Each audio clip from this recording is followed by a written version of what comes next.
is who shall guard the guardians. We say that because this matter involves, first and foremost, the proposition that it is the Constitutional Court itself that may have exceeded the bounds of the Constitution. We don't say this very lightly. We say it because it relates to the supremacy of our Constitution. And this is a case maybe that will portray for the first time that it is the Constitution that is supreme, not the Constitutional Court. The Constitutional Court is, of course, the most important body when it comes to our constitutional framework. But the Constitutional Court itself is an entity that is subject to the Constitution. And when, as in this particular case, the Constitutional Court has issued an order, that order, to simplify it, becomes law. It carries with it, with the necessary changes, of course, the same effect as if it was a law passed in Parliament. And that is why, on the basis of the order of this court, as we speak, the former president of South Africa is in jail, because once that order was issued, it assumed the status of law.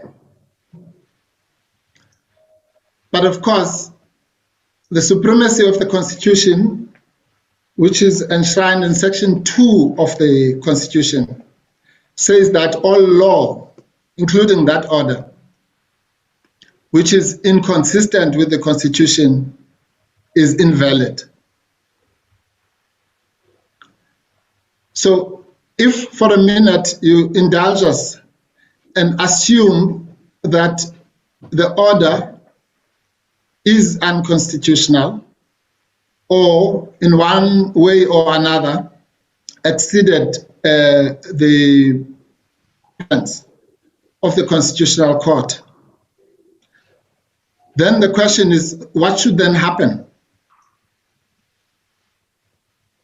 Well, what should happen is what happens on a daily basis, that the person aggrieved by that order in its status as law must approach a court and seek relief.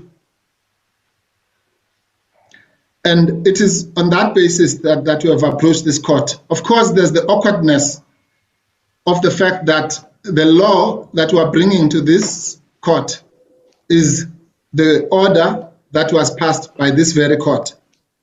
But there's nothing earth-shattering about that. That is how it should be. Because it is this court ultimately, not sitting now as the body or the institution that is alleged to have acted unconstitutionally, but sitting in its capacity as the final arbiter on that very question of whether or not the judgment and order is unconstitutional. So it might sound as if there's a contradiction there, but there is none whatsoever. This is a case where we will demonstrate that in our notice of motion, it might turn out that our prayer 4, which asks for further and alternative relief, might assume certain importance, and I will deal with that when we deal with relief. But I say that for the following reason. We are here primarily in terms of Rule 42, right, with Rule 29 of this court's rules. And that is the well-known rescission rule. But we have also said that we seek further relief. We say at paragraph 11 of our founding affidavit, alternatively, in the event that the court rejects my application to reconsider, and underline the word reconsider for now, and rescind or vary paragraph 3 of the order, that it directs that I'm given the proper opportunity to present evidence in relation to the question of whether direct imprisonment is an appropriate remedy, again underline appropriate, for the crime of contempt of court under the circumstances of my dispute with the Commission of Inquiry. But more importantly, at the very last paragraph of our affidavit says the following. Most importantly, it must be borne in mind that what we are dealing with here are not grounds of appeal or review, but allegations of conduct, which is ultra vires and unconstitutional, and therefore invalid. This matter is unprecedented also in that important respect. And I just want to say then our departure point will be that we are invoking section, or rather Rule 42, but because of what I've just read out, we are also invoking sections 38 and 172 of this court's of the Constitution. And if I may explain why we've asked for what we call appropriate relief and, of course, the just and equitable remedy, which might follow whether or not the Rule 42 is applicable. Section 36 says the rights in the Bill of Rights may be limited only, or rather Section 38 says anyone listed in this section, and that includes former President Zuma, has the right to approach a competent court alleging that a right in the Bill of Rights has been infringed or threatened, and the court may grant appropriate relief, including a declaration of rights and so on. The court is familiar with this. Section 172, I will not read, it is along the same lines, but except that it compels this court to declare such inconsistent conduct or law to be invalid and then to give appropriate relief. So that's the broad framework. Now, I want to say this. Some of the prominent rights that we have come in to assert that belong to former President Zuma include Section 12 of the Constitution, Section 35, Section 36. We also do invoke Sections 9, 10, 15, and 16 to lesser extents, but the primary ones are the ones that I mentioned. Now, if by any chance one of those rights has indeed been infringed, or the law, quote unquote, that we're here to examine or rescind or reconsider or whatever, is inconsistent with one of those sections, then we are in the world where Rule 42, Section 38, and Section 172, in that order, will have to be invoked. Now, again, there's nothing strange about this. Section 35, by the way, which is the main section that we say has been infringed, is a section that is directed at the court. It is the court. That section actually directs the court to act in particular ways or another. It just so happens that the court in that context is usually will be the magistrate's court or whatever. So if I go to the magistrate's court and the magistrate denies me says, no, Mr. Mpofu, you may not cross-examine the witness, then that magistrate or that court would have breached Section 35. And so on. If the magistrate says, no, Mr. Mpofu, you don't have the right to self-incrimination, or a high court judge, or you may not protect yourself, you don't have the right to silence, then that judge or that court will thereby be breaching Section 35. So there's nothing extraordinary about accusing a court, so to speak, of breaching Section 35. It happens all the time. The only peculiar thing here is that the court in question happens to be the Constitutional Court. But that's neither here nor there. The Constitutional Court decided in this particular case to sit as a court of instance, of first instance and last instance. So in doing that, conceptually, the Constitutional Court is in the same position as a magistrate court or the High Court or any court of first instance for that matter.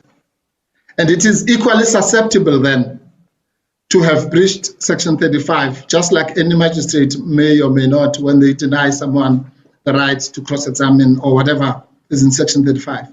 So again, it looks quite extraordinary on the outside, but it's quite normal.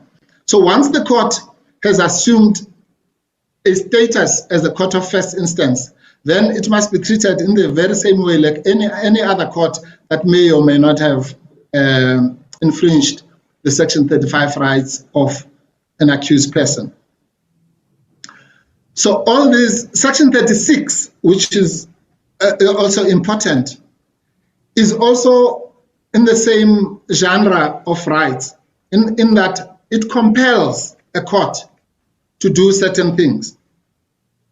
So it's, if you like, it's a procedural rule, but it's a constitutional procedural rule, because it compels the court, any court for that matter.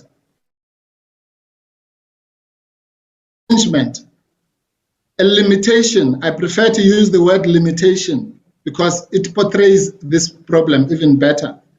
Because a limitation gives us the proper meaning of an infringement, in that a limitation shows you that even if a right is only limited, or rather is only infringed to the 20% of it has been infringed, it still qualifies as a limitation. And Section 36 therefore kicks in. So how do we frame Section 36 as another right that is directed at the court? It is because that section compels, it's not optional, it compels the court, once an infringement has been shown, to then apply the justification analysis. If a court fails to do that, then the court has acted unconstitutionally. So the only question that has to be asked, was there a right that was limited, yes or no?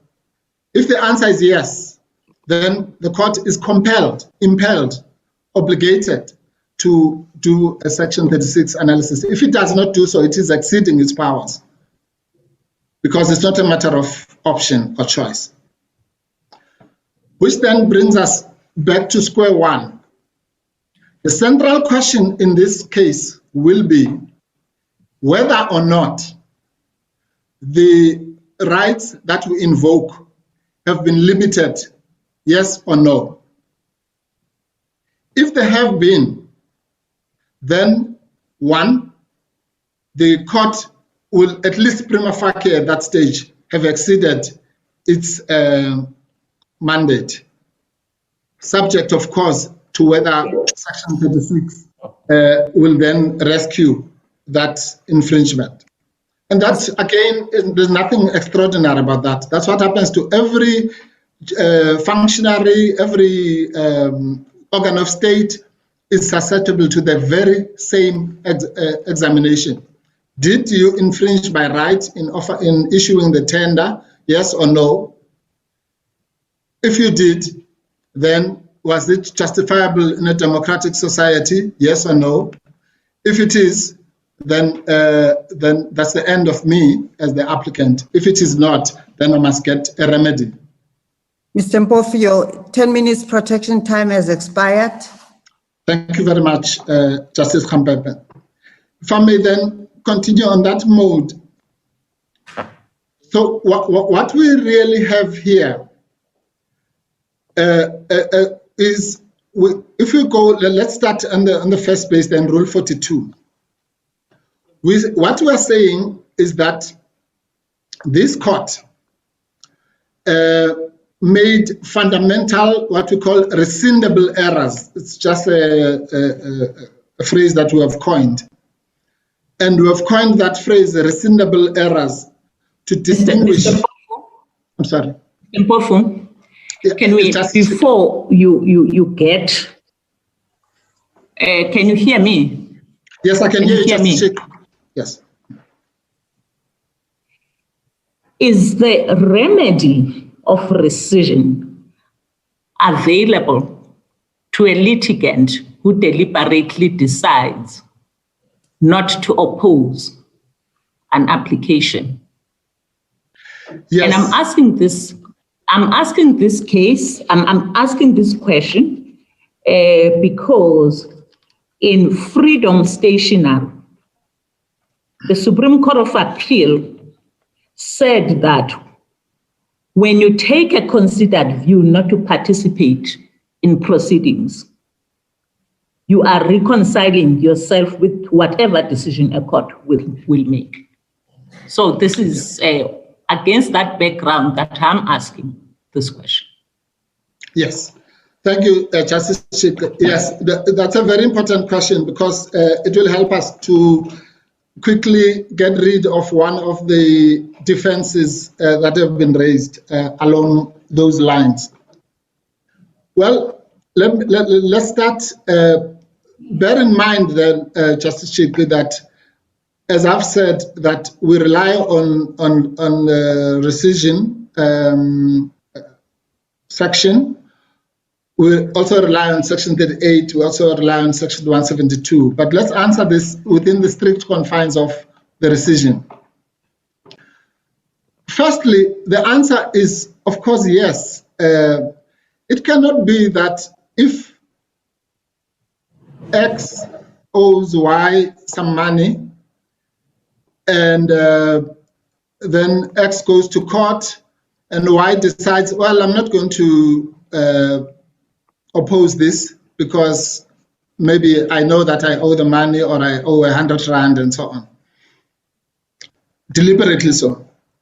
And then the court gives judgment for 1,000 Rand, let's say, or whatever, or even says you must give him the car and the house and everything. Then it means that Y cannot then approach a court to rescind that judgment, which is clearly erroneous for some reason or another. It can be. So the issue of whether you have consciously decided not to defend is really, cannot non-suit an aggrieved defendant, respondent, and so on, who, having accepted that either the court, this is a frivolous thing, the court will not even look at it and so on. And the court actually does look at it and says, well, you must give him the house. Then at that point, it cannot be said that that litigant cannot approach a court for a rescission. That's the first answer.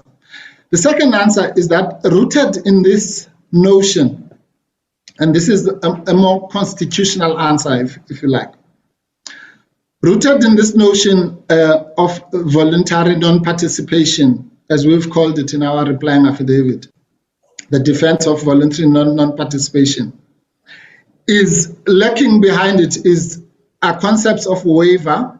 It's been expressed in many ways: waiver, election, peremption, condemnation, whatever you call it, estoppel. It doesn't really matter what you call it. But that can never apply. There is authority for the proposition that constitutional rights, which is what we're here to assert, cannot be waived, or at least certain of them. And those include unwaivable constitutional rights, include the right to a fair trial, which is the flagship right that we are about here. So the particularly in a case such as the following, such as this one, where it is the Constitution itself, the supremacy of the Constitution itself that is being asserted. A litigant cannot not be non-suited. In other words, you cannot say, well, you have forfeited your rights to life, for example, simply because you did not oppose a particular, and we say this in our heads, Justice Shikwi, we deal with it in where we deal with the waiver point. And we quote S versus Makwanyane, paragraph 137 of S versus Makwanyane, which makes it very clear that constitutional rights, such as the ones we are asserting here, cannot be waived. I'm sorry if I can just find, yes, paragraph 49 of our heads, at page 16. We say, to save time, we must now turn, at 47, turn to the repeated defense raised by the respondents in refrain mode that the applicant was the author of his own misfortune, since he spent many opportunities to participate in the proceedings, which is a variation of the question you're putting to me, Justice, which resulted in the arrest and committal orders. According to this logic, it therefore does not matter whether the applicant's rights are irregularly infringed or not, because, quote, he asked for it. This argument misses the point only by the proverbial mile. It also offends the value of Ubuntu. We do not stoop to the level of those who offend us. The rights in the Constitution are mostly unqualified. They must be extended even to the worst among us. These rights cannot be forfeited, neither can they, generally speaking, be waived. These principles were established in the seminal judgment of S versus Makwanyane when Chaskalson P. authoritatively stated that, quote, constitutional rights rest in every person, including criminals convicted of vile crimes. Such criminals do not forfeit the rights under the Constitution and are entitled, as all in our country now are, to assert these rights, including the right to life. And then we go on to quote a passage from Curry and Deval in the next paragraph, which makes this point about non-waivable rights. Those authors say, in contrast to the freedom rights, in other words, like the freedom to participate in a political party, the freedom of association includes, as we know, the freedom of disassociation. So nobody can say, well, you have the freedom to join a political party, and therefore, if you don't join a political party, you are infringing the right, because it's a waivable right. So it says, in contrast to those rights, the nature of the rights to human dignity, to life, the rights not to be discriminated against, and more importantly, the right to a fair trial does not permit them to be waived. Unlike the freedom rights, these rights cannot be exercised negatively. The right to freedom of expression, for example, can be exercised by keeping quiet, but the right to dignity cannot be exercised by being abused. What that means is to just complete the thought, is that insofar as that question is aimed at some kind of waiver or the fact that you did not exercise your rights, therefore you must live with it, as it were, then it is a precursor to these defenses that have been raised by the first and second, the HSF amici, of so-called waiver, election. You'll find that the word election litters their heads of argument, and preemption and so on, but those are expressions of the same idea. I'm sorry to interrupt you, Mr. Mpofu. Let's just stay with the right to a fair trial. My question basically stems from the fact that here, the former president was notified that there's an application that is brought before this court. Yes. He was aware that the order that was being sought was to hold him in contempt. Yeah. And I'm going back to your example where you say that a person claims 100 rand and then a judgment would then give an order of 1,000. Here, what was sought was an order to hold him in contempt. And this court did not grant an order not to hold him in contempt, but a different order. It gave an order to hold him in contempt. So let's stick with that. And this is why I'm saying he knew that the application here was to hold him in contempt. Yeah. And he elected not to participate. And that is the order that this court gave. It granted an order to hold him in contempt. Yes, Justice Chick, I understand. That's exactly the word you've used, elected. Election in law means the same thing as condonation, waiver, estoppel, acquiescence, whatever you call it. There are many words, but it's the same word. So the doctrine of election and the doctrine of waiver and the doctrine of acquiescence, the short answer to your question is that those doctrines do not apply when you are asserting the rights that I've just listed, including the right to a fair trial. So in all instances, then, in all courts, if we are with you, would basically be saying that it is okay and open to a defendant to simply sit back and hope that a judgment will be against or in his favor or against the plaintiff. And that when that judgment is against them, then they can come to court and use the remedy of rescission. No, Justice Chick. No, what that defendant you are talking about is entitled to do is to, as you put it, simply sit back on the comfort or in the comfort that the court will not give a judgment that says, for example, if someone goes to court and says they want to declare me to be an illegal immigrant or whatever, then I can say, well, I'll exercise my right not to oppose that because I think that there's no court that's going to find that and so on. That's fine. I'm entitled to that, right? Now, that's not the question. The question is what happens once the court then declares me an illegal immigrant?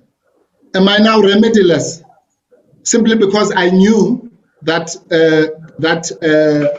person who was taking that to court? Surely not. That cannot be the law. It can't be the law that I'm now completely helpless. I must just live with my election and move to some country that I don't know. It simply cannot be our law, just even at the level of logic. Surely, particularly when you are exercising constitutional rights, the point at which you perceive your constitutional rights to have been abrogated, whenever that point might arise, whether it arises at point 1 or point 25, doesn't matter. But at that point, when you perceive that your rights have been infringed, you have a right to seek a remedy. Ubi remedium, ibi jus, ubi remedium. So there cannot be a right that has no remedy. So if I have a right to assert my constitutional right at any point, even on my deathbed, one cannot say, oh, well, you should have done so when you were still healthy and so on. Otherwise, the rights in the Constitution are hollow and meaningless if they cannot be asserted in a court of law at any point, Justice Chick. Maybe I should stop here because maybe I'm not understanding the elements of rescission or what needs to be proven by an applicant in a rescission application. Maybe I'll follow that up later.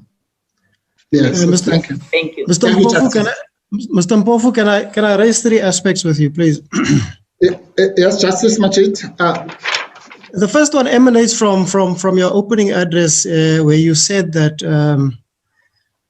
you're bringing the application under further and alternative relief. When I read the papers, and it's made clear in paragraph 1 of your notice of motion that you seek rescission based on Rule 42, read with Rule 29 of this court's rules. Correct. So must I understand that when you raise these other aspects, you are raising it on the basis that Rule 29 suggests that Rule 42 must be adapted, must be modified as necessary. That's the basis. I just want to get that clear. Yes, the answer is yes, Justice Machit. Yes. So ultimately, we are still looking at Rule 42, modified where necessary. Yes, modified. Yes, that's correct, Justice Machit. Yes. All right. Now, thank you. The second aspect is this case that both you and Mr. Ngowana cite, and the SCA that gave judgment 2 days after ours. The De Beer case. In Minister of Kokta versus De Beer. We're not talking about the same thing, are we? That's a case of scandalizing the court. What had happened in that case is that there was a summary procedure employed. I'm talking about Mama Bolo now. And in this case, what the SCA did was, in giving judgment on the challenge on the state of disaster regulations, at the end, the court said, Mr. De Beer wrote an insulting letter to the President of the court and other justices, and therefore they referred the matter to the NPA. That was a case of scandalizing the court. It's a case similar to Mama Bolo and to Machabeng in this court, isn't it? It's completely different it's completely different from the disobeying of a court order that we're dealing with here, isn't it, Mr. Mpofu? It's not completely different. It's another species, yes, of contempt of court. That I will concede. But to say it's completely different, especially in relation to the rights of the accused, quote unquote, would be stretching the point, Justice Mitchell. In Mama Bolo, this court was dealing with an official of correctional services who had said some insulting remarks about Judge Els in the Eugene Terblanche case. And in that case, this court had to consider whether the summary procedure of contempt was constitutional. And the court pointed out there that it's a species of criminal contempt. And the same in Machabeng. It was a case of criminal contempt. We are not dealing with criminal contempt here. We're dealing with civil contempt. And the judges make that quite clear. You can read Machabeng at paragraph 50. And you can read Mama Bolo at paragraphs 34, 35, and paragraph 53. If you want to, we can go through it. But the point that I make is we are dealing here with a different species. It's civil contempt. And civil contempt has been tested in this court, the constitutionality, and it has been declared in PECO as to be constitutional as in Faki, where a court deals with it on motion procedure, isn't it? So that case is completely distinguishable. Okay, well, that's where we differ, Justice Machit, with respect when we say completely distinct. It's not complete. They're different species of the same thing, or genus of the same thing.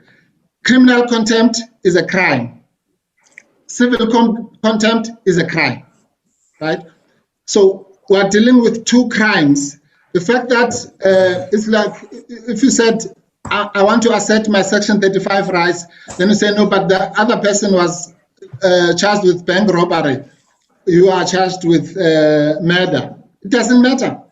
The Section 35 rights apply to crimes, any crime in this country. That's the principle that we seek to assert. We're not saying that every crime is the same. In fact, not even every murder is the same as another murder.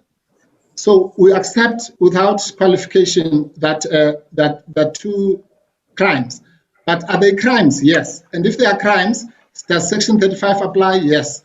If it does, was it infringed? Yes or no? If it was, did Section 36 apply? Yes or no? That is really, this case, despite all it looks like complicated, but it actually is not. It is a simple matter of whether in a crime of whatever description, the rules were followed. If they were, they were. If they were not, they were not. It's really that simple. Right, let's agree to disagree then. It's paragraph 53 of Mamabolo. Krishla J says the following. Now remember, we are dealing with scandalizing of the court. Yes. As you say, as a species.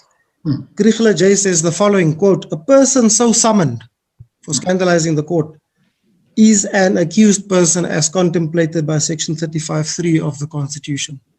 Yes. And in PECO, this court made it very clear, and in FAKI, the SCA made it very clear that a person in this instance of disobeying of a court order in a civil contempt proceedings is not an accused person for purposes of section 35(3), although some of those protections may be afforded to that person. Do you accept that? No, not at face value. Let me explain, Justice Majid. And this is where the problem really is about some of these descriptions. In Mamabolo, I think the word that is used is combination or dual nature. And then no, that's in PECO, Mr. Yes. Mr. Well, yes. Mamabolo was Let not me just say this court. Mamabolo was not dealing with civil contempt at all. You're talking about PECO. Yes, whichever. Faki, PECO, Machabeng, doesn't matter. The point here is this. Is the hybridity of these proceedings is often misunderstood. Maybe that's why I'm using that word. The word hybrid might well not be the right word, because, or amalgam, as Justice Kampepe called it in the judgment here. Because an amalgam, as we know, is something which is intractable. So it's an amalgam of certain things. That's why I prefer the word combination or the dual nature, because it's very confusing, this idea of the amalgam. When we say it's a combination, it makes it clear it's a combination of two things, of civil proceedings and criminal proceedings. Now, that is why in Faki they use the word accused in quotes. They say the accused. If you go to paragraph 24, 25 of Faki, it talks about the accused in quotes. That is simply because in that particular context of the entitlement to Section 35 rights, the person is obviously an accused, must be regarded as an accused person. It would be foolhardy to talk about Section 35. Section 35 rights are only available to accused persons, by the way, which is what this court said in Zuma 1, in this case, the judgment of Chapter J, correctly, if I may add. So you cannot be entitled to Section 35, if you are entitled to Section 35 rights, then for that purpose you are an accused, full stop. But you are also, because of the unique nature of these proceedings, you are also a respondent or an applicant or whatever in the civil context. But that does not denude you of your status for constitutional purposes as an accused person, right? Now, and that is why you are dealing with so for a minute, you have to conceptually forget that you are also called the respondent or the applicant and say, now we're dealing with you for the purposes of criminal purposes. You are an accused, and you have to be entitled to all rights of every other accused person in the country. And that is why that distinction is artificial for the purposes of what we are discussing here. So whether it's scandalizing the court or whatever it is, insofar as you are an accused, you are entitled to section, which takes us to De Beer. The De Beer case is an illustration, because we must substance over form. In substance, what Mr. De Beer was accused of doing is exactly the same thing that that former President Zuma is accused of doing in his statements and all that scurrilous attacks and what have you. So that's the reality. Sorry, Mr. Mpofu, I don't like interrupting counsel, but can I just stop you there? Mr. Zuma wasn't sentenced because of the insults and the vilification of the judges or of the judiciary or even of the court. He was sentenced because he was in contempt of a court order, of the order of this court. No, yes. No, I'm afraid that is absolutely not the case, Justice Bashir. We are told in more than 5 passages that what makes this case unique and extreme and so on and unprecedented are the attacks that were made by former President Zuma. We can both go to the judgment. I'll find you not less than 10 passages that refer to that. That is why the minority judgment says, let's conceptually assume that there were not those scandalous attacks. What would we be left with? We would be left with what you are saying it is, a normal contempt of a court order. But there can never be any denying that in this particular case, what was being punished was even more than the disobedience of the court order, the egregious, scurrilous, and all sorts of adjectives that have been used so to separate that, which is really the thing that took him to jail, rather than I'm now not talking about, let's assume he's guilty of not. Well, sorry, can I stop you there? You see, yes. We're talking about 2 different things, Mr. Mpofu. You're talking about sentence. I'm not a sentence. I'm talking about his conviction. All I'm saying to you is Mr. Zuma was convicted not for vilifying the judges of this court or the court itself. He was convicted of contempt of court because he disobeyed an order of this court. And that's what the minority also says. That's their finding. Do you accept that? We're not talking about sentence. We're talking about the conviction. Do you accept that? No, I don't accept that you can separate it like that, Justice Machit. I accept that the convict. That's why I said assume for a minute that he was correctly convicted, because I was avoiding that kind of debate. If you assume that he was correctly convicted, that's the point I'm making. Then, of course, even the conviction for that matter, I don't think it can be dissected to say he was only convicted of the one part. But let's assume for argument's sake that that's the case. The point that brings us here is that throughout his trial, quote unquote, his Section 35 rights were denied, right? Whether we are talking about the conviction stage or the sentence stage, the question that must be answered, were his Section 35 rights denied, yes or no? They might have been denied in stage 1, stage 2, stage 20, or both, or whatever. That's not the level at which we're pitching. No, Mr. Mpofu. Yes, Justice Matlanga. No. You are moving to a different point altogether. Of course, you are entitled to argue that point, and I accept that it goes to the heart of your argument. But that's a different point altogether to what my brother Justice Majid is raising with you. And I do not think it's something that we can simply gloss over. I agree with my brother, subject, of course, to responses that you may give. You are conflating 2 totally different issues. My brother is saying the conviction itself related only question of disobeying this court's order. You are quite right in saying that this court judgment, the majority's judgment, is replete with references to Mr. Zuma's conduct, his utterances, and so on. You are quite correct on that. But what my brother says is that is a totally different issue. Those references relate to the question of sanction. So it is not correct for you to say, in making your point, that the matter of Mr. Reyno de Beer, either basically the same as this one or similar to this one, to say that Mr. Zuma or former President Zuma was also convicted of something, or rather his utterances, just like Mr. Reno de Beer was.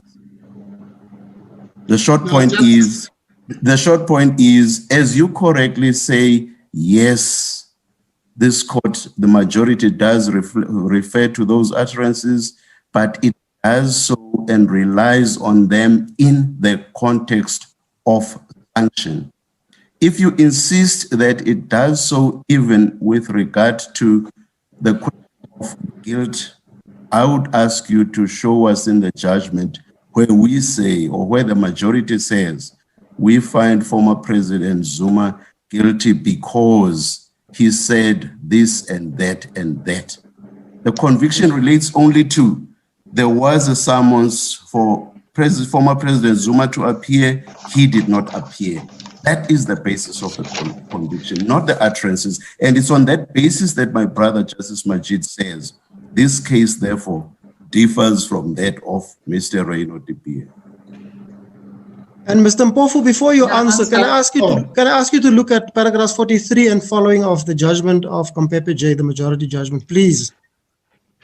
Okay, no, that will not be necessary. Maybe it's me who's not articulating this correct. I don't know why I'm being told that the conviction was only for the, I said that many times. That's why I said, let's accept for a minute that he was correctly convicted. But in case there's any ambiguity about whether I accept that the conviction was only about the court order, all you need to do is to go to paragraph 3 of the order issued by this court. It's very clear. It says it is declared that Mr. Zuma is guilty of crime of contempt for failure to comply with that order. That's not the point I'm making. I accept that. That's why I even said, assume that that is even a correct conviction. I went further. So I don't argue anything different. All I'm saying is this, that notwithstanding, what is undeniable and what we have come to this court for is to say that even, and it's said that it's in the founding affidavit, I don't know which paragraph, we say, even in a situation where you would say that the conviction was correct, we don't accept, of course, that the conviction was correct. But we say for intellectual debate purposes, even if you accept that the conviction was correct, the Section 35 rights that we have come to assert would have been infringed in relation to the sentence. So we would have been entitled, as the judges know, sometimes people go to the SCA or wherever and say, I've just come here to appeal or to rescind or to do whatever, or review, whatever it is, the sentence, not the conviction. So I'm prepared to say, for the sake of argument for now, let's not dissect this thing between the sentence and the conviction. Let us say where Mr. Zuma's Section 35 rights infringed, yes or no. Whether this is what I was saying, whether they were infringed at this stage or that stage or the other, for now is not the point we're making. We accept, Justice Majid, without any qualification, that order number 3 of this court was specifically confined to the issue of thank you, Mr. Mpofu. Breach of the order. But what we're saying is that the committal order, it would not be the same thing. To say that is not the same thing as saying the arrest and committal orders were confined to the order of Zuma 1. That one is certainly not true. Now the only point I want to make about Mr. Mpofu, just Mr. Mpofu, can I judge in there? Just on the distinction between De Beer and this matter. Yeah, right. Does it matter that Mr. De Beer was not a party to contempt proceedings, number one. And also the fact that his conduct or his statements were made after the hearing, but before the judgment. Is that a factor that, are those two factors that we can use to distinguish DBA from this matter? First one, and more important for me, the fact that here we specifically had contempt proceedings, and the former president was a party to contempt proceedings. And the fact that in DBA, after the hearing, during his correspondence with the registrar of the Supreme Court of Appeal, he then made those statements. Is that a distinguishing factor? Of course, no two cases are the same. Those are distinguishing factors. The question is whether those are material distinguishing factors for the purposes of what we are here about today. And my answer is a big no. And let me explain, Justice Chick. Of course, as you know, this happened, this one said this at a particular time. But the point is not that. The point is this. When a person, and that's why this distinction that Justice Majid and Justice Madlanga were making becomes important.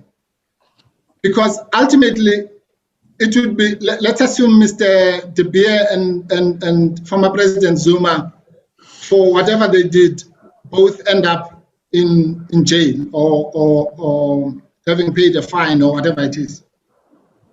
When they are there, when they are detained, no, they're not going to say, oh, well, I'm here because I was in the court and I spoke to the registrar and so on. At that point, their right to freedom, to personal freedom, has been equally infringed because they'll be in the cell next door. The one will be in the cell next door. So that's really where we must look at this problem, not at the artificial levels of the differences of how they got there. Now, here's the question. And it goes to the point I was making about Section 172. This court in particular, is enjoined to protect the rights of all of us. So this is what the De Beers case raises. If there are two ways in which those rights can be protected, one, let's call it the Zuma way, and the other one is the De Beers way. Which one protects the rights of our people? Is it the route where you do not pass begin, go straight to jail, no trial, no mitigation, no appeal? Or is it the De Beers way, which says the matter is bad, you've been scurrilous and all that, but you're going to go to the magistrate's court, you're going to go to the High Court, you're going to go to the SCA, and maybe you'll end up in the Constitutional Court. Which of the two is the discharge of the duty of this court to protect the rights of those two people, Mr. Zuma, Mr. De Beer, standing in front of you, both of them? If the court chooses to adopt the Zuma way, then it is exceeding its powers, it is abrogating his rights. If the court, as the SCA did, chooses the De Beers way, then it is vindicating Mr. De Beers' right. It is that simple. And secondly, the issue is this, and that is why the minority actually coincidentally suggested what we call the De Beers way.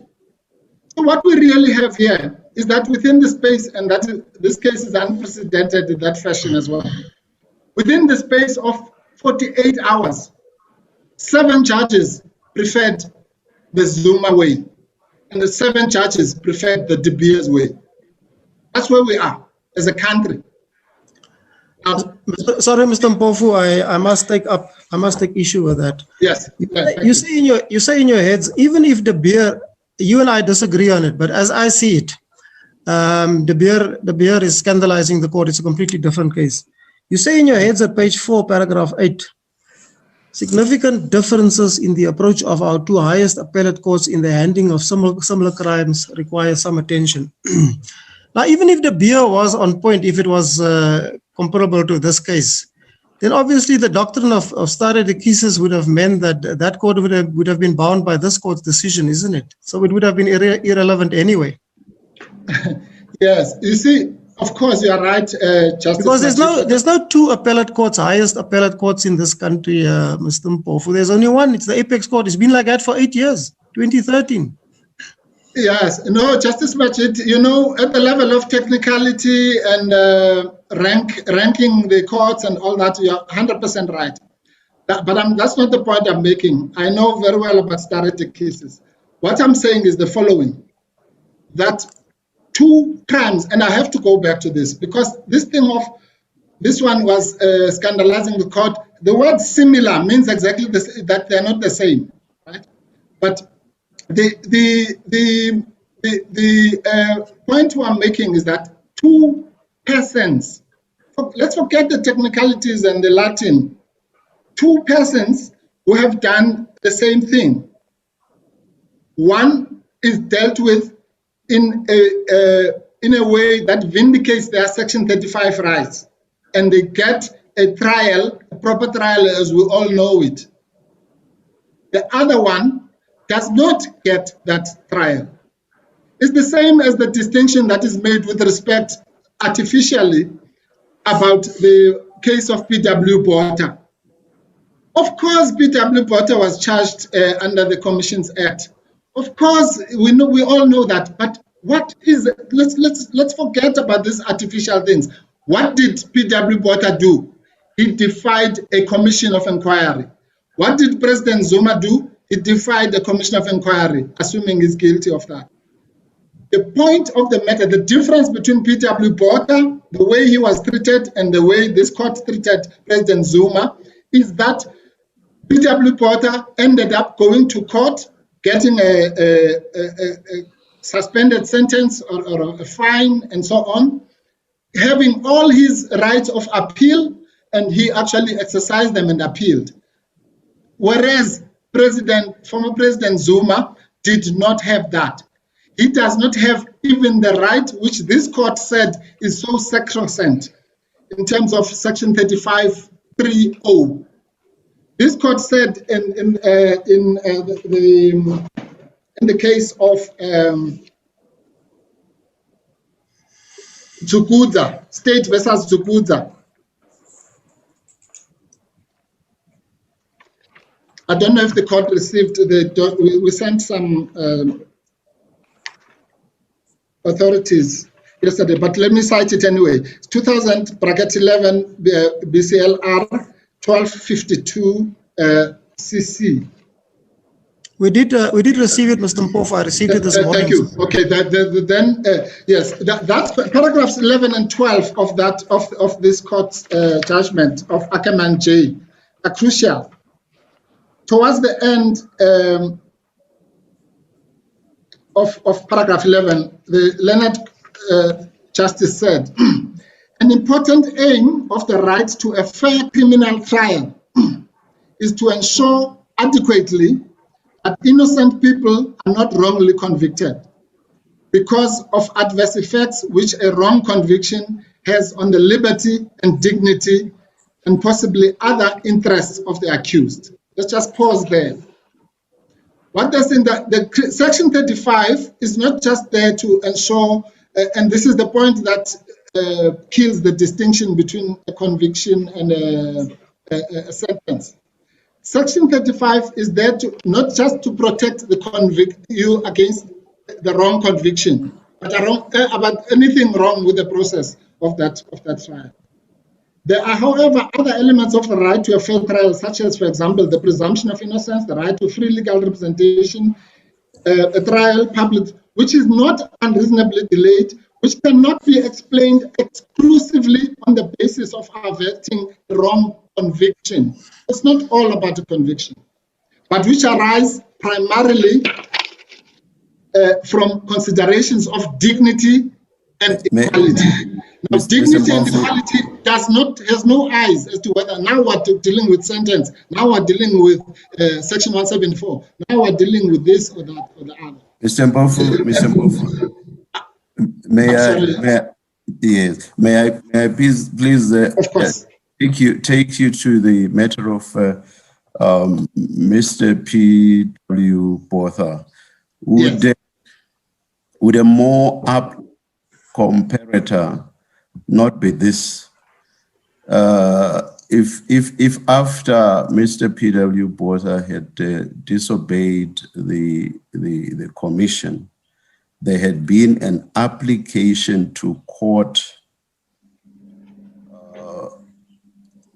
for him to be ordered to comply with a summons. This is on the assumption that the Conciliation Commission also issued summons, to comply with a summons issued by that commission.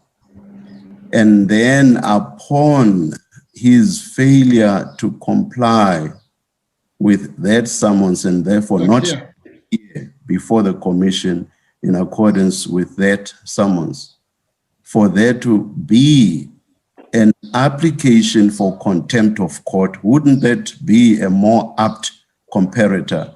Because there was no question of the interposition of any contempt of court. So on that basis, at least at face value, it seems to me that there is no comparison at all. Okay. Justice Mazanga, I have to say this again, I'm sorry. Of course, that would be the best comparator in the world. If P.W. Botha was also an 80-year-old person from Kandla and so on. That's not where I am. I am saying P.W. Botha committed the crime that just former President Zuma is accused of. I'm at that level. The people out there don't know these niceties about whether this one did this or did that. But what they know is that there are two persons who robbed a bank. And the one bank robber gets a suspended sentence.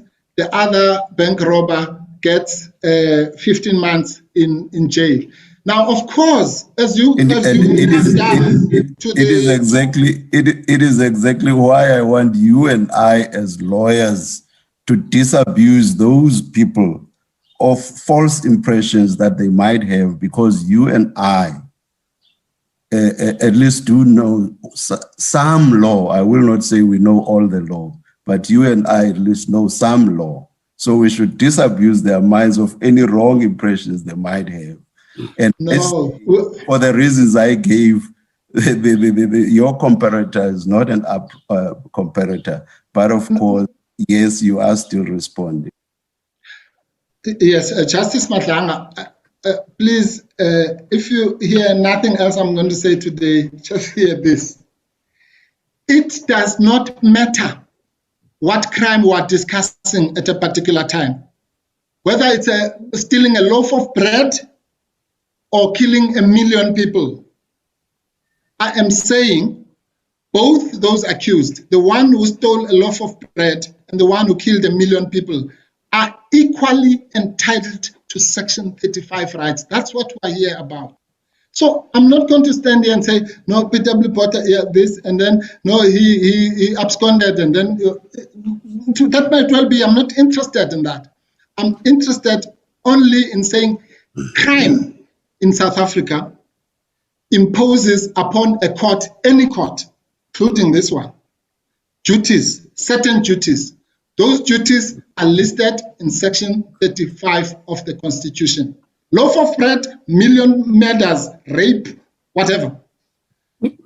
Those people are equally entitled to the rights in Section 35. Were those rights in this case infringed, yes or no? I'm not interested in the loaf of bread. Mr. I'm sorry, Justice Mhlanga. I don't mind being interrupted. These machines are prone to interruption. Yes. I just wanted to find out from you the status of the directions which were issued by this court after the hearing, where we asked the former president, Mr. Zuma, to submit an affidavit dealing with, amongst others, the question of sanction. What do you say to that? And linked to that, the response that we got from him in relation to that request. Thank you, Justice Mhlandla. Well, as it happens, I was about to read paragraph 12 of the case. So before I answer, because the answer lies there as well. The Constitutional Court then went on to say, more particularly in relation to sentencing, again, to show that we are aware of that distinction. In the context of the present case, it seems to me that what the right to a fair trial requires, amongst other things, is a procedure which does not prevent any factor which is relevant to the sentencing process and which could have a mitigating effect on the punishment to be imposed from being considered, underline considered, by the sentencing court. In the present circumstances, a fair trial would also have to ensure that in the process of sentencing, the sentencing court being put in possession of the factors relevant to sentencing, the accused is not compelled to suffer the infringement of any other element of a fair trial right. That's the answer, the legal answer to your question, Justice Mhlandla. But here's the factual answer. If it is indeed, if the Constitutional Court was correct that the exercise of the right to mitigation must not prevent any factor which is relevant from being considered, then this is what is wrong with this picture here. This court generously, we have to concede, extended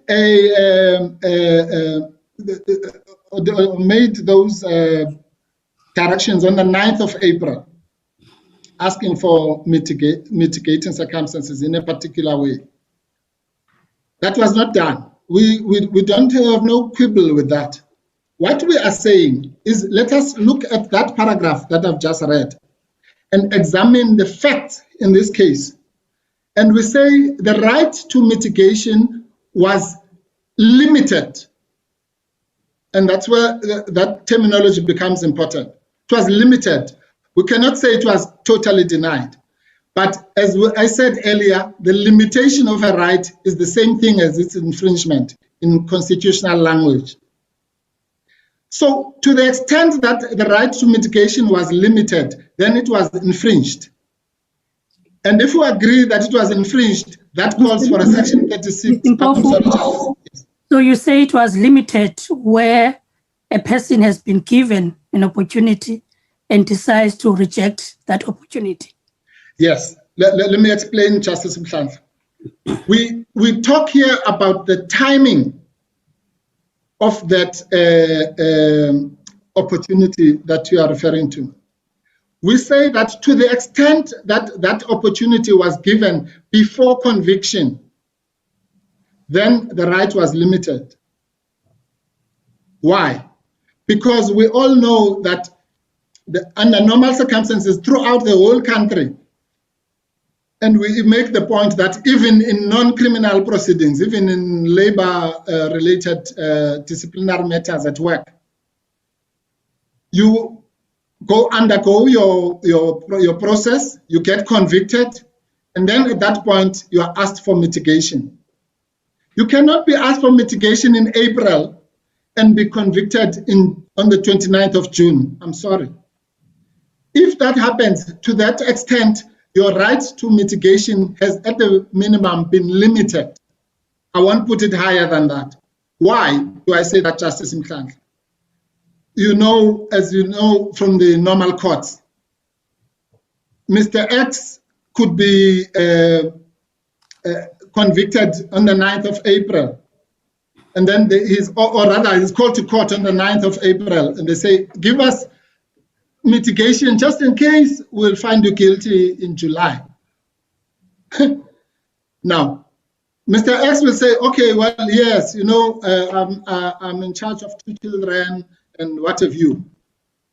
And then in May, Mr. X's parents both die. To that extent, he has been denied the right to say, oh, on top of this, I'm also an orphan. Because why? Because the right to mitigation was asked prematurely before he even knew that his parents were going to die. But secondly, the asking of that mitigation prematurely also affects the ability to even exercise that right, because you are exercising it in the air. And as we say in our heads, if you are charged for 10 offenses and then you are asked prematurely for mitigation, then you're going to give mitigation for all those 10 offenses. But in July, you are found guilty of only 2 of those. And maybe these are not the ones where you emphasized your mitigation. So to that extent, again, your right for mitigation has been limited. And as I say, I'm not putting it higher than that, it is limited. But in constitutional law, the question is simple. Has therefore the right been limited by this court by asking for mitigation prematurely, yes or no? If it has, then what I just read out kicks in. Because the sentencing court, which is the court that set, the sentencing court must not be prevented from considering any factor which is relevant to sentencing, to the sentencing process, and which could have a mitigating effect on the punishment to be imposed. That's what this court said, and this court was right. So that's what we say about that right. It was limited. We accept without fail that to some extent it was granted. 50%, 60%, I don't know. 90%, we might differ. But anyone who can argue that that right was extended 100% in these circumstances, then does not understand what that paragraph 12 of this case is saying. And that's the point. Mr. Mpofu, this way, if you are correct, we all know that. Oh, sorry. Continue. If you are correct on that point, Mr.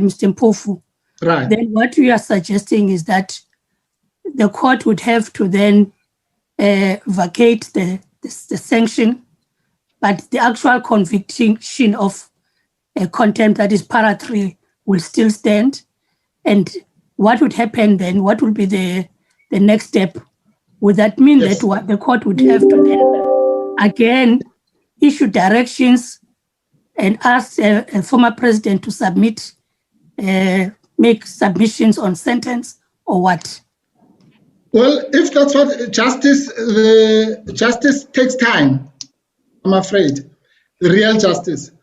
And that is why that the idea that Mr. Zuma must be bundled to court, or rather to jail, because it will take long. As the majority said, it will take long to traverse. I think the expression was all the roads to appeals and so on. In other words, he should not be treated like anyone else, because it's just going to take long. I'm afraid if that's what it takes, Justice Mkandla, that's what it takes. The duty of this court is to afford Mr.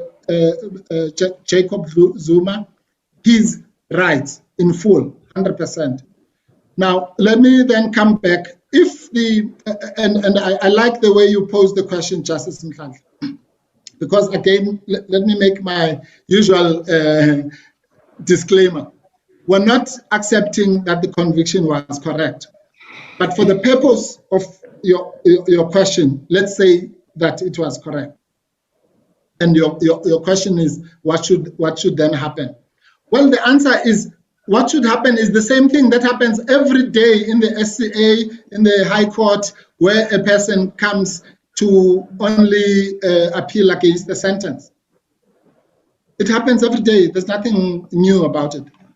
That which should happen is exactly that the sentence, as you say, would have to be set aside. And then in the interest of justice, this court will fashion an appropriate remedy under Section 172. Whether that remedy might include extending the real proper mitigating opportunity or whatever, then That's what it will mean, assuming again for a minute that the conviction stands. So what normally happens in all courts will happen.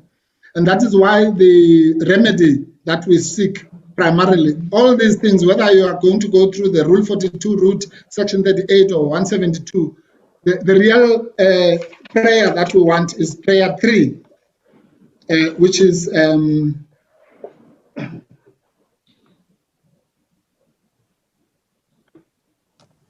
that paragraphs 3, 4, 5, and 6 of the order of this honorable court be set aside. That's at page 2 of the papers. So again, it goes to this notion that this is a disguised appeal. It's nothing of the sort. What we're saying is that the two things, whether it's an appeal or review or rescission or whatever, they all come to the same road, which is set aside. So the fact that we also want those paragraphs 3, 4, and 5, and 6 to be set aside is neither here nor there. But that's what should happen. That's a short answer, Justice Nhlanhla. But let me just quickly roll back to the conviction, so that it must be clear that why paragraph 3 is included in that array. Let's just finalize this point, yes. Mr. Mpofu. Does affording a person a right to be heard mean that such a right should always be afforded in a manner similar in all respects? No. To a criminal trial? No. It does not mean, it certainly doesn't mean that. It's like audi alteram partem. It can be exercised in many rights, but there's only one way in which it cannot be exercised. It is in a way that limits that right. Otherwise, it can do it in 100 different ways. So it can be done in 100 separate ways, and we know that this matter concerns civil contempt, and it was a hybrid process. So it was not a criminal trial. No. Yeah. Yes, I accept that, Justice Chick. As I said to Justice Machit, let's for now. No. I understand that. You know, I'm leading up to a question to you. Yes. Okay. The former president wrote a letter after receiving those directions, and in that letter, he did not, if I read it correctly, say that I would prefer to give my submissions on mitigation only if I am convicted. He didn't. He simply said, I'm not participating in this. Yes. Didn't we take that into account? That even at that stage then, he didn't say, well, I do not want to do it now, but he said that I am not participating in these proceedings. Yes, but I'm afraid, Justice Chick, we are going back to the waiver point. So therefore, no. He did not say that. No. I'm now saying he did respond. Yeah. Right. He did respond to the directions, but said, I am not participating. He didn't say, if I am convicted, then it only then that I will then consider whether to make submissions in mitigation or not. Yes. That's the only point I wanted to highlight. Yes, but that point, I'm afraid, can only take us to one place, which is the waiver acquiescence. Let's assume he wrote a letter. But we agree that is what happened. At least yes, I just want me and you to agree that is what happened. Yes, Justice Chitri, let's agree that that's what happened. The question is then, what are the legal consequences of that? And I'm saying the legal consequences of that, let's assume he didn't write anything.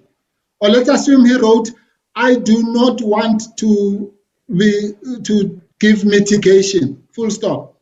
Or let's assume he wrote like Mr. De Beer, you can take your mitigation and throw it in your dash, dash, dash. It does not matter. Those rights cannot be waived, because the point here is that his right to mitigation stands. It was given by the founders of the Constitution. It was given by the drafters of the Constitution, and it is there. It's one of the non-derogable rights, even in Section 37 of the Constitution, which means even under a state of emergency, that right cannot be taken away. Right. All right. So, let me then ask you a final question. Although we've agreed that these were hybrid proceedings in the sense that they were not criminal trials, but I'm going to pose a question relating now to criminal proceedings. Right. Two scenarios, Mr. Mbofu. An accused in a criminal trial decides that he is not going to testify. Mm-hmm. What did this court say in Bosak concerning that? Because remember, that accused has got a right to be heard, but he decides that he is not going to be heard. Should then a court then be hamstrung? Or should then a court says, well, I've explained what your rights are, and I'm going to then proceed because you've then decided that you are not going to exercise that right? No, thank you, Justice Chiku, for that question. I really welcome it. You see, that's again, it goes back to this conflation of the civil proceedings with the criminal proceedings. And I'm glad you posed the question like that. So for a minute, let us cast aside the civil proceedings. And then we ask the question that you're asking me and say, insofar as this was a criminal proceedings, by the way, which is what the commission only wanted punishment. So really, the civil proceedings and so on is just a mirage in this particular case. There was no civil proceedings. They came here to ask for imprisonment. It was a disguised private prosecution. But let's put that aside. The answer to your question, Justice Chika, is the following. If that is exactly why the criminal courts behave differently from the civil courts. Because in the civil courts, if I do what you've just described, then I'm in jeopardy of getting judgment against me. So in other words, if someone was claiming 1,000 rand and I just decide to abscond, then they're going to get the 1,000 rand. But in the criminal courts, it doesn't work like that. You abscond and you don't come to court, and warrant of arrest is issued. And then, let's say you also don't honor the warrant of arrest. Then you are sentenced for breaching the warrant of arrest, not for the murder, which you were absconding from. And that's where the conceptual mistake is made. That this thing of, oh, well, you chose not to come. This is not, these are criminal proceedings to the extent that we are talking about. So the punishment for absconding, it doesn't say, oh, well, you didn't come to court, therefore you robbed the bank. It doesn't work like that. Because to do that would be to breach. But if you're a party, if Yes. you are there in court, Yes. and you exercise your right to remain silent, Right. what should a court do? If you exercise your right to remain silent in a particular case, well, the court must still, unfortunately, have a trial. Except that in that trial, there will be no witness called the accused. But it will have a trial nevertheless. It will call witnesses. It will do, it can't just say, oh, well, because you're going to exercise your right to silence, boom, 20 years in jail without any trial. That is what the right to a fair trial means. It cannot be bypassed, I'm afraid. And it cannot be waived, and it cannot be abrogated, and it is non-derogable. It is there. It was put by the founders of the Constitution. We cannot wish it away. The only question is whether in a particular case it was observed or not observed. Simple. So we then have to come to the specifics of that particular case and see whether the right was observed or not. But there's no shortcut to Section 35. It is either those rights are afforded to a particular accused, and I use this deliberately because I know it's a hybrid and all that. But we're talking in specifically now insofar as criminal consequences are envisaged, insofar as someone is going to jail. Because when you're sitting in prison, the point is this, Justice Jacob, to put it simplistically. Former President Zuma is the only person in this country. I don't know, let's say there are 100,000 inmates. He's the only one who did not have a trial. Now, of all those other 999,000 people had a trial.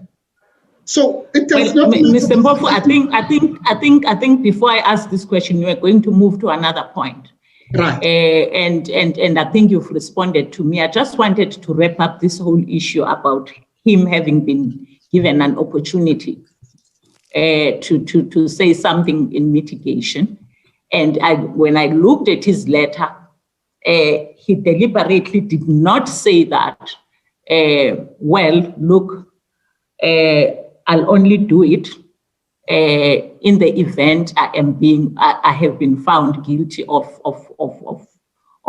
this contempt. He simply said that on conscientious reasons, I am not willing to participate in that, and that's all, not more. And yes. I was saying to you that it's not as if he was not given an opportunity. And I just wanted to wrap up on what Justice Mhlandla and you were debating. You can proceed and deal with it. Thank you very much. Thank you very much, Justice Chiku. Yes. Well, to round off that point before I move to the next point, which is about the right to appeal, all we are saying is, yes, let's not waste time on denying, saying no, he didn't. Let's assume, as I say, he didn't even write any letter. The fact remains that he is entitled to that right. Or rather, let me put it more bluntly. The court is obliged, has a duty to afford him that right. And I have no doubt that when this court extended that right, it was fully aware that that former President Zuma was not participating in these proceedings. And that's why I said it was a generous offer indeed. But that does not change the fact that it was generous does not change the fact that it was limited and did not go the full extent of that right in Section 35. And if that is so, then the right was infringed. If that is so, then Section 36 should have been applied. If that is so, then the court omitted to do that, and the court, that is a rescindable constitutional error. The mere fact, just what I've just described, if I'm right. Assume I'm right in all three. Assume that the right was not given in full. Assume that after it was not given in full, the Section 36 was not applied to it. Then it's a no-brainer then that what should then happen is that the resultant order, which comes from that kind of process, which is tainted, quote unquote, in terms of the constitution, the procedure prescribed by the Constitution, then must be rescinded. There's no doubt about that. But let's then move to the right to appeal. Mr. Mpofu? I'm sorry. Yes, before you move to your next point, Mr. Mpofu, a few moments ago in your submissions and in your answer to Justice Mhlandla, you said that the applicant is seeking the rescission of paragraphs 3, 4, 5, and 6 of the order of this court. Is that right? That's correct, Justice Theron. If I can draw your attention to paragraphs 5 and 6, please. The order. Of the order, yes. Yes. That was not the order sought by the applicant in the notice of motion. I'm just getting to it.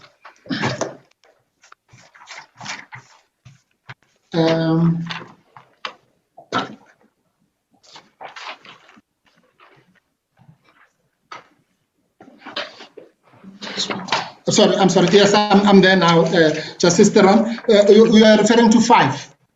To 5 and 6, Mr. Mpofu. Yes. Yes. No. I accept that, Justice Theron. What we've called them, I think the shorthand we used in the founding affidavit was that these were consequential orders. Yes. In other words, they obviously flowed from the other 2. Yes. Yes. Now, I'm not sure if, as you say, they obviously flowed from 3 and 4. Well, because if you look at Section 173, we have, this court has the power to regulate its own processes, but it also has the power to go further and make such orders to ensure that their orders are effective. Absolutely. Exactly. That's what I mean by consequential. In other words, those orders are consequential to the main orders, if you like. I'm using those words loosely, which would usually be the declarator for invalidity and so on and so on. And then the court 172(1)(b) then says, effectively flowing from that, then the court may grant such relief as it may deem fit. So it's usually consequential upon a finding at 172(1)(a). So it's only in that sense that we lumped them together, Justice Theron. Now, you also referred to, in the course of your argument, to a warrant and a warrant of arrest being issued. In my experience, a warrant, whether it's a warrant of arrest or a search warrant or a committal warrant, such a warrant would be issued on application. Yes, it could be issued on application, but again, it might be implied. In this case, I would say that the mere citing of the Minister of Police and the National Commissioner by the applicant was pregnant with the idea that when it comes to the implementation stage, they would be the implementers. Yes, no, that was the reason for citing the second and third respondent. My question, well, maybe it may be academic now, but if the applicants are still persisting with the rescission of paragraphs 5 and 6, maybe not so, are there any provisions which authorize this court to mero moto issue a warrant? No, there are not. The only justification for such an action would be under the catch-all 172(1)(b), just an equitable remedy. But in my respectful submission, that section cannot go as far as to authorize the court to issue a warrant. But let me add this very quickly, Justice Theron. We know that the law, and I'll find the case now, the law on rescission, at least in particular, is that once a rescission order is granted, the consequential orders fall away. And the case that I have in mind, and I will refer to later, was about ejectment orders. So it was said in that case that once the main relief, I can't remember what it was now, probably to declare who's the owner or whatever, is rescinded, then the ejectment order will automatically fall away. So it is that I'm assuming in favor of the court for now that, assuming the court had the power to issue those orders, then they will, and that's why we have prayer 3. They would suffer the same fate as the mother orders, which gave rise to them. Thank you, Mr. Mpofu. Thank you, Justice. Mpofu, can I just ask you on that aspect? If a court grants a judgment, let's say it's a default of payment of a bond, court grants judgment in a monetary sum declares the property executable, and also orders that the respondent must do everything necessary to comply with that order for execution, and failing which the sheriff must do everything possible, and so forth. We know those kind of orders. Yes. If you on rescission succeed and you get an order setting aside the default judgment, you don't need an order setting aside the order to make payment, the order to comply with execution. Everything falls away. It's consequential, isn't it? Well, it's not that simple, but yes, it is consequential. I've said that. But what we are talking about here is something much more. We're talking about almost a standalone deprivation of somebody's liberty by the so-called consequential orders. That's why I was giving the long answer. But yes, at the level of what I call the main orders and the orders that follow, obviously that it happens again all the time in the court. Sometimes, as you know, Justice Majid, the court doesn't even go to say, even in review proceedings, for example, the court might say this is invalid. It might, on one occasion, not have another order that says, therefore it is set aside. But we all know that once it has been declared, administrative action has been declared invalid, then it is consequentially set aside. So there is that relationship between the orders, yes. So simply put, if you get an order in terms of your notice of motion that paragraph 3 of this court's order be set aside, everything else falls away. There's nothing left. Absolutely. There's no. That's exactly what you mean by consequential. But of course, a pleader, any reasonable pleader, yes, must anticipate that 3 might remain or 4 might remain. But you're quite right, Justice Majid. Thank you.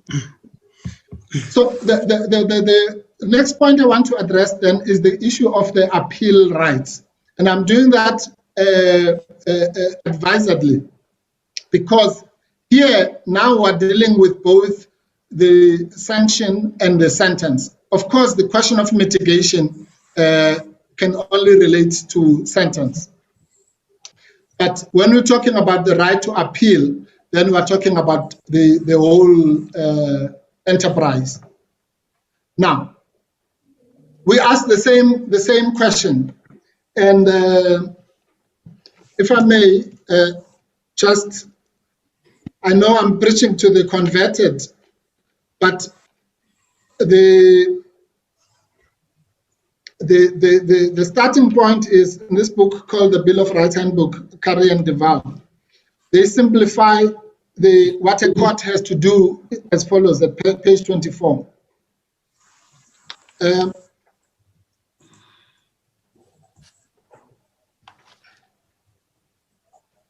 The first step is the normal first step in the substance stage of the litigation involves interpreting the provisions of the Bill of Rights. The court must consider, by reference to the facts of the case and to the interpretation of the Bill of Rights, whether, and that's important, this is the first stage, whether a right has been violated. If the court does find that a right has been violated, it must then consider whether that violation is justifiable, is a justifiable limitation of the right. Finally, if the court finds that a violation of a right is not justifiable limitation, it will have to consider the proper remedy. So that's what the court does every day and any day. So with that background, let's then go to the appeal section. We say, with the greatest respect, step 1, what is the content of the right? The content of the right is in section 35(0) of the Constitution. And that simply says that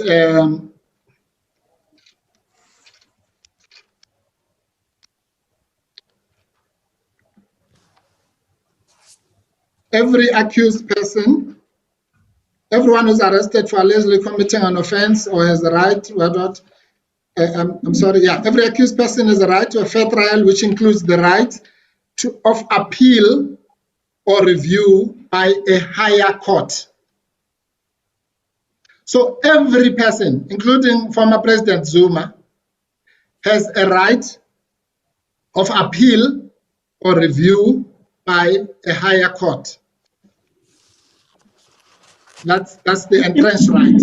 Now, the intro in that section says everyone who is arrested for allegedly committing an offense, then the rest comes.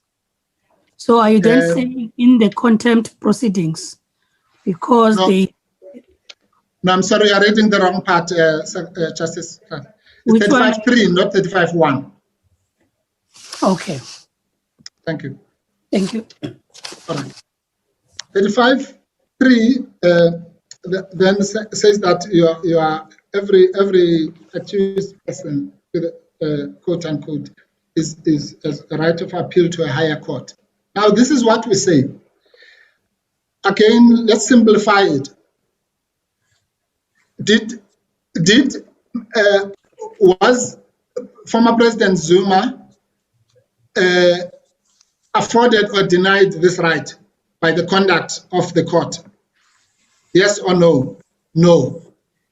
The question is, was it justified? If the answer is no, again, I'm afraid the answer is still no. And therefore, comes back to your question, Justice Mklanka, what should then happen? Then it means before you get to that question, what should we make of the fact that the proceedings in this particular case, direct access had been granted? Yes. And we know that there is no right of appeal there. Well, that's exactly the problem, because we know that there's no right of appeal in direct access proceedings. It means that was another error. I have never heard of direct access, let alone urgent criminal proceedings. So that's the point. The point and the reason for that is exactly because we have such a thing as Section 35. It's not because other complainants wouldn't like all other litigants to just go on an urgent basis the following Tuesday and run a criminal trial. They would love to, but it has never happened in the face of the earth. Why? Because the criminal proceedings, urgent and direct access criminal proceedings, are ipso facto a violation of the fair trial rights of an accused. There is no way that when the Constitution, the people who drafted the Constitution made the provisions for direct access, that one of the things they had in mind was a criminal proceeding. So why? Because this was a hybrid process. Yes, I know, but let's assume, that's what I'm saying, insofar as it is also, that hybrid has got somewhere in it a criminal proceedings, okay? So insofar as that's what I'm saying, let's assume it was a combination of 10 things. I'm only talking about the part where it is criminal proceedings. I know there'll be the other proceedings and so on. But insofar as criminal consequences are envisaged, there is no way, I'm prepared to put my neck on the block on this one, that the direct access provisions envisaged the complete wiping out of Section 35 rights. It cannot be. And that was the approach that was taken by this court in S versus Renz, one of the cases that we submitted yesterday. I think it was Justice Madala, where it was said that if any provision of the Constitution, any other provision, in other words, one that is not in the Bill of Rights, that must be interpreted, of course, in conform. It can never be interpreted to breach the Bill of Rights.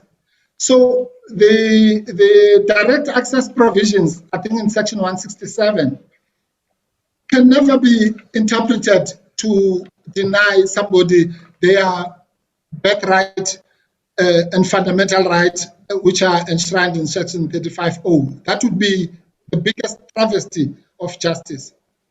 So it is no answer to this point to say, because then it's just a secular reasoning, to say no, but the right of appeal was denied because of the direct access. That doesn't work that way, because firstly, let's start at we agree that the right of appeal was denied. Then we must stop there and say, well, we know the reason is direct access. We'll come to that just now. But if that right was denied, then what should happen? If that right was denied, then it must be applied, Section 36 analysis must be applied, and so on and so on, those 3 steps that I read out. So it all turns out on the facts, I'm afraid. So the facts, the law is very simple. The facts are, was the right of appeal denied, yes or no? And I will just now demonstrate that that right was denied. When this court elects to sit as a court of first instance, which is what I said in the morning, then it literally is relegating itself, and I'm not saying that negatively, in a positive way, because we know that there were reasons why this was done. But for legal purposes, it then relegates itself to be treated like any other court of first instance in criminal proceedings.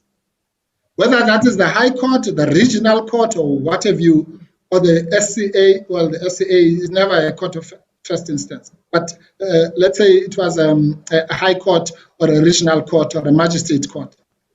Now, once the court does that, once it clothes itself with the robes of the court of first instance, then it must not be expected to be treated as an appellate court.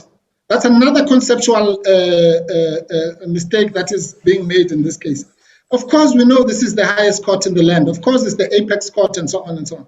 But in this instance, it brushed itself as a court of first instance. And to that extent, then it must extend the rights in Section 35, as I say, is a catalog. It's actually, these are instructions, let's call them that. The rights in Section 35 are instructions which are given to every court of first instance, including this one. And if any of those instructions is not carried out, then a breach has happened. Now, for good reasons, for bad reasons, for indifferent reasons, it doesn't matter. But once, as a rights holder, it's my business that this was done for this or that reason. As a rights holder, all I want to know is, I got these things in Section 35, I tick them. Was this one done? Yes, no, yes, no. If it was not done, it was not done. And if it was not done, there must be legal consequences. Now, I'm saying this then. In this court said in Shinga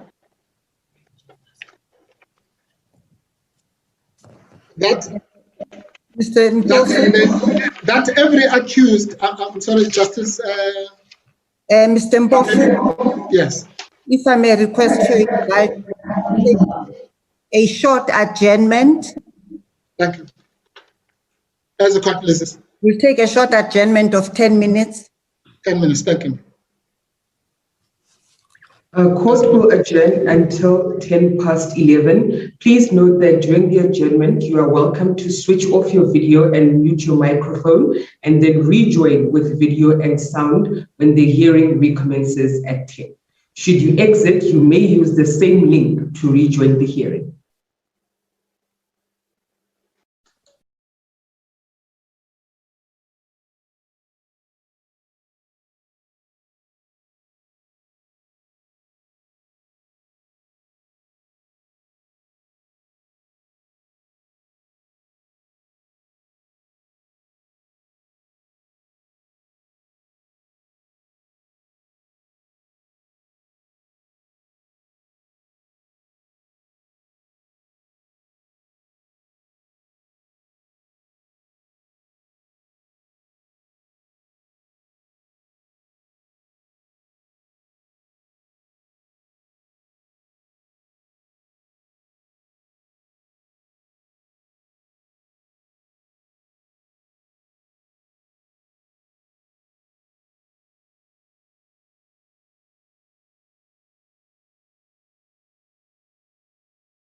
Mr. Mpofu is muted.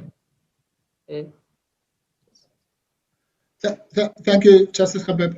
Mr. Mpofu, may I just get an indication of how long you still need to require, of how long you require to argue your matter? Justice Kambebe, if I cannot predict the interruptions, which are most welcome, but given my notes, I can still do another 45 minutes to an hour. Justice Kampepe, that should be sufficient. That should be sufficient. Thank you. I'll try and time myself. Justice Kampepe, before Mr. Mpofu proceeds, can I please ask Mr. Naidu to check with Justice Pillay? I don't see her online, please. Okay.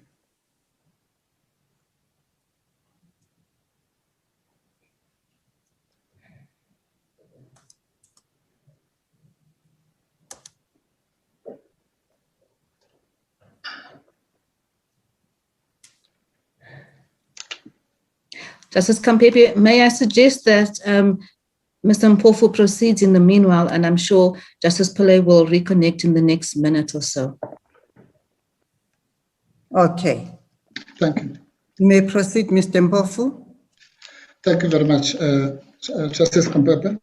When I was muted, I was saying that I was just apologizing that I have to just go back a little bit to the issue of mitigation before I proceed with my argument regarding the appeal. And I wanted to make a reference to the case of Madlanga J in Van der Walt versus S, which we have cited in our heads. And that it's at paragraph 28 of that's 2020 volume 11 PCLR 1337. And it relates to the question that was posed to me by Justice Mhlanhla about what should happen if it is found that the mitigation rights were limited. And I simply say that the point that I make, although again it's not on all fours, so I know that this case dealt with a different matter. But the simple point I make is that Justice Madlanga in that matter related to the importance of the stage at which a particular right might be afforded. In other words, the fact that it might be afforded at one stage or another might make a huge difference to whether that right has been limited or not. And this is what the court said, because it was argued there that, well, it made no difference, as it might be argued here, that it made no difference whether the right was given on the 9th of April or the 29th of June. And Justice Mazanga said, of course, that misses the point, the no difference argument. It fails to address a crucial issue, and that is this: the admission and rejection of evidence at the right time, that's where the emphasis is, may influence the decision whether to close one's case without tendering any evidence.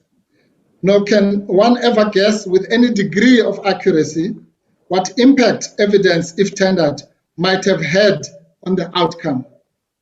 The no difference argument is thus misconceived.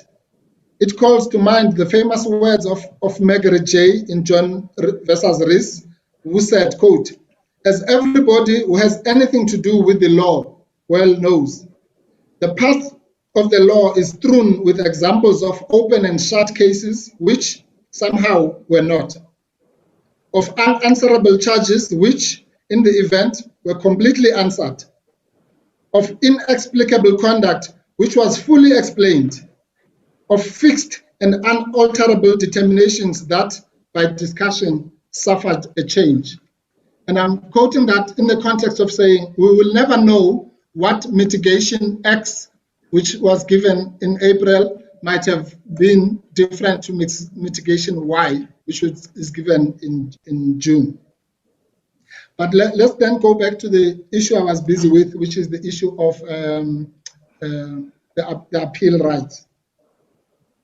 I was saying the following, that the constitutional... I'm sorry. Mr. Bofo. I can't... Oh, Justice Chapter, yes. Yes. I'm trying to understand the argument. Does your argument relating to the limitation of rights depend on whether or not there should have been a trial? Yes, among other things. Isn't that the anterior question that we have to determine first whether the process that was followed, call it hybrid or whatever, I don't know what it should be called, whether that process should have been followed? Yes. And if you say it shouldn't have been followed, why should it not have been followed? Yes. Thank you, Justice Chapter. Can I answer that question in two parts? I will start by the easier part, which is the process was followed. We know that as a matter of fact.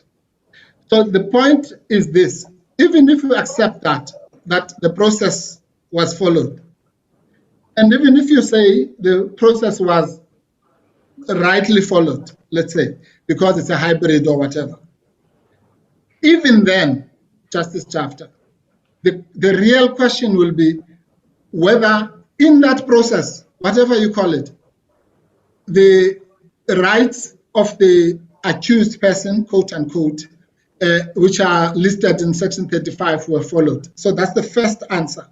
And so irrespective what Faki and all those other cases say, Machabeng say, is that the court must see to it, for lack of a better word, that those rights are not negated. And of course, I accept that it says not all the rights. I think Faki says not all the rights. Sorry, Justice Chapter. The difficulty, the cases that you're referring us to make it plain that the contemner is not an accused person. Well, I wouldn't put it that strongly, Justice Chapter. Even Faki uses the word accused, but it puts it in quotes. But I don't care. But if it's in quotes, it's not the real thing, is it? Yes, let's assume it's a half thing. But to the extent that the person is entitled to the Section 35 right, just like an accused. Let me put it that way.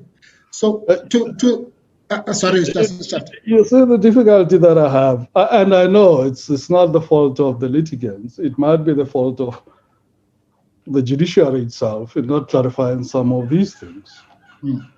The difficulty that I have is this. If the common law process, which led to a criminal sanction being imposed for a crime, and I agree with you that it doesn't matter whether it is in the context of civil contempt. Contempt of court is a crime. That's what the law says. We accept that. Now, the difficulty is this. The common law rule or process allowed the common law process, yes, in relation to contempt, allowed for a process where in civil proceedings, there would be a criminal conviction followed by a criminal penalty. Okay? And when you look at the Constitution, the scheme of the Constitution, you see a distinction being drawn between those two processes. Okay? The Constitution, in some respects, tells us that there should be a trial. Now, the question is whether the common law process, which is well established, is compatible with the demand by the Constitution that there should be a trial. Yes. Now, okay. Isn't that the point that we need to resolve first? Because if the common law process is constitutionally compliant, then all these arguments about the specific rights may fall away, because then the Constitution would have sanctioned a process that leads to the limitation of those rights. Everybody knows you argued under Section 36 that the rights are not absolute, they may be limited under certain circumstances. So I want to understand whether or not our Constitution demands that before someone can be convicted of crime and have a criminal penalty imposed, that there should be a trial.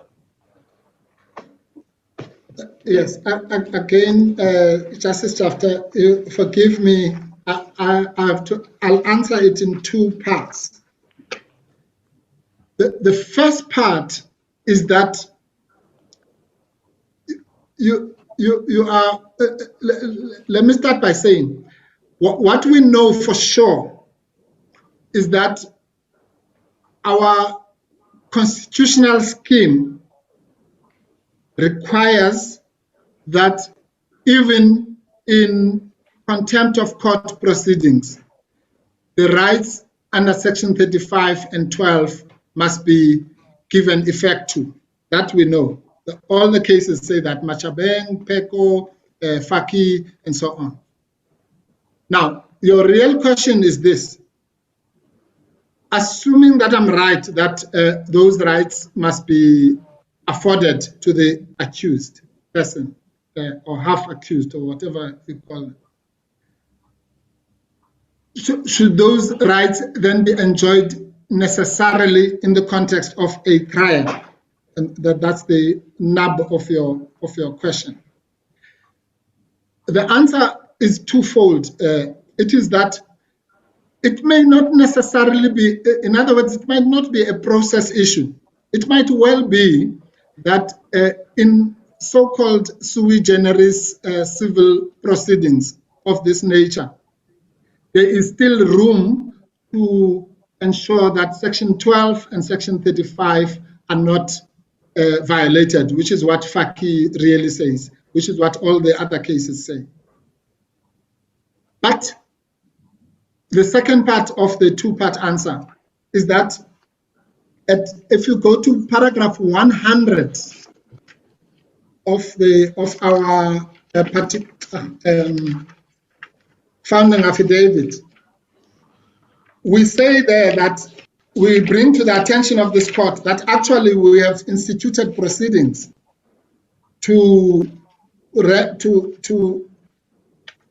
I'll just read it out. We say at paragraph 100, for the sake of completion and transparency, and although of no direct and immediate relevance to this application, I wish to disclose that I've given instructions to my legal representatives to launch parallel proceedings in the High Court aimed at inter alia challenging the constitutionality of the Criminal Procedure Act insofar as it fails or omits to cater for affording the normal fair trial rights to persons facing imprisonment in proceedings which are solely aimed at such imprisonment. In other words, what we're saying there, Justice Jafta, is that we are prepared for the first part of my answer is that to work within the current framework, which forces you into civil proceedings. But we're saying at the same time, we are challenging the constitutionality of that regime. So even when it stays as it is, we say we should still succeed. But more so, if we succeed in the other action, or rather application, then it will be a no-brainer, because then the Criminal Procedure Act, of course, if it accommodates this scenario, will accommodate it within its normal framework. You go to court, you plead, you cross-examine, and so on.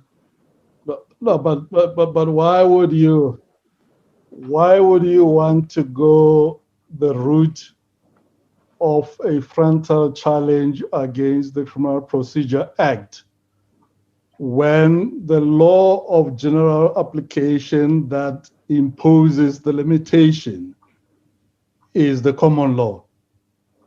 Because I don't understand that. No, that it is for the same reason that you prosecute murder by using the Criminal Procedure Act. It doesn't change murder from being a common law crime, but what it does is to have a mechanism that the Criminal Procedure Act, whether it's fraud or whatever, they will remain common law crimes. But it's the procedure by which those crimes are prosecuted that we have a problem with, not so much with the source of the crime itself. No, Mr. Mbofu, you're missing my point. My point is simply this. We know that, or you have argued that your client's rights in the Bill of Rights are limited by the process followed in the judgment under consideration. Right. And we know that that process is a well-established common law process. Are we still together? Yes. You seem not to be convinced. No, I'm convinced. I'm convinced it is. Okay. Yes.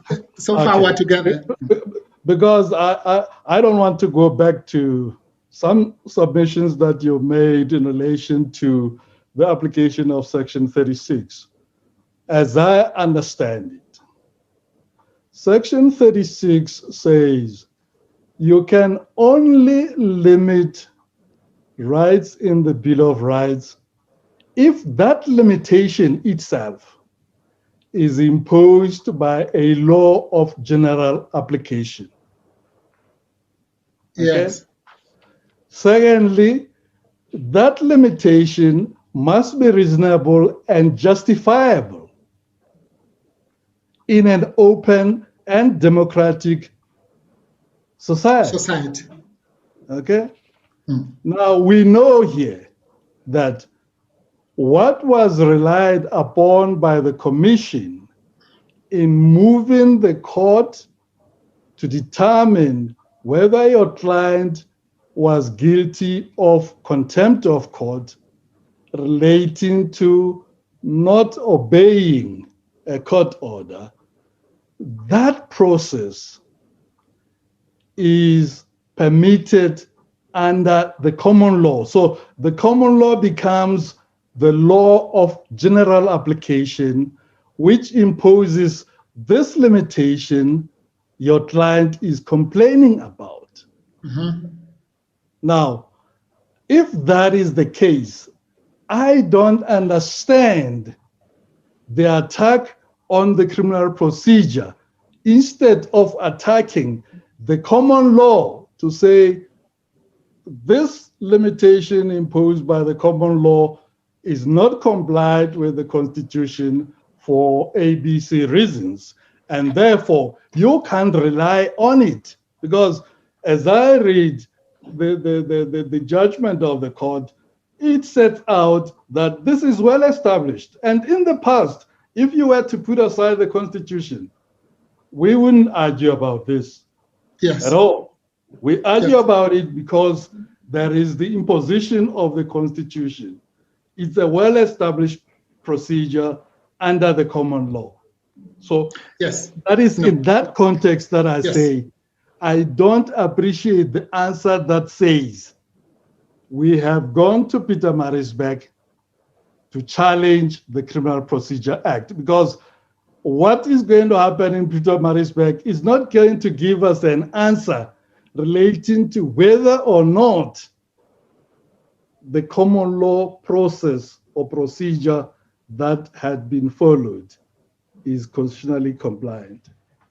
Well, then I completely don't understand that part, because my understanding is that if the Criminal Procedure Act is amended, and therefore the Parliament then imposes a new process because of that case that we have, then ipso facto, that new process will override the common law process to the extent that, well, that's what legislation is. It either codifies or amends, quote unquote, the common law.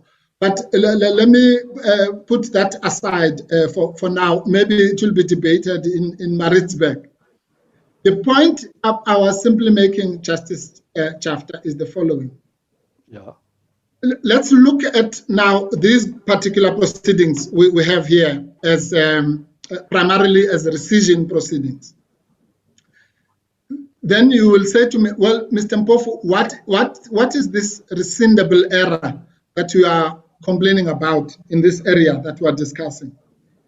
And we are saying the rescindable error is the fact that the majority judgment, unlike the minority judgment, failed or omitted, that's the rescindable omission, omitted to even apply what Justice Chafter, what you are saying to me. In other words, they ought to have done a Section 36 analysis and then maybe come up with the answer that you have just given me.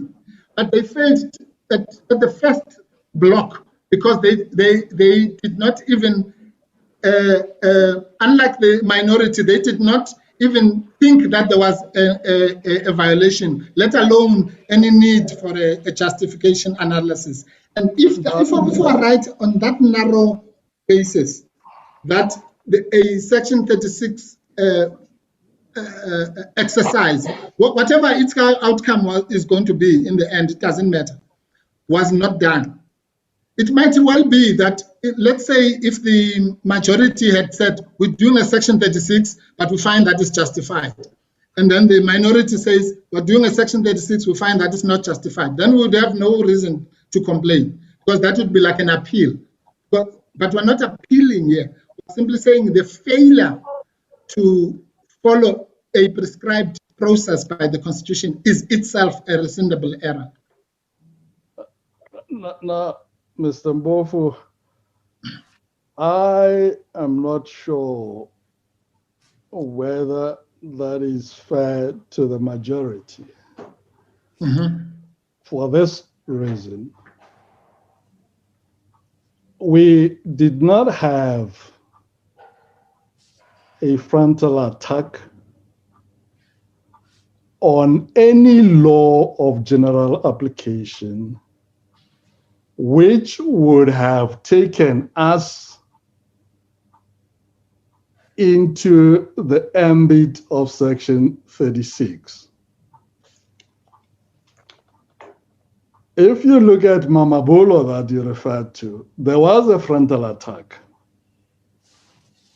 And when there is a frontal attack, you and I know that you have a two-stage inquiry that you have to follow. First stage, you ask the question, is there a limitation of a guaranteed right? Yes. If the answer is no, that's the end of the matter. Absolutely. But if the answer is yes, then you have to proceed to the justification analysis. Right. So one has to understand or read the majority judgment in that context. Yes. Yes. No, we are completely agreed, Justice Chapter, you and I. But what I'm saying is one thing. The Section 36 analysis is not only confined to attack on a law. What I read out now from Curry and Deval, what they call the three-stage theory. So if stage one, if there's an allegation of an infringement of a right guaranteed in the Bill of Rights, then the three-stage process kicks in. In other words, you say, was there an infringement? And as you correctly say, if the answer is no, that's the end of it. If there was a limitation, yes. Well, Karen Deval say in constitutional language, limitation, infringement, and violation are synonymous. That's why they said page 151 of their book. But and I prefer the word limitation because it gives you the minimalist approach that even if it's a 10% violation, but that's fine. Let's use limitation. So if there's a limitation of the right as alleged by the applicant or whoever is approaching this court or high court or whatever. Once the answer is yes to that first question, then you have to move to the second question because rights are not absolute. So it's not a simple thing of saying, did you limit my right? Yes, and therefore I must get a remedy. You have to go to the second stage, which is the crucial stage that we are discussing now, namely whether there's a justification.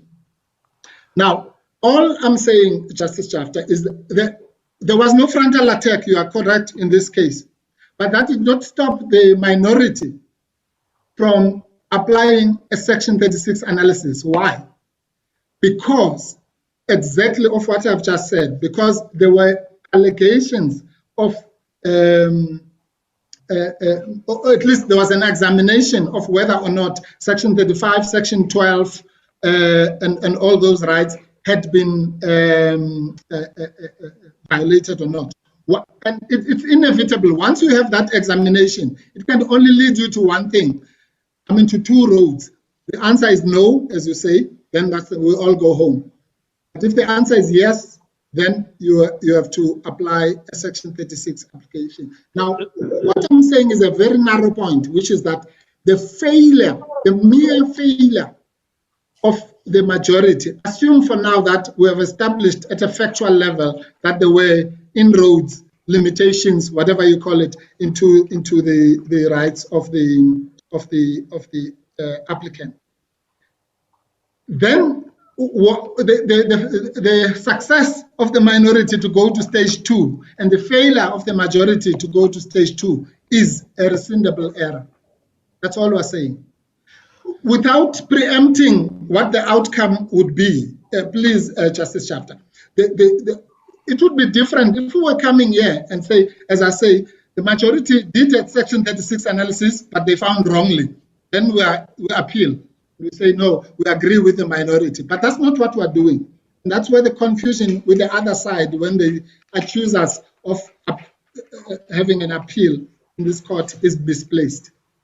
Am I wrong, or did I understand the majority wrong? Because the impression that I have is that the majority came to the conclusion that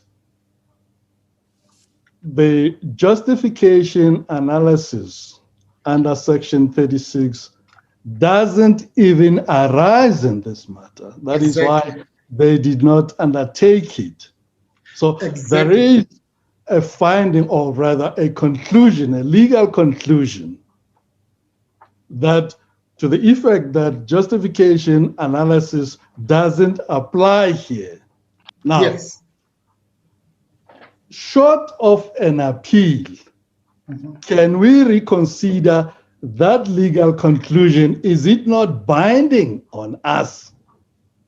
No, Justice Chafter. No, then if that argument were to hold, then we must scrap the process called rescission, because every time you do a rescission, that it is that court, let's say whether it was the SCA or and so on, which would have made the finding. Now you'll be chasing your tail if you're going to be saying, well, the judgment that you want to rescind is binding on the very court. No, the issue is this: in a rescission, as you correctly found out, just in the case of sorry.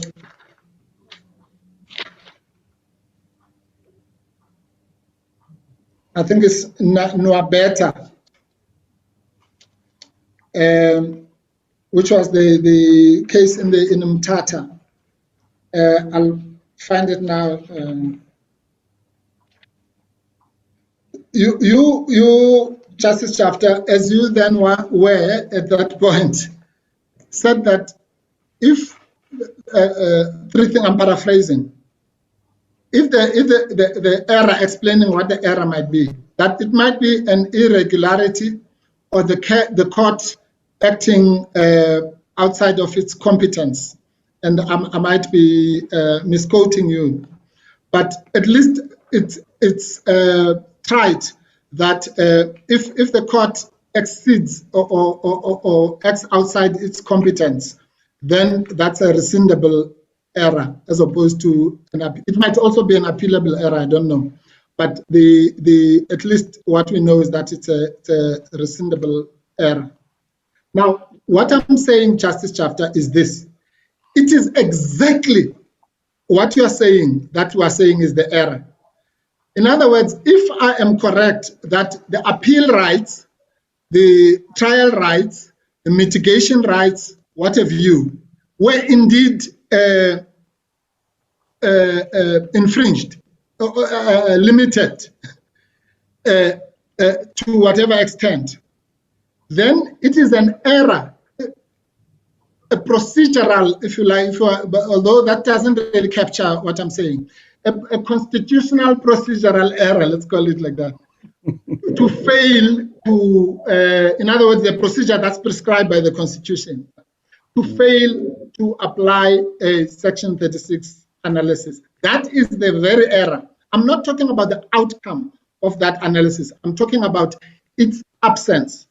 The mere fact that it was not done is itself calls for the rescission of the judgment. Only, of course, if I'm correct that there was a violation. And that's why I was at the level of explaining that in this case, there was indeed a violation of Section 35(3)(0). And whether that a violation, I'm sorry, Justice. I'm trying to understand it, Mr. Mpofu. On the rescission lane,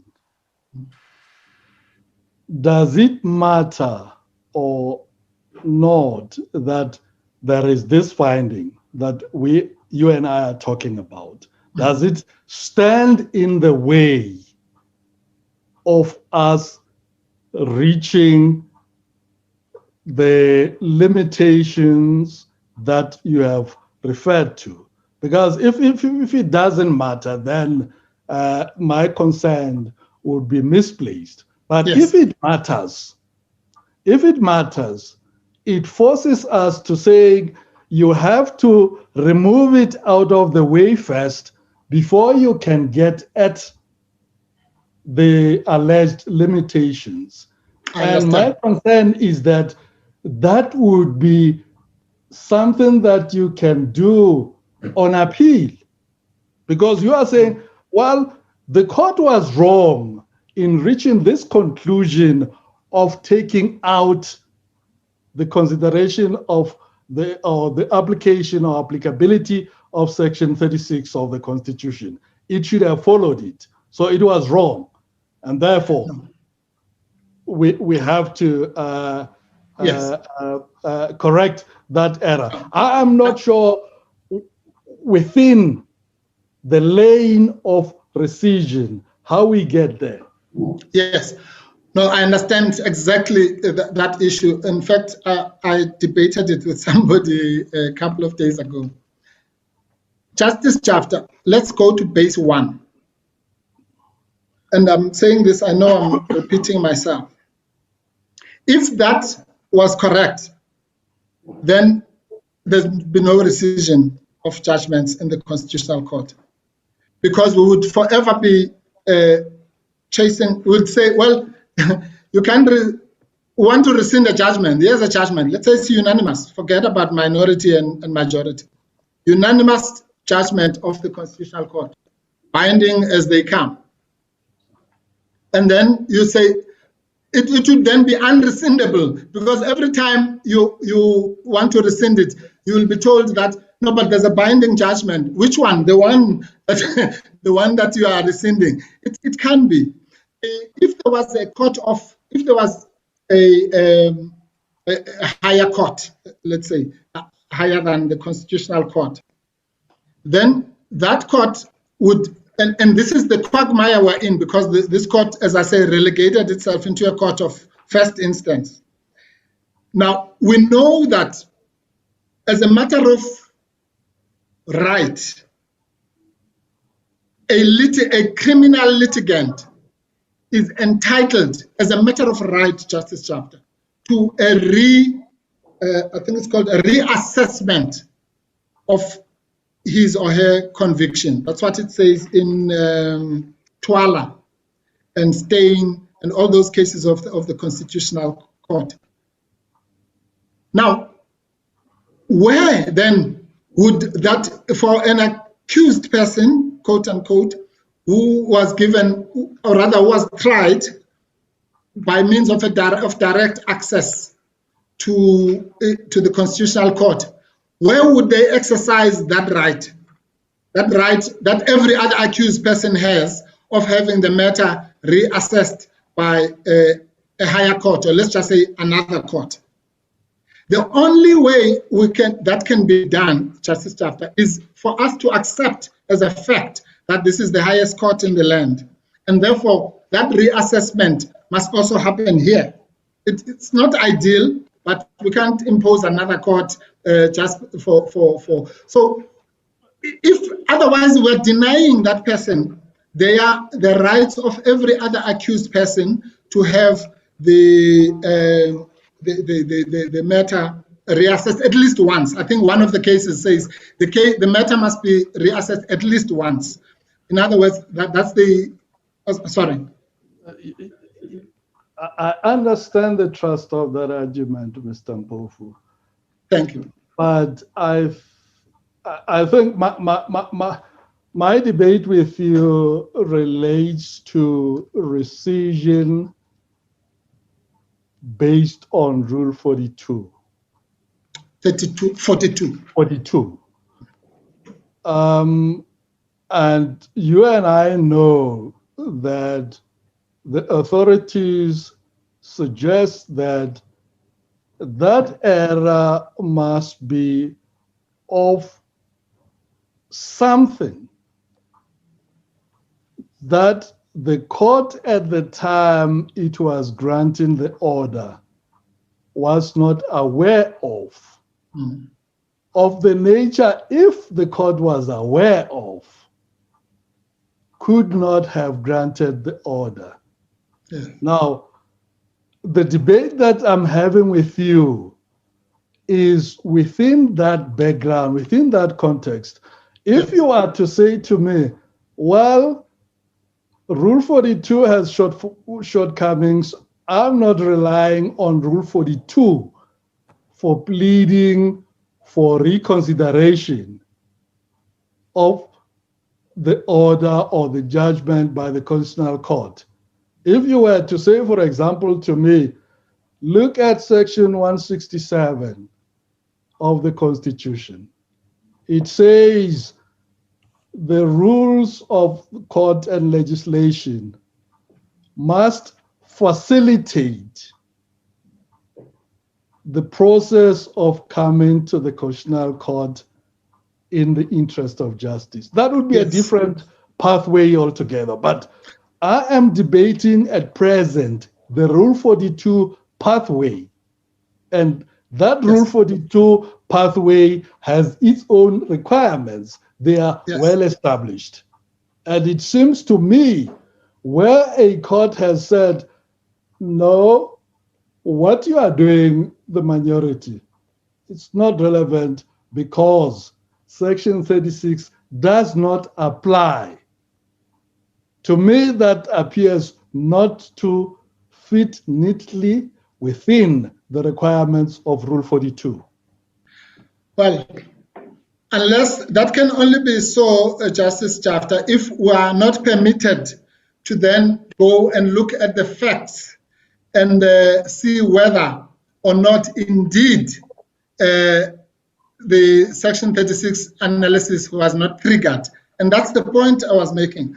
If it doesn't matter what the majority or minority says, but if upon looking coldly at the facts, we are able to distill that actually, objectively, the Section 36 analysis was triggered, then it does not matter, with the greatest respect, what the majority said or the minority said or did not say.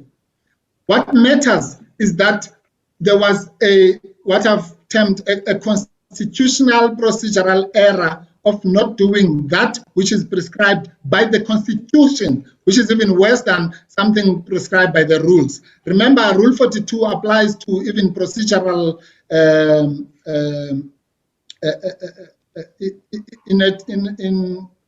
inadequacies. For example, if the rule said you have 10 days and a judge says, well, I'm kicking your case out because you should have done this in 5 days. Even that level of procedural error would be rescindable. So how much more of an error which is of the order of something prescribed by the Constitution, which you have failed to do, when objectively speaking, it can be shown that you should have done. Surely, that omission, let's call it, would apply as a rescindable error in that context. And the case I was referring to is Mutebwa. This was Mutebwa, 2001, Volume 2, SA 193, the Transkei Division, and it was Chapter J, as I say, as it then was, who explained that even this thing about it should be on the record, that actually the most important point that came from that case was that a rescission application must be judged according to the allegations in the rescission application, and that those cases that said it must be judged in relation to the record were wrong. And that judge was correct. I may have been wrong, Mr. Mpofu. No, I insist, Justice Chapter, that you were correct. In fact, that Erasmus, for that matter, even today relies on that case for the proposition that I'm making. Mr. Mpofu, what I found strange here, I'm sorry to detain you for so long. I appreciate it, Justice. What I find strange here is you started by saying we have to find first whether there has been limitations of rights, which is unusual, because when you come to court for rescission or some relief, you first have to show that the court must entertain your matter. And once you have shown that it must be entertained, then you go to the merits of it. Your approach is start with the merits, evaluate whether or not there were limitations. Then once you have done that, then you can come back and say, this is the approach to court is justified because of. You didn't say that. No. That's absolutely the exact opposite of what I said. Well, I started this morning when I was given 10 minutes to talk without interruption. I said, 1, we come primarily under Rule 42. Then I said, we also come under the alternative relief is based, and I referred to the pleadings on Section 38 and also Section 172. And I said, if, and obviously those are in cascading order. So I was saying, even if you were to find that the case does not straitjacket into Rule 42, and that is why Justice Majid asked me correctly that, Mr. Mpofu, are you saying under the wording in Rule 29, which says with the necessary adaptations? I think I'm paraphrasing, it probably doesn't say that. That's how you are invoking, and I said, yes, that is correct. In other words, I'm saying Rule 42 itself must not be applied mechanically as if we are in the High Court, because we are in the Constitutional Court. And those words in Rule 29 that say with the necessary adaptations, mutatis mutandis, must, among other things, as Justice Majid understood my point then, mean that the remedies that might be available to a High Court, or the other way around, the remedies that might be available to this court in its application of Rule 42 might well be wider than those remedies that would have been available to a rescission High Court. And I was doing that deliberately because that's why we said at paragraph 11, and I think the last paragraph of our pleadings, if the court, and that's why the word reconsideration only comes there for the first time. Paragraph 11, Justice Chapter. We say rescission or a reconsideration. In other words,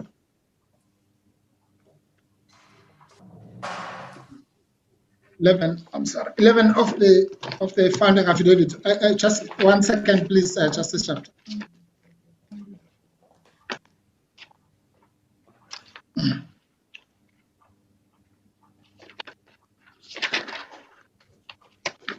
So, as they say, jurisdiction, we don't do what you are saying, Justice Chapter, when we establish the jurisdiction of the court.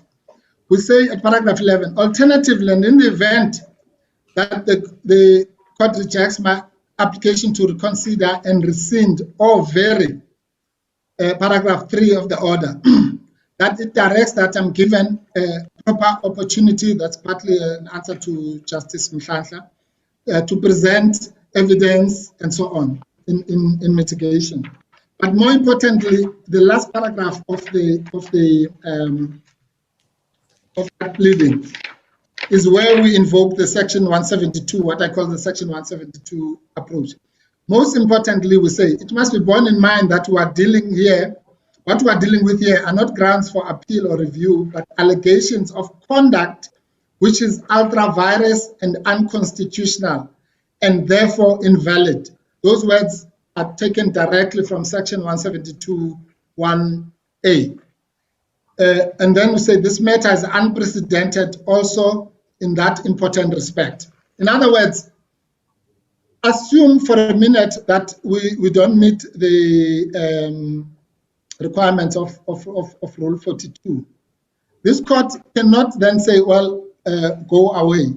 It will have to say, if it agrees at the very least that there was unconstitutional conduct on the part of the majority, as we forcefully allege, it will then have to say that, well, what must be done about it?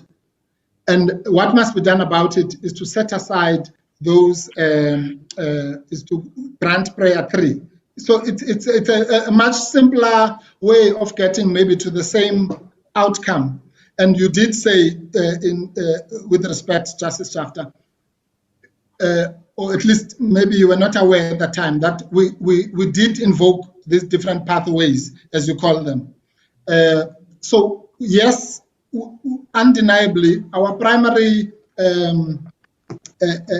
attack route is Rule 42, but we have foreshadowed the possibility that if it is applied mechanically, one might say, oh, what about this and that comma here and a comma there, and not adapt it to as what Rule 29 we think says it should be done. Let's assume then it's applied as if we were sitting in the High Court.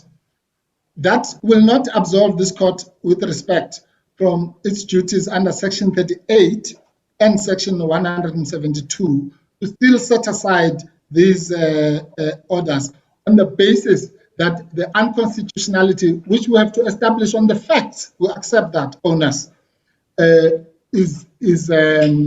must be remedied somehow.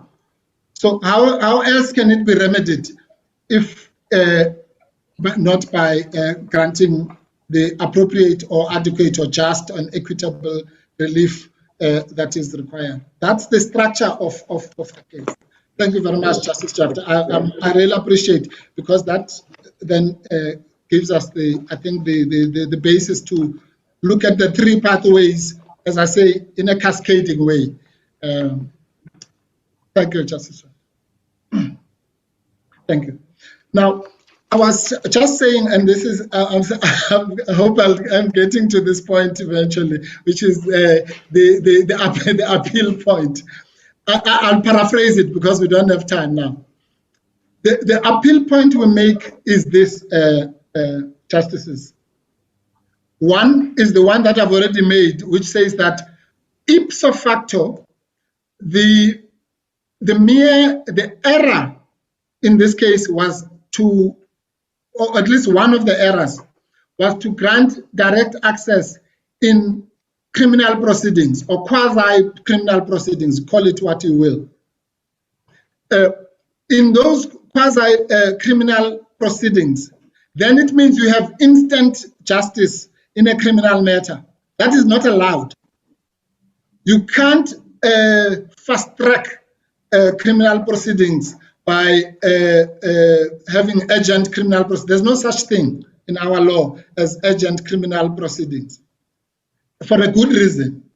Why? Because unfortunately the tedious route that is prescribed in Section 35 has to be followed. It's obligatory.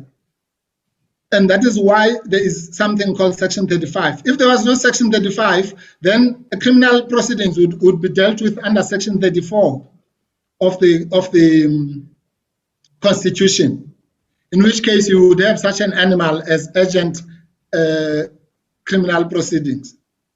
But the mere fact of having urgent criminal proceedings, or no, let's forget the urgency for now, direct access criminal proceedings, means that ipso facto you are denying the right of reassessment, which every other accused person has. You are denying the right of appeal, which 35.3.0 says every accused. Why should every accused be entitled to Rule 35.3.0 except former President Jacob Zuma? Why? There cannot be a situation where everyone, as I say, who's sitting in jail right now, had Rule 35.3.0 available to them, except one man. Now, if that is so, then it comes back to the discussion I've just had with Justice Jafta, which is then plainly there has been an infringement of at least 35.0. If there has been an infringement of 35.0, then there should have been a 35.6, rather a 36 treatment. Was that done, yes or no? No, it was not done by the majority. Is that a good thing, or does it invalidate the procedure actually followed? Yes. If it does, then it must be rescinded. Alternatively, it must be remedied in terms of Section 172. That's it. So the mere fact that we end up in the same place, whether we had come directly as Section 172, or we had come as Section 38, or we had come as Rule 42 or Rule XYZ, doesn't really matter. It's the substance of what the relief was seeking that should be considered. And if the criticisms or irregularities, maybe let me use that word because that's the language of Rule 42. If the irregularities that we point to are established as a matter of fact on what happened. So let's say, for example, Justice Jafta, that the majority says the issue of the right of appeal does not arise. That's what they say. How can it not arise when the 35.0, they're not even saying no, it was not infringed. They say it does not arise. In what world can the 35.0 rights which are afforded to every accused, not arise at all, let alone not being breached or there's a justification and so on. We don't even go there. It does not arise. That is a constitutional error of the most highest magnitude, because what it does is not a theoretical debate as if we're in a constitutional debate. It actually, that thing has resulted in a man sitting in jail now as we speak, right now. So it's not a theoretical infringement of a right that we know we can look at it this way or that way. It has directly resulted in somebody being detained as we speak. Mr. Mpofu, I'm sorry, Justice. Mr. Mpofu, at para 77 of the judgment, it says, of the judgment, yes. It is simply unavoidable that a contemner in civil proceedings will not be categorized as an accused person, which means that he will not enjoy those rights that you are referring to. No, that's wrong, Justice Mkhandla. There's no case that says that, in fact, if that is what was meant, then it was even worse than what we suspected. Because there's no case, all the constitutional court cases on this topic, up to Machabeng, all of them, even Faki, say that to the extent that there are criminal consequences, of course, we accept that it's a hybrid. Of course, we accept that it is not just, it's like saying something is water and sugar, but it's still water. So the mere fact that there is in that amalgam or hybrid or whatever you call it, one of them, of the ingredients there is criminal proceedings, entitles a person. We can call them whatever, accused or Mr. So-and-so, it doesn't really matter. The point is that that person, whatever you call them, is facing criminal consequences, has committed a crime, allegedly, as we have now all agreed. And to that extent that they have committed a crime, they cannot be denuded of the rights of fellow South Africans who have also committed crimes. Whether you call them accused or professor or whatever, it really doesn't matter. The point of the matter is that that human being has, among 100 other things, committed a crime. And to the extent that they've committed a crime, they are entitled, according to FACI, at least to not all the limitation, or rather the rights in Section 35, but to some of them. And this is what the minority pointedly said, that the majority was arbitrary. Maybe that's not the words that were used, but the majority simply said, not all the rights are entitled, but it didn't then go and say which ones were applied, which ones were not applied. And that is the height of arbitrariness, because it cannot be left to a court one day to say, okay, there are 20 rights, today I'll give you the 10, tomorrow I'll give you 15, other day I'll give you 6, and I won't even tell you which 6 I gave you. Oh, what is that? Because that... I'm sorry. I think we have to be loyal to the language of the Constitution. Right. It is the very Constitution that says an accused person. So for us to appreciate who is entitled to the rights in 35 sub 3, we will have to look at the Constitution and say, is he an accused person? I understand the argument that you're making about the development of the common law. Remember, we're proceeding from the premise of the common law that brought us this hybridity. Yes. And the cases that you are referring to are saying, well, look, you can't use, for example, the civil standard of proof, even if it's motion proceedings, because ultimately you're going to take away the physical freedom or physical liberty of a person. Yeah. So that is done in the context of the development of the common law. Mm-hmm. The issue of who is entitled to the rights in Section 35 sub 3 is resolved by the Constitution itself by saying an accused person. When you look at the rights under sub 2, you will notice that those are conferred on not only accused persons, even those under sub 1. So I was making that narrow point that we shouldn't readily say, well, whether you are an accused or not, it doesn't matter. It may well be that for all intents and purposes, you are an accused in a particular case, even if you are not called an accused. And if in effect you are an accused, you are entitled to those rights and all of them. Yes, it might well be, Justice Shafter. That might be so, but I don't even need that high argument. All I'm saying, let's assume, for argument's sake, that FACI is right, that you are entitled to some of them. Let's assume, because that's what FACI says. It says, it uses the word not, it's a negative, double negative.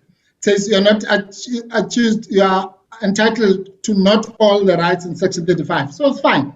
Let's say there are 20 rights and you are only entitled to 2 of them. I don't mind. The point will remain, those 2 that you are entitled to according to FACI, according to Machabeng, according to all the cases. Machabeng says at paragraph 69, the applicants in both matters seek leave to appeal a decision of the Free State and the Supreme Court of Appeal, respectively, on various grounds.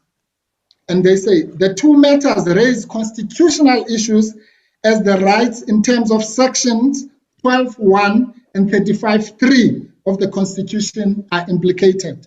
That's what the Constitutional Court said.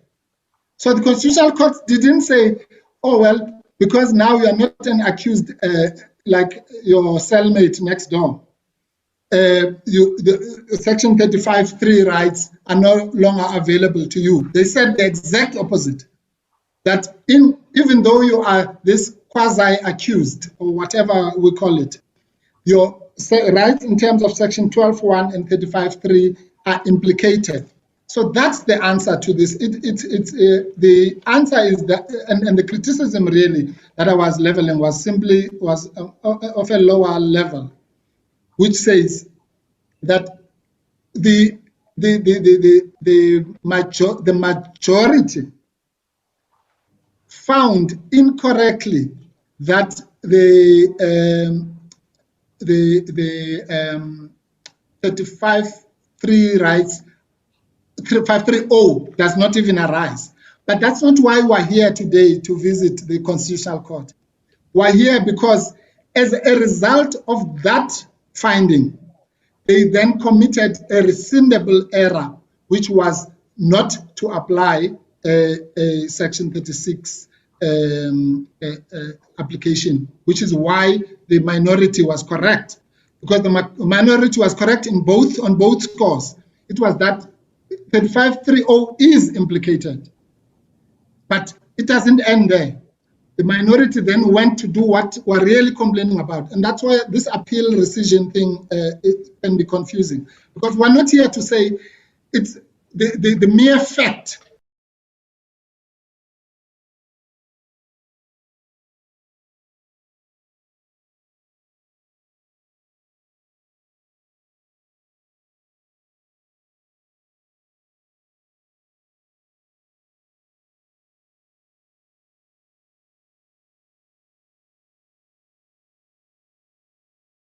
that the majority found that 35.3 does not apply is the end of the story, therefore you must rescind the judgment. No.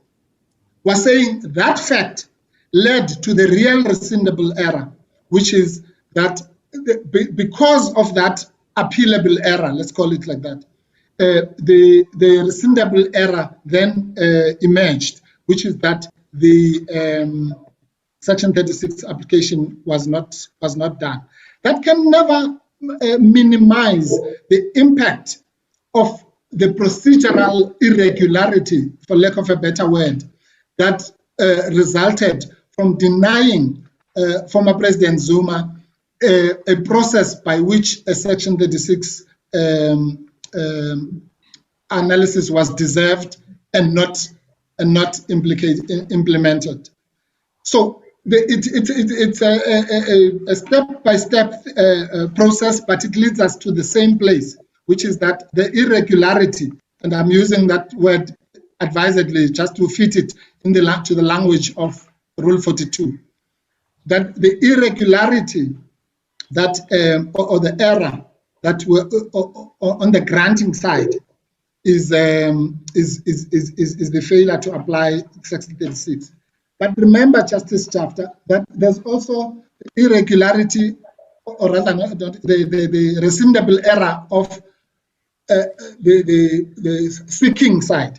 In other words, when it was erroneously sought, and we say that too was committed because it was erroneously sought. The mere fact of having a disguised private prosecution in urgent direct access proceedings is erroneously seeking an imprisonment of a person.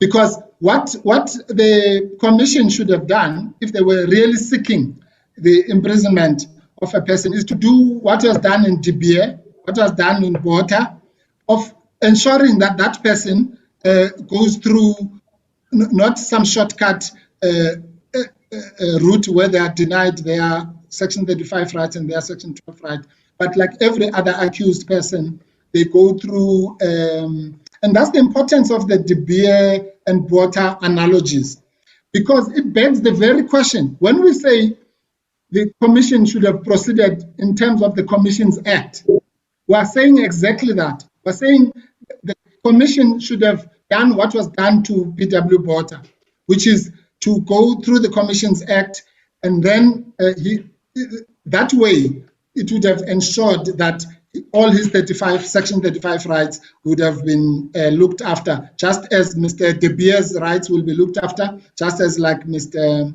P.W. Bota's rights were looked after. And that's the nuance that we introduce in comparing these three, what we call, should this court have adopted the Zuma way, the De Beer way, or the Bota way?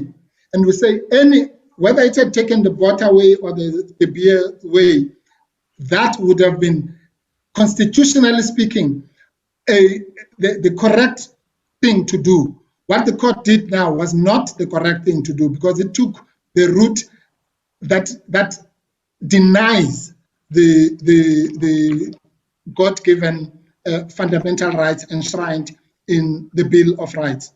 And even if you look at it at that simple level and say there were 3 roads, it was a 3-way intersection.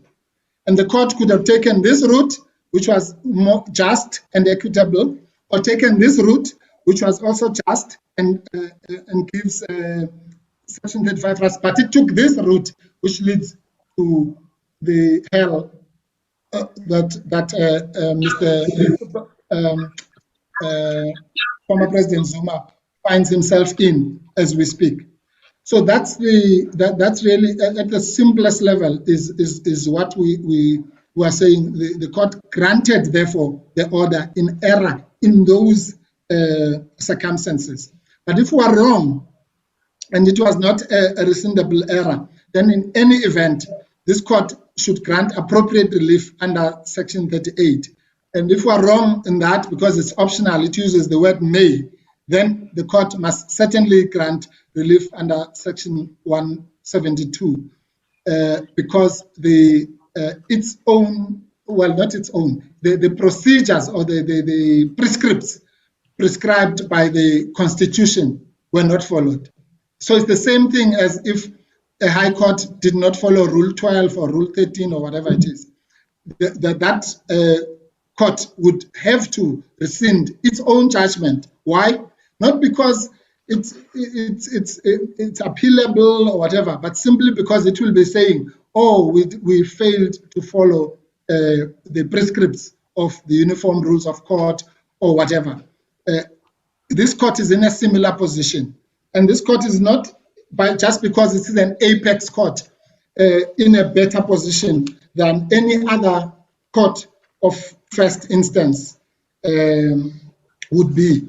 Neither should former President Zuma be in a worse off position and lose his right of having his case reconsidered or reassessed or reevaluated merely because the applicants, or rather the commission, took the shortcut and not the one that is even available to them in terms of the rules of subsidiarity. There must be a reason why the legislature said the commission, when it is aggrieved, as it is here, must proceed in terms of the Commissions Act, because that route ensures that the person they are aggrieved by will also enjoy their right. They will have their right to complain as a complainant, like any other complainant.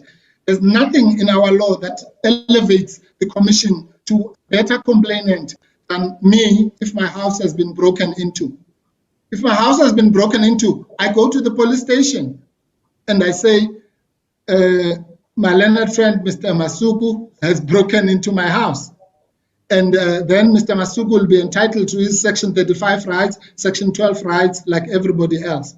I can't say, no, I'm just going to go to Braamfontein and get an order that says Mr. Masuku violated my rights by breaking into my house and he must return my goods. And therefore, then he breaches that order. Then he must go to jail tomorrow. It can't be.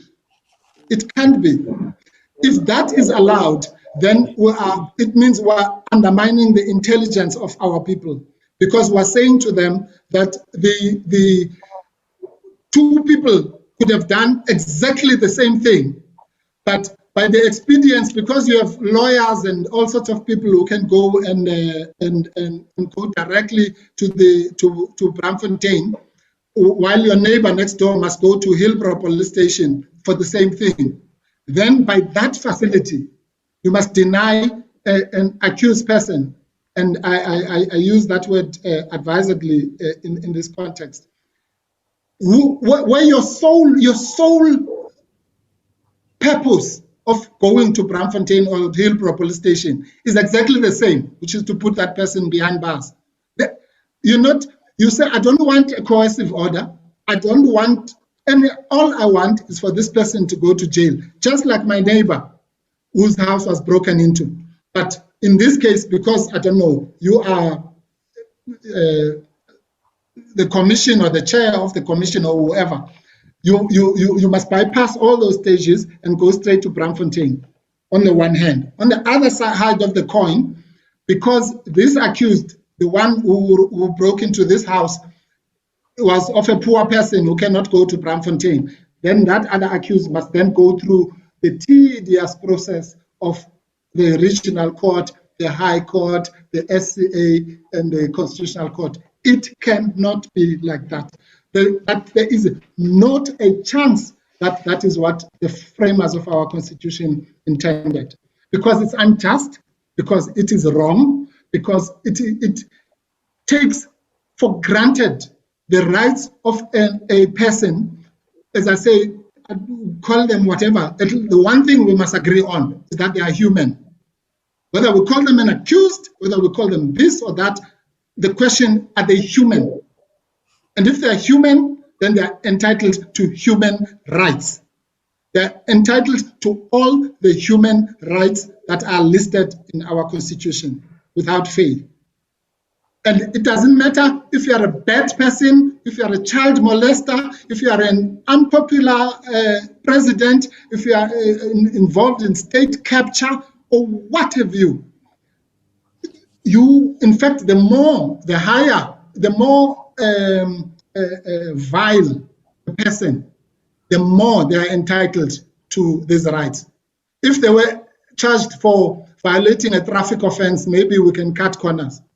But if they are charged for multiple murders and child rape and so on, then we have to stand up even more to ensure that their rights and it doesn't matter if that person has insulted the constitutional court with the greatest respect. In a million imaginable ways, that person is entitled to the rights in Section 35. And the rights in Section 35 are orders and instructions to every court of first instance to obey them.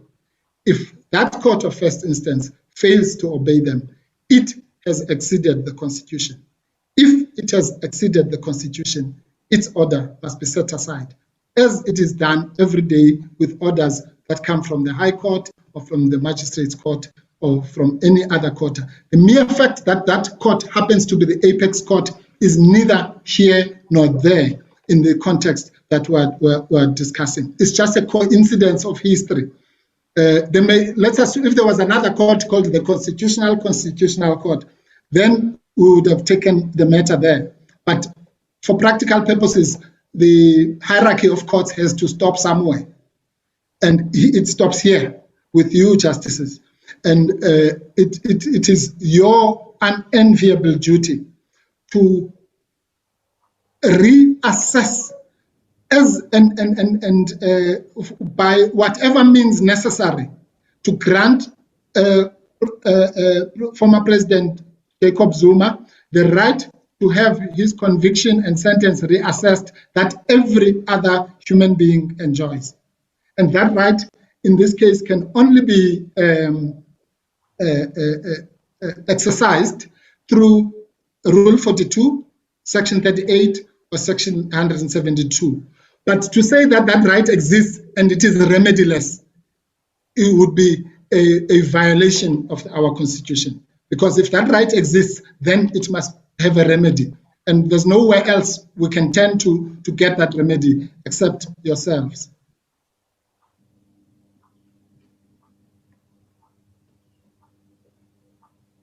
And the mere fact,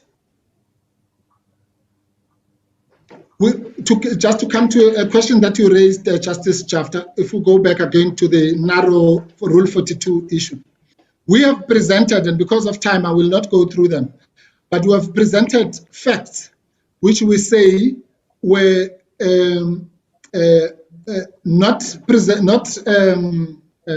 adduced by the Commission, and which, if they had been adduced, would have had an influence on the on the outcome. And those facts primarily, just paraphrasing, relate to the age, the medical condition, and so on of the former president. And we say that if you go back to the mitigation issue, if those mitigating factors, the court had also or committed a rescindable error in so far as it negated to apply the so-called triad of justice, which looks at the offender, the nature of the crime, and the interests of society. As far as the offender is concerned, and again, magistrates do this on a daily basis.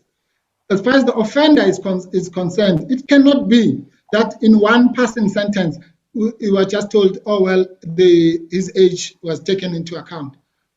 Do we know, is he a first offender? Do we know whether he has dependents?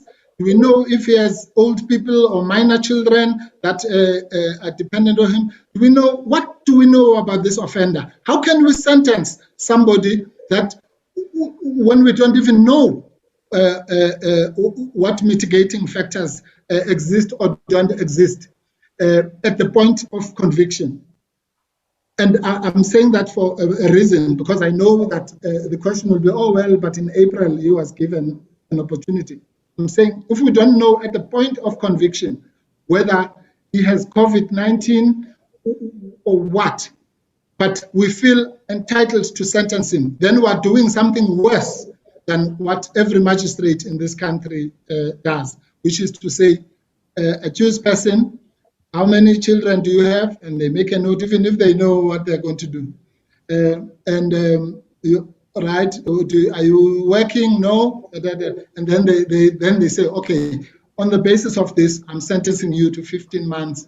But this court, the Constitutional Court, no less, has found it possible to sentence somebody to imprisonment directly without the option of a fine, without the option of even purging the contempt, without going into those questions. Please, justices, if this, your task in this case is to look beyond the history, look beyond the insults, look beyond the whatever, look beyond the cocking a snook at opportunities that were granted by this court, and simply say exactly because of that, exactly because as they said in Esma Kwanyane, the rights in the Constitution are reserved for the worst among us, the worst. So it does not say the death sentence is unconstitutional, but if you kill 200 people and those 200 people are children of 6 months old, then, well, that's where we draw the line. It doesn't work like that. The death sentence is unconstitutional, full stop. Whether you have insulted the court, whether you have molested babies, whatever, if it's unconstitutional, it's unconstitutional. We can't have different rules for those who insulted us or those who have gone around vilifying us. And that is not whether they are guilty or not of insulting us. They may well be, I don't know. But that question will be answered one day in the magistrate's court in Nkandla. That's where the question should be answered, not here. Whether the letter was so scurrilous and what have you must be answered in the magistrate's court in Nkandla, not in Braamfontein in the Constitutional Court, as more so by the people who were the victims of that insult. So it must be answered by someone else dispassionate, who will say, you can, just like Mr. De Beer's unacceptable insults to the SCA will be answered one day by the magistrate wherever he lives. And that magistrate will then say, Mr. De Beer, how could you say this to the Constitution, to the SCA? But the SCA can't say, well, you insulted us, you must come here. We'll sentence you to 15 months tomorrow. No, that is an injustice. It is not allowed by the Constitution.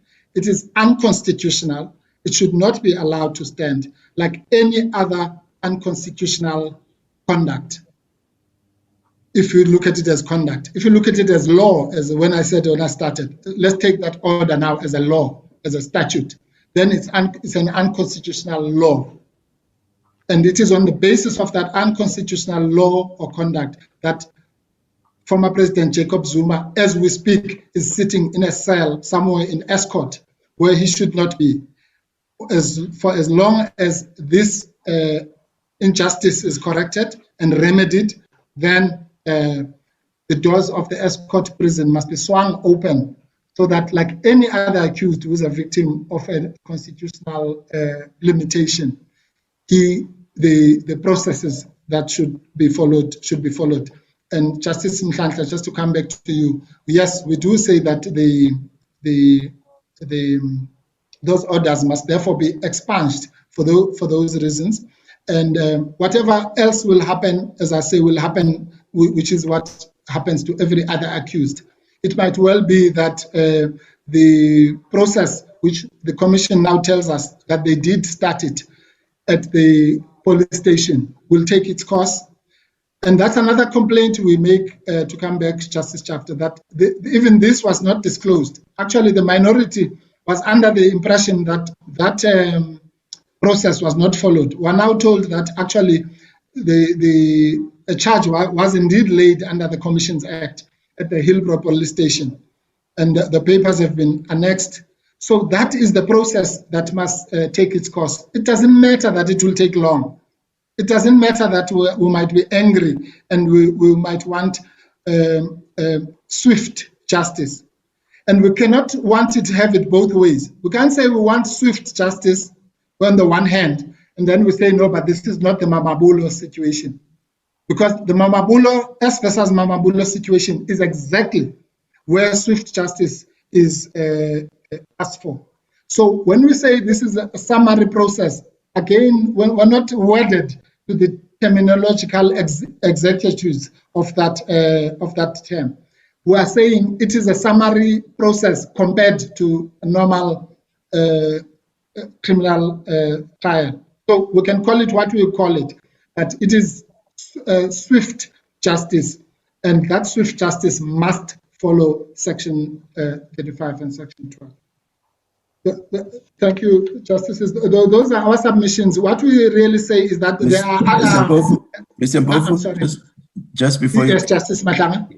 Just a matter of clarity. What, if anything at all, should remain of civil contempt? Civil contempt? Well, firstly, it must remain a crime. So let's start there. And if it remains a crime, then all we need to do is to do, short of whatever is happening in Maritzburg, where we are attacking its constitutionality. Let's put that aside. As we speak now, this is what should happen, Justice Madlang. Every time, excuse me, a person is brought before a court, whether it's the civil court or a criminal court or whatever, a court, or is the constitutional court for that matter. Every time a person is brought before a court of law, and one of the things that they are in jeopardy of suffering is imprisonment for committing a crime, every time, then the rights in Section 35 must be accorded to that person.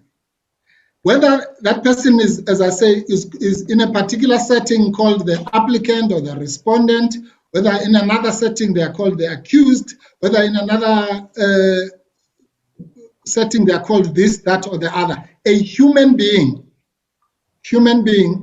who is facing criminal consequences, one of which is incarceration in a cell because of the power of the state, that person is entitled to Section 35. Because the power of the state to put somebody in the Escort correctional services does not come, correctional center, does not come from the air.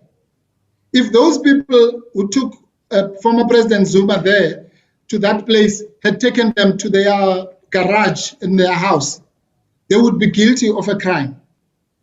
The only reason why they are not guilty is because the power of the state entitles them to take him to Escort Correctional Center.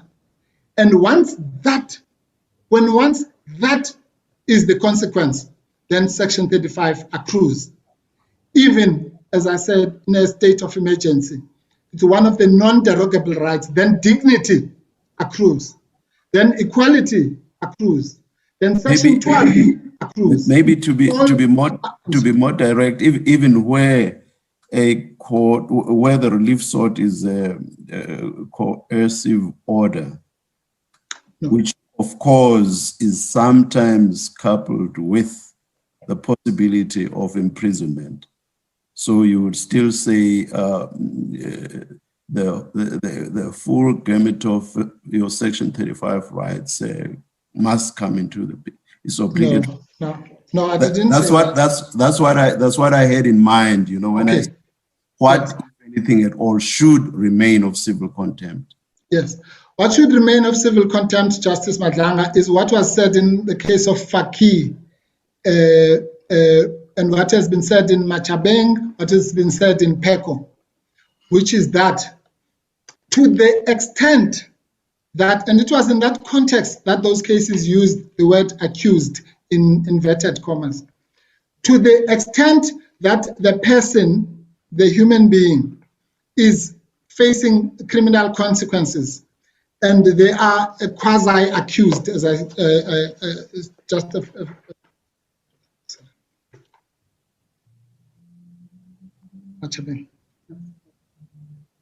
okay. In the case of Bechel, which was approved in Machabeng and in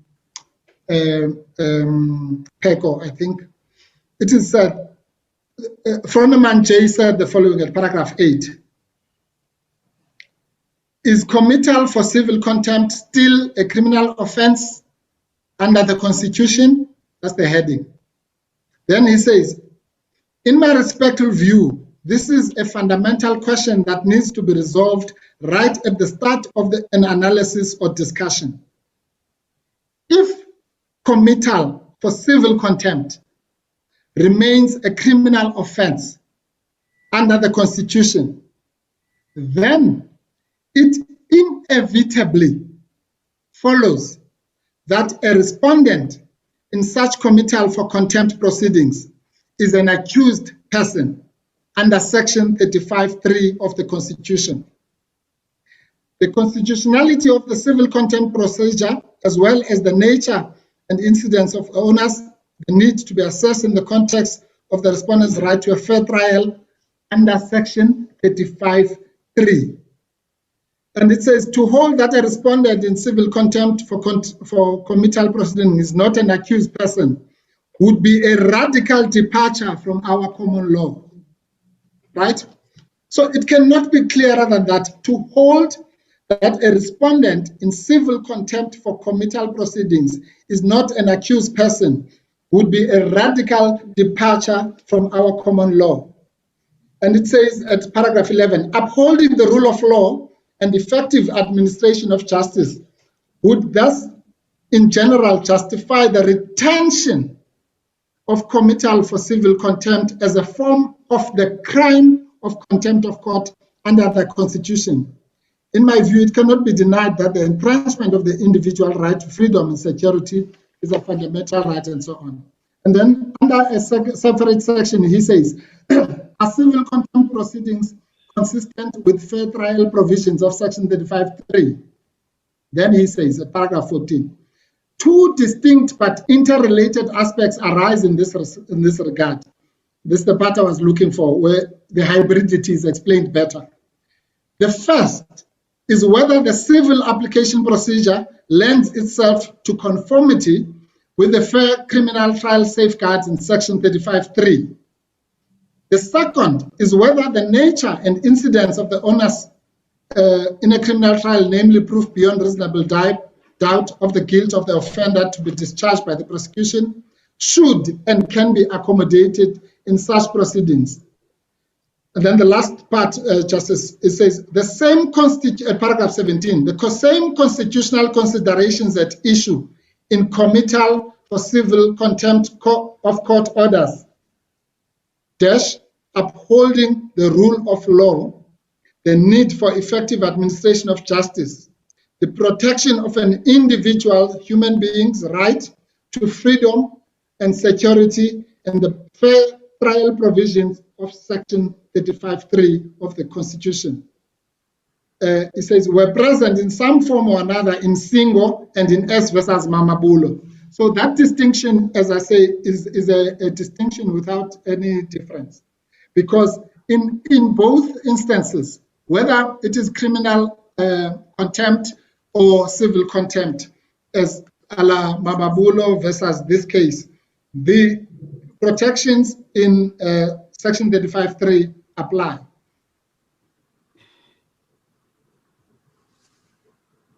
Yes, so that's really the answer. It doesn't. The label really doesn't matter. Whether you call it civil contempt, it's a crime, and that crime, it could be shoplifting, civil contempt, bank robbery. It doesn't matter. That crime must entitle an accused person, as described here by Justice Foroneman, to the rights that are in Section 35(3). And the simple question then becomes, did that happen? Yes or no? Were those rights limited? Yes or no? Was the right to mitigation limited? Yes or no? Was the right to appeal limited? Yes or no? Was the right to whatever? Cross-examination, it could be any of the rights in 35(3). Yes or no? And if it was honored, that's the end, then we all go home. If it was not honored, then a Section 36 application must be made. And if even that is not passed, then the person must go to jail or whatever needs to happen. I'm sorry, I know this is a long answer, Justice Madlanga, but it's at the heart. It's at the heart of that question is at the heart of this is what Froneman J went on to say at paragraph 27. Civil contempt proceedings have always had a dual nature. Yes, and I prefer for the purposes of this case to use that word dual than amalgam or hybrid, because that gives a notion of something which is untraceable. You know, once it's an amalgam, you can no longer take away the sugar from the water.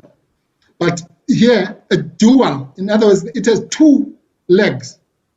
And the discussion thus far has focused only on its criminal aspect. So it has a criminal aspect that is self-standing and fulsome. In my judgment, the perceived difficulties associated with its continued treatment as a criminal offense should not prevent attention being given also to its purely civil character and the possible development of the common law in that regard. I love this, because what it does is to say, insofar as it is a civil proceeding, how do we look at it? And then we close that door. Then we say, insofar as it is a criminal proceeding, how do we look at it? And it says, in addition to its retention as a criminal offense, albeit with a stricter standard of proof, the potential effectiveness of issuing a civil declaratory order that an offending litigant is in contempt of court should not be underestimated. Such a declaration would have as its purpose to uphold the rule of law. And that's where the intersection of the two things happen. As you know, Justice Madlanga, in Faki, that was where the line was drawn. That you may ask for a declarator, you may ask for all the civil consequences which would follow, including, by the way, the so-called coercive order. You may ask if it was a contract. You may ask for the performance of that specific performance, let's call it, and all those things. And you may end there. But once you move away from there and you now also want the person to be locked up, then we are in a different world. We are now in a world where that person must be treated as an accused to that extent. and is not a second-class accused. No, there's no such thing. To the extent that that person is treated as an accused, then they must be accorded the rights in Section 35(3). Whether all of them, some of them, one of them, 15 of them, 60, well, I'm not debating that for now. I'm simply saying they must be afforded those rights. And there must be, at least those that are being afforded must be afforded fully. As you, Justice Madlanga, found in the case of Van der Walt, in relation to the question of mitigation, for example. Can we say, honestly, objectively, looking at it coldly, that the person in this case was accorded their right to mitigation fully in the circumstances that we've described earlier? If the answer to that question is yes, then we must lose. But if the answer to that question is no, then we must succeed. Can anyone objectively, coldly, dispassionately, arm's length, say that the right of appeal or reassessment in this case was sitting with was not limited to any extent? If the answer is yes, we can say that boldly, that the right to appeal was not limited. Well, then we must lose. Because what are we doing here? But if the right to appeal was limited to any extent, by whatever, for whatever good reason, whether it is because there was direct access or whatever, but if it was limited for that good reason, then we must succeed. If the right to dignity, the right to equality, if, as we sit now, the person sitting in the cell next to that of former President Zuma was treated with dignity and was given his fair trial rights, but he was not, then Section 9 of the Constitution, which guarantees all of us equal protection before the law, was not honored. Because his protection before the law must be the same as the person sitting in the cell next to him. Even if he insulted the Constitutional Court or the Queen or the King or whoever, he must be treated as in the equal fashion as the person sitting next to him. Can we say that he was accorded the same rights as the person in the cell next to him now? Yes or no? If the answer is yes, we must lose. If the answer is no, we must succeed. Is he being punished for expressing an opinion about the Zondo Commission and exercising his rights, as in the Mababulo example of expression? I don't know. Maybe that's what he will argue in the magistrate's court, that in any event, I was not supposed to be convicted because I was exercising my Section 16 rights of expression by criticizing the Zondo Commission. I didn't know that it will earn me a 15-year jail sentence. Unlike other human beings who are free to criticize whoever they want to criticize within boundaries. Section 10, we can go through the entire Constitution. The fact is that Section 9, Section 10, Section 15, Section 16, Section 35, Section 12 of the Constitution, those rights were limited in this case, undeniably. And if they were, then this court did something more than a rescindable error. It did a constitutional rescindable error, or a series of them. And that judgment cannot stand. It can't. On what basis? It can only stand on the basis that we say, well, the Constitutional Court is not capable, unlike magistrates, the Constitutional Court is not capable of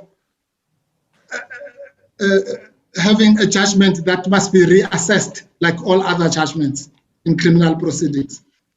Well, if that can never be our law, because what was said in Shinga was that the job that we're asking you to do, Justice Madlanga, was described as follows in relation to the magistrate.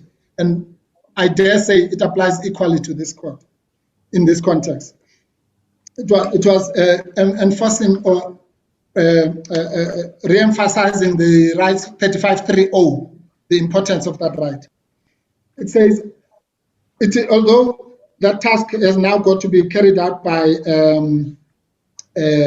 magistrates, and before, I'm sorry, I'm reading from paragraph 53. It says, under section 309 procedure, it's a judicial task of some delicacy.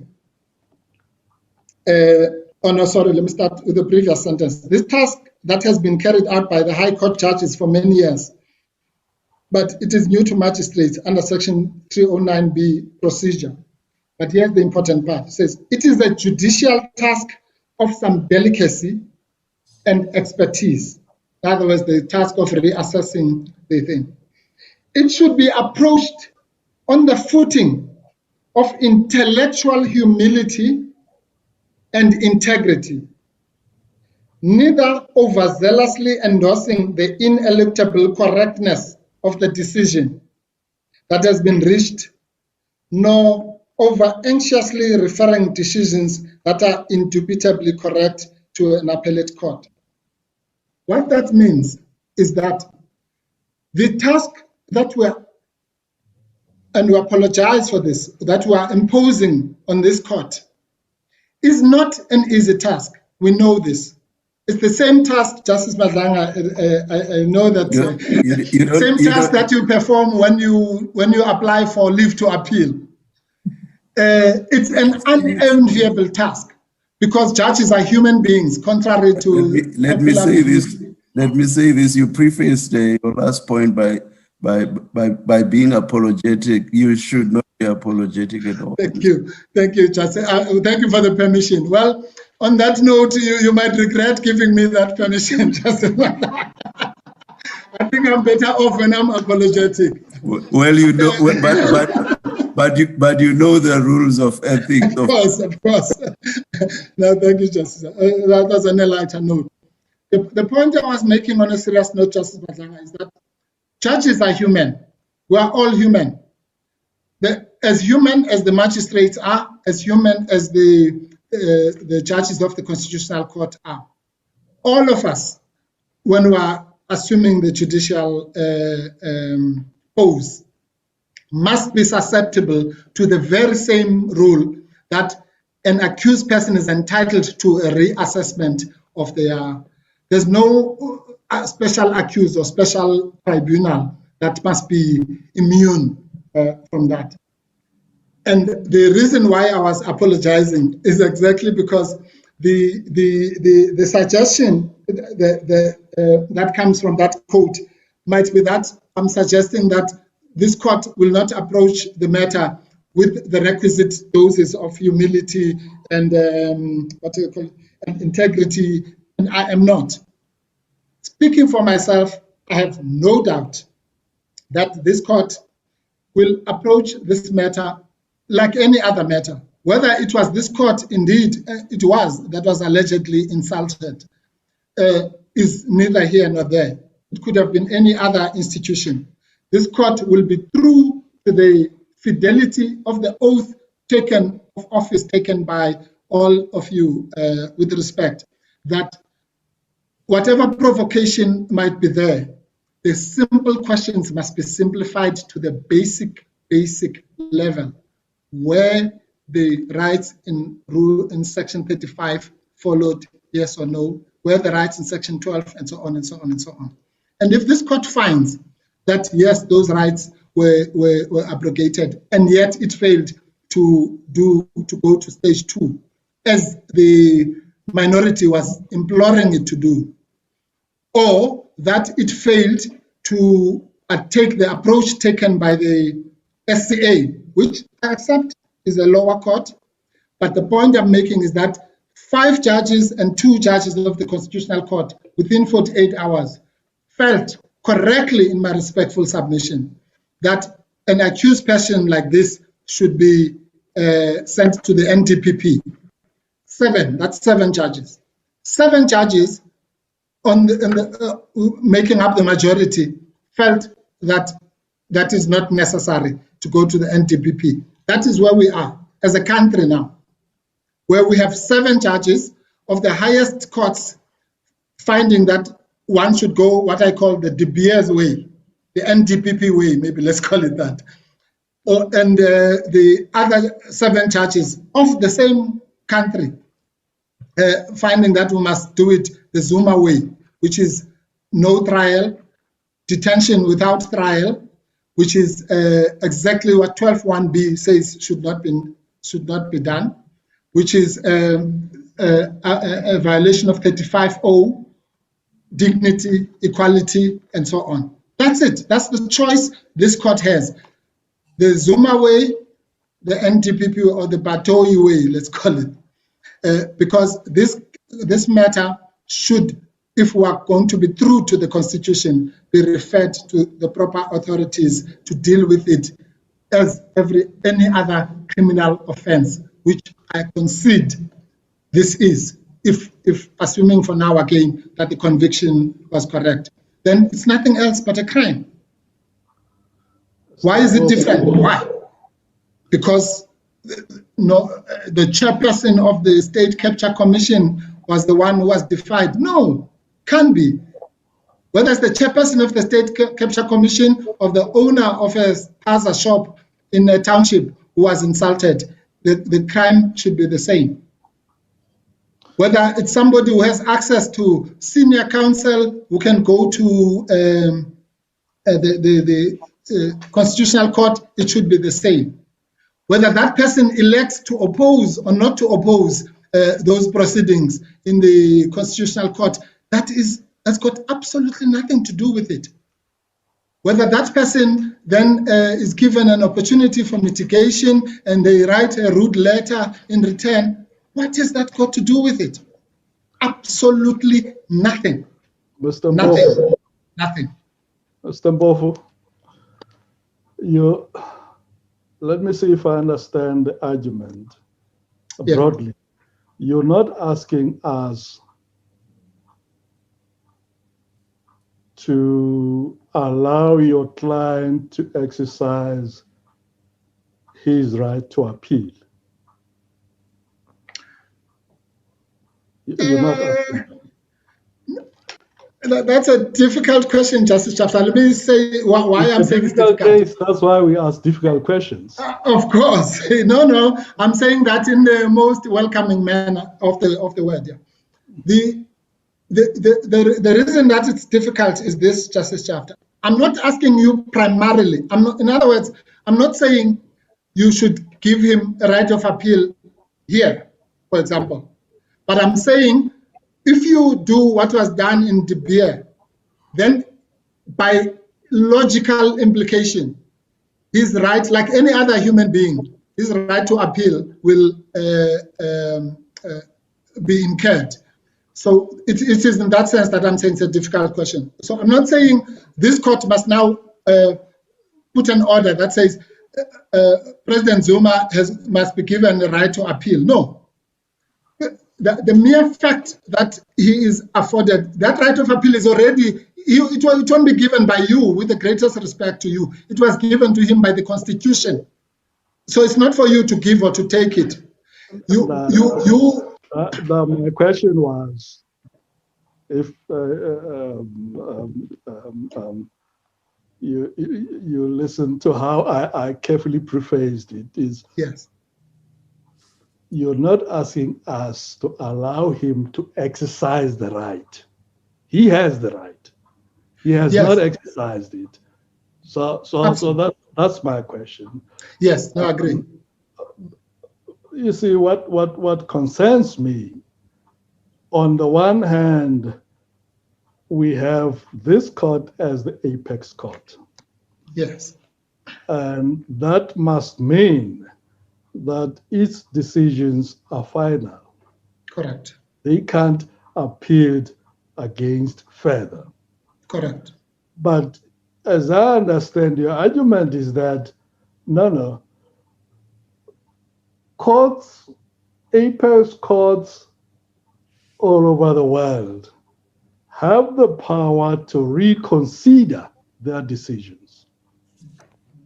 So the issue is whether or not here we agree with you that that pathway of reconsideration has been satisfied. Absolutely. And if it has been, then there's nothing novel about an apex court reconsidering its decision. Absolutely. Now, as I understand your argument, broadly it says, well, here, look at the limitations of the rights. And that, or those limitations constitute non-compliance, for lack of a better word, non-compliance with the Constitution. Now, I want to know whether on this process, putting aside Rule 42, because we talked about Rule 42, we know its requirements. On this approach, does it mean then that reconsideration and rescission must be available in every case where it is shown that the decision is not consistent with the Constitution? Yes and no. That's a lawyer's answer. No, to the extent that some of those decisions, or rather some of that reconsideration, if we use the word neutrally, would in any event happen even in an appeal, then of course that reconsideration would happen in that context. But insofar as the reconsideration is sought before this court, on the available avenue of Rule 42, which was made specifically available by Rule 29 of the rules of this court, consciously, then the reconsideration is available on that route, number one. And then, as you said, Justice Jafta, insofar as the reconsideration is also competent under either Section 38 or Section 172, then it is also competent on that basis. But it does not mean that so the answer is, the real lawyer's answer is, it depends. So if a particular applicant came here and said, I'm putting my colors to the mast, I don't care about Section 38, I don't care about Section 172, I'm here with Rule 42, I don't even care about the common law rescission, then that applicant must then satisfy the requirements of Rule 42. If, however, applicant B says, I'm here for Rule 42, alternatively the common law, then that applicant B must certify those rules. If applicant C, President Zuma says, I'm here and I'm invoking 42 common Wi-Fi. An interruption. Like, oh my God. Thank you, Justice. Justice Kampembe, I'm very sorry. Please, can I ask Zune to check who Deme is and whether she should be allowed or he should be allowed into this room? I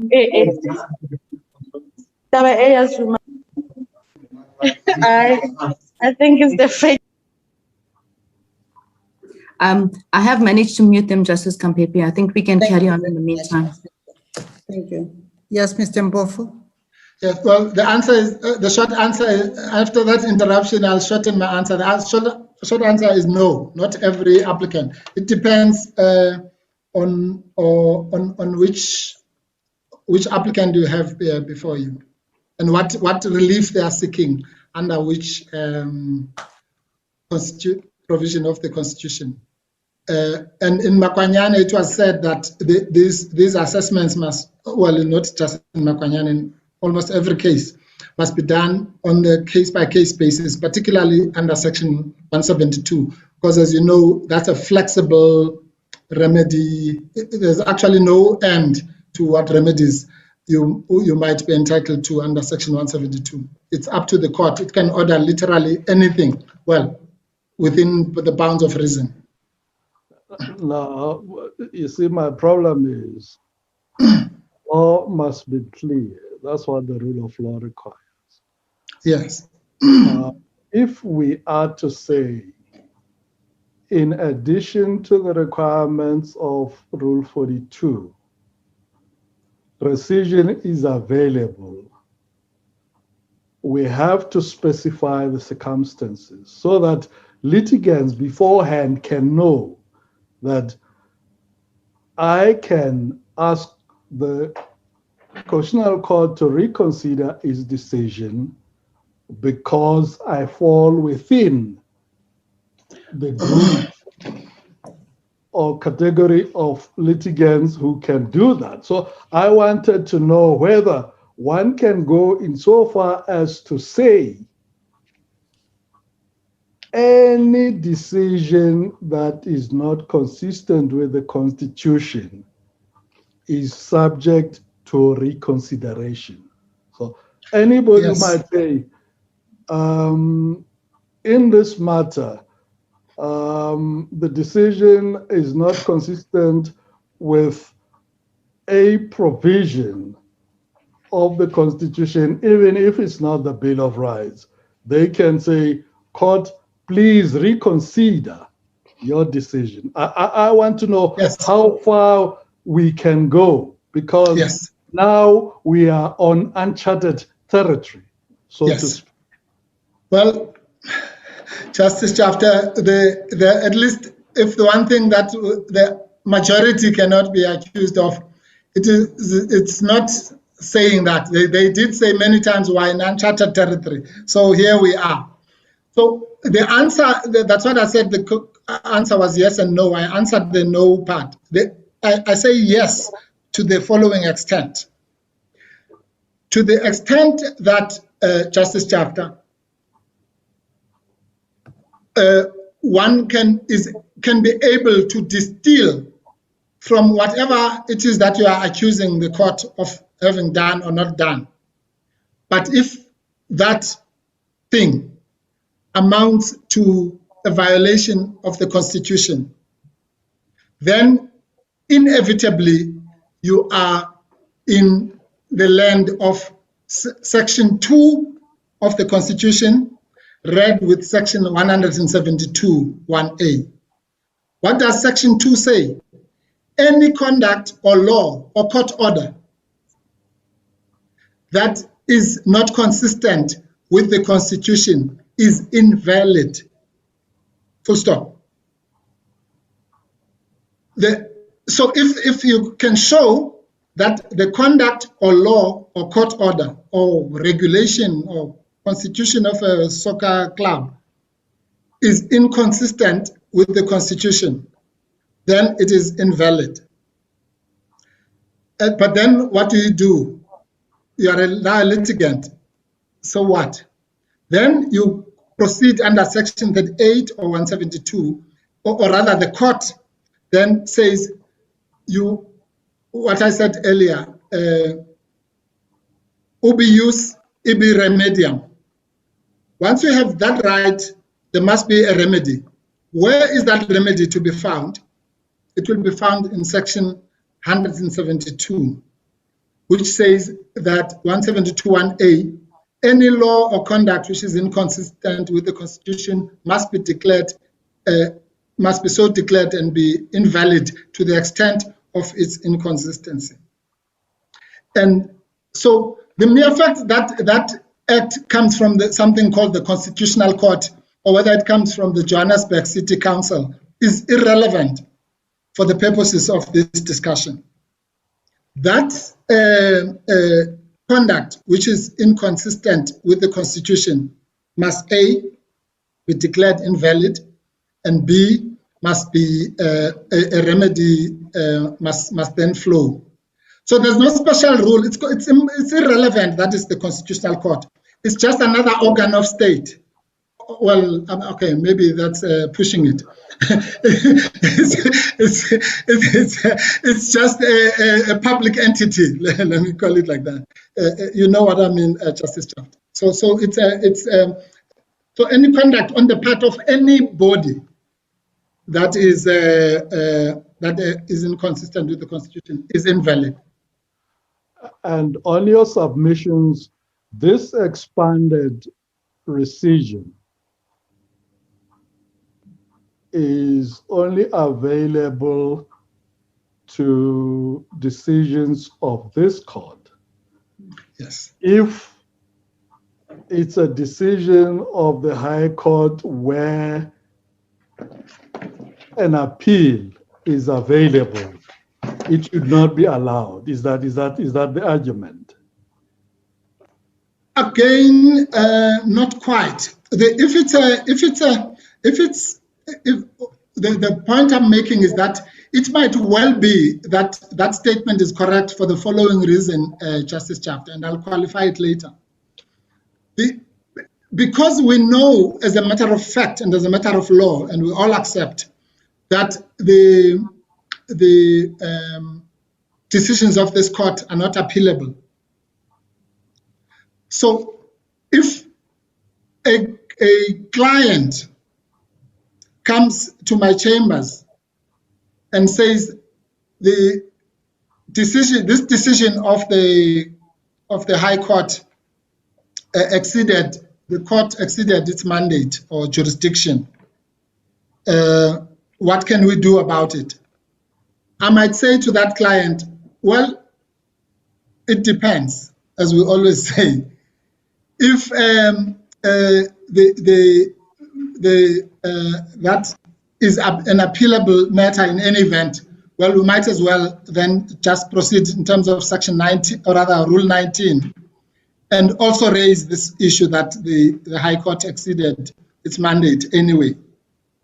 But if the following day another client comes with a similar problem, but they say, but this time it was a decision of the High Court, then my first answer, I won't even go there. I won't even talk about Rule 19, because Rule 19 does not apply. So I will then say to that client, well, let's then look at Rule 29 and see whether Rule 29 applies. If it does, it does. If it doesn't, it doesn't. So that's the reality of the differentiation between the two courts. So only if I find that on the facts of that case, the Rule 29 read with Rule 42 applies, then we go ahead. Otherwise, it's goodbye to that client. Now, as a matter of setting principle, are you suggesting then that in the case of a decision of the High Court, it is up to the choice of the litigant whether to seek rescission as expanded or an appeal? Is that the submission? Yes, absolutely. But the tricky part is that, and this is the question I don't have a ready answer for. The tricky part, the reason why I was a bit hesitant is because the real question would be, okay, let's assume then you take, for the client A, you then go to the Constitutional Court and say, well, I'm appealing, but also there was a rescindable error somewhere in the mix. Then the Constitutional Court, does it then apply the expanded Rule 29 version of the Rule 42 or the pure quote unquote Rule 42? But that's not the question you're asking me, Justice Chapter. Is the short answer is that what you call the expanded version applies when the Rule 29 applies. I think that's the. I don't understand that answer. Okay. Perhaps you can help me. Yes, I'll help you. I don't understand why, and Rule 29 of which rules? I'm talking the Concord rules. No, we talking about, we settled that one, remember? Yes. You said to me, because you can't appeal the decision of this court is final, you have to expand the room for rescission so that there can be reconsideration of unjust decisions. Yes. Okay. Now you, at first you used the word rescission, and I wanted to correct you. No, that formulation I agree with. Reconsideration, not necessarily rescission. Yes. Well, Mr. Mbofu, if the decision is wrong in law or it's unconstitutional, as you put it in your argument, and this court agrees with you, is there any other option other than rescinding it? Yes.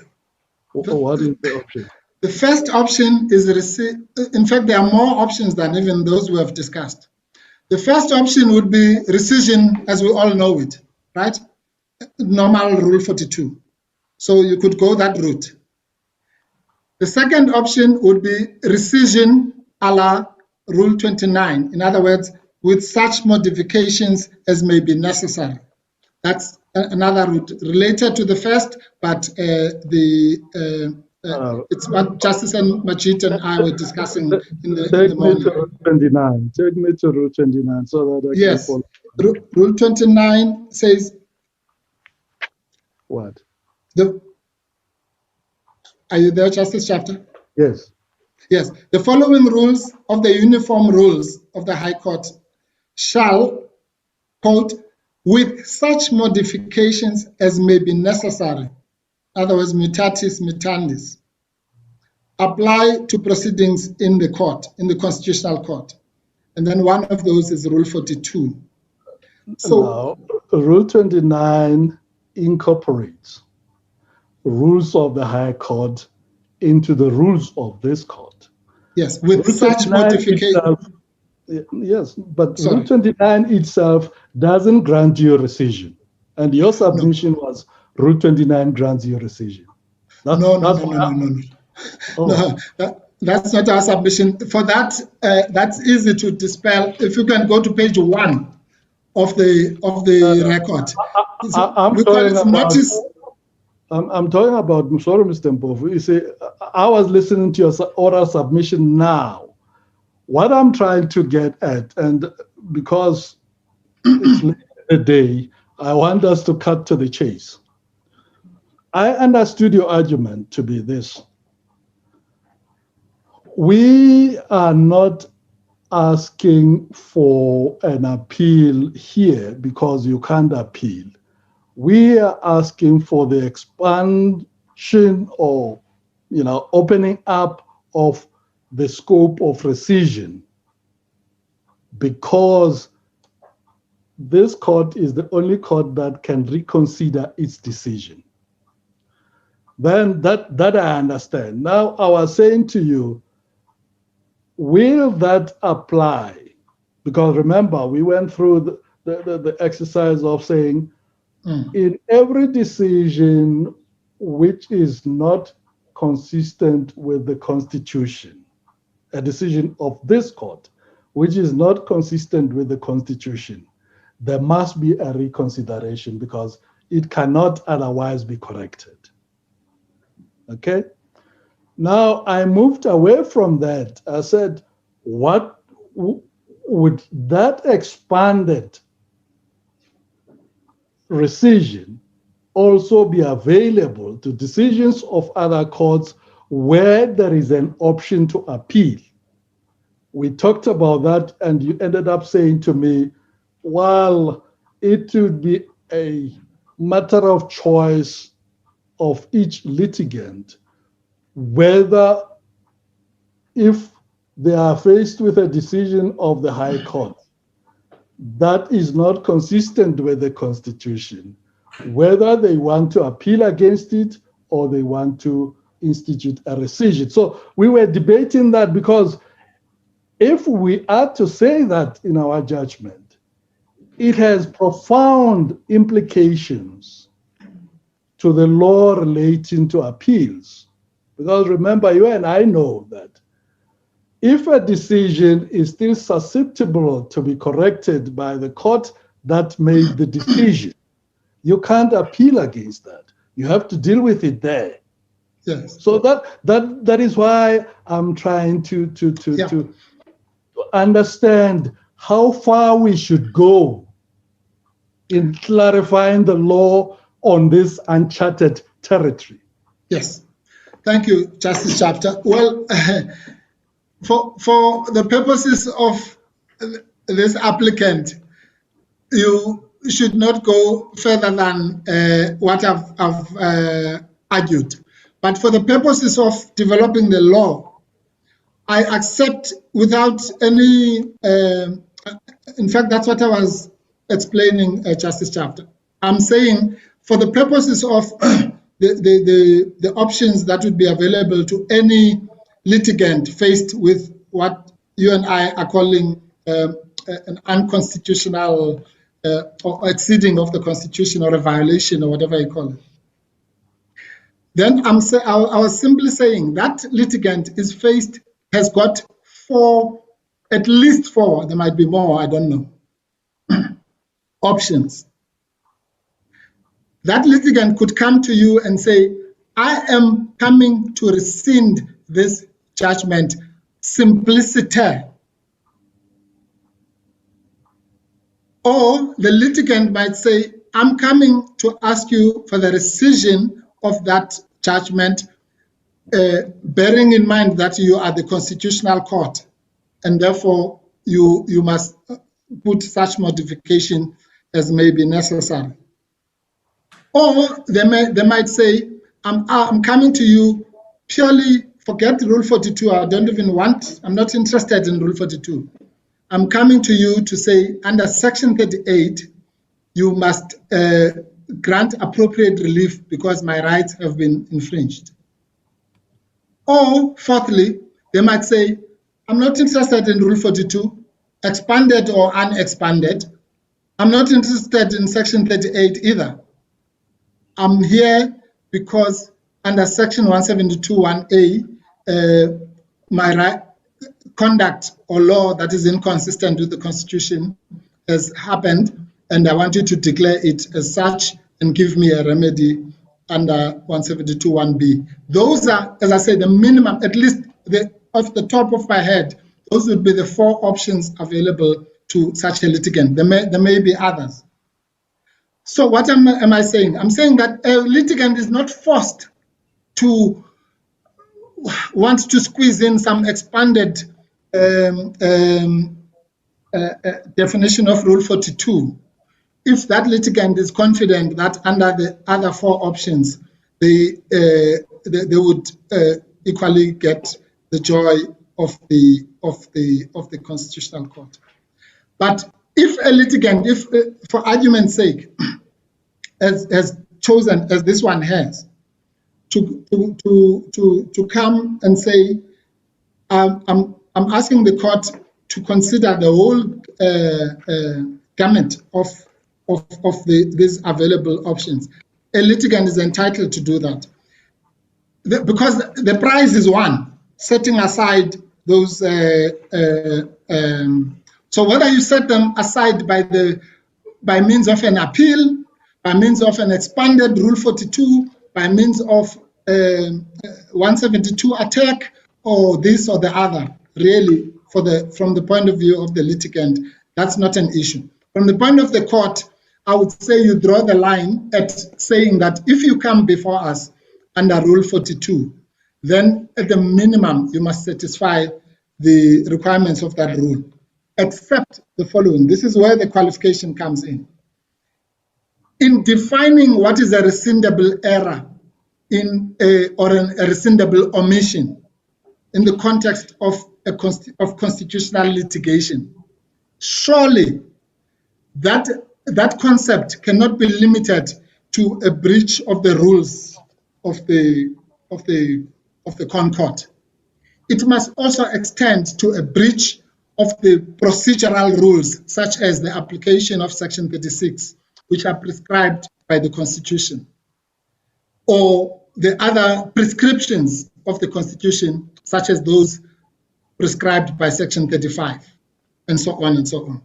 So otherwise, what you said in that case, in that Transkei case, would not apply, because when we say an irregularity can be rescindable, surely that must embrace what you and I are discussing now, which is an irregularity committed by the Constitutional Court in that it exceeded its powers, or whatever the accusation might be from case to case.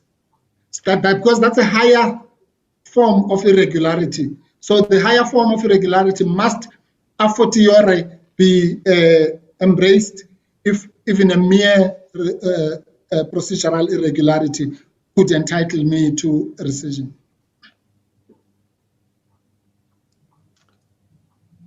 Thank you, Mr. Mpofu. I guess what I was trying to establish was, once we expand the scope of Rule 42, does that expanded scope also apply to the rule when invoked in the High Court? But I think I got okay. I see what you mean. Well, but remember, I'm afraid, Justice Chapter, there's a disjuncture with I remember, we're not here to ask for you to expand Rule 42 primarily. We're first saying you must apply Rule 42 as it is. But we're saying if under the normal Rule 42, relief cannot be granted, it is open to this court to expand the rule. And then we go on and on and on. So I don't want ever to be misunderstood to be saying that the first thing that we're asking for this court is an expanded Rule 42. And really, that's the reticence in my answer only owes to that fact. But to the extent that Rule 42 may have to be expanded, then I understand your question. I agree that it would have to be extended for all time, so to speak, because yes, for every court. Yeah. Thank you, Mr. Mpofu. Thank you, Justice. Well, there's just a compare 5 minutes, I promise, or even less. There's just one aspect that which we have raised in the supplementary affidavit.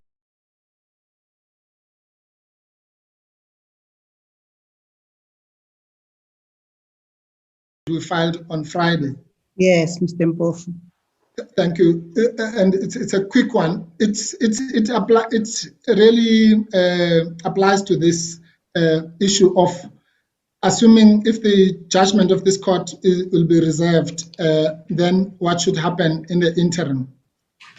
And again, just taking on the discussion I just had with Justice Chapter, we have said in the supplementary affidavit that we have submitted that in terms of both sections 172 and 173, this court would be empowered to fashion the remedy that we seek there, namely that in that eventuality, in the interim, the former president be released from custody on the basis that, of course, the outcome it's the usual irreparable harm kind of test, because we don't we don't say this lightly. The previous court took 3 months on urgent proceedings, and by the way, we're indebted to the court for having treated this matter as an urgent matter. But as we know, it might take, even if it's a day or two, it doesn't really matter, because a person's liberty is important. And we implore this court to exercise its jurisdiction to grant under 172 that interim relief. As the court knows, we approached the Pietermaritzburg High Court, but it came with the view, which we will probably bring back to this court, that it had no jurisdiction to grant even interim relief pendente lite, simply because the main case, the decision, was in the Constitutional Court. We don't think that is our law at all. It's very clear that it is not, but as we have to respect court outcomes, and therefore the current state, and that is the court, by the way, where we are also challenging the discussion I had with Justice, I think it was Justice Majid, where we are raising the issue of the constitutionality of no, it was Justice Jaff, of this contempt of court regime, and we simply wanted from that court interim relief pending that attack on the constitutionality and pending this rescission. And the court, as I say, found that it had no jurisdiction to grant that interim relief. Unfortunately so. And that state of events that led to the reality now that Mr. Jacob Zuma is in prison, because the police were now in a quagmire. Either they are to be charged with contempt of court for not arresting, or they'll be charged for contempt of court for arresting when they know that they are pending proceedings. In the judgment of Piccoli, I think, says that if any official actually executes when they know that there's a pending court judgment, they may be found to be in contempt. And obviously, faced with those two evils, they chose the evil of erring on the side of effecting the arrest. Unfortunately, we wish they had chosen the other option. But that's where we are, and therefore we implore this court as a court of justice, in the interest of justice, part of its just and equitable jurisdiction, for obvious reasons, that if it is found a month from now, a day from now, 2 days from now, 2 months from now, that the arrest was invalid, then it would be, to say it would be irreparable, it would be an understatement, because it's a person's liberty we're talking about. And if, on the other hand, it is found that the arrest warrant was valid, then nobody will suffer anything, because then the sentence will be served at that point. Former President Zuma is not by anybody's description a flight risk or anything of that sort. Whether the sentence is served now or served next month or whenever, it really should make no difference. It's just cruel and degrading punishment for him to remain there while waiting for the outcome, which may or may not be favorable to him. He's a 79-year-old person who suffers from comorbidities, and he is. We know the state of the health in the country at the moment, and as we said before the High Court, he is always in the custody of the law enforcement officers anyway, because his security detail is made of those. So there can be no, except really to just be vindictiveness for any party to suggest that he should await for the outcome while he's sitting there. We don't expect that anybody will be that callous and cruel, but you never know. Mr. Mpofu, sorry, I have a final question. It relates to the application to lead further evidence. Actually, it's two questions. How can this application be granted where the applicant refused to participate in the proceedings? That's my first question. The second question would be, what route would the applicant have followed to lead further evidence had this played out in the High Court, for example, or in the Magistrates Court? Yes. Thank you, Justice Theron. Yeah, thank you very much. Firstly, you will remember that one of the gravamen of the finding of the majority was that, quote unquote, there was no hope that former President Zuma would obey an order to appear before the commission. And therefore, it would be a brutum fulmen to order that. Well, we have presented to this court evidence unrefuted where President Zuma himself says that in actual fact, even in the letters that are criticized, I have never said that I will not appear before the commission. One, in fact, this whole dispute arose in the course of my second or third appearance before that commission. So we're not dealing here with someone who says, like P.W. Botha, this is a circus or a Mickey Mouse thing, I'm not going to be part of it.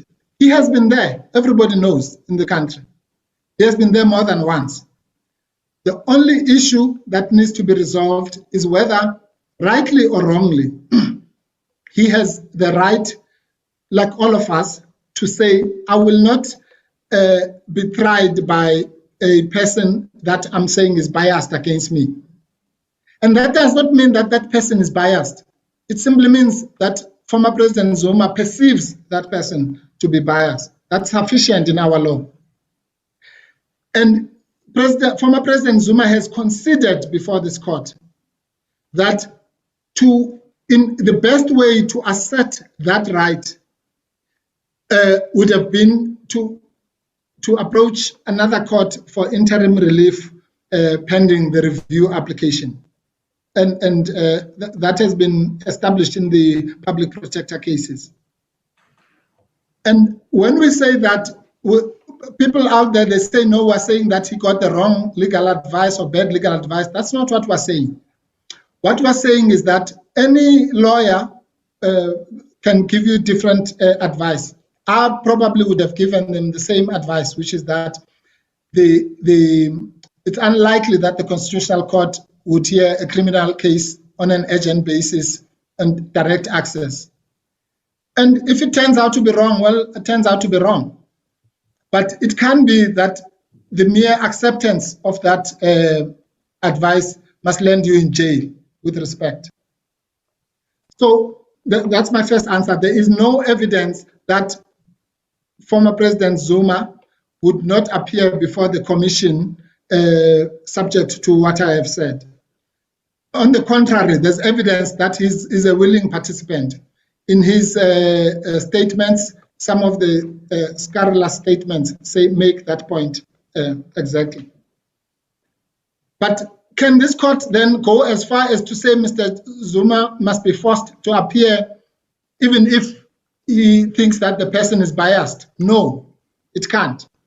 But this court has every right to say that if you think anybody is biased, then you must just follow the law like everybody else. That we will accept.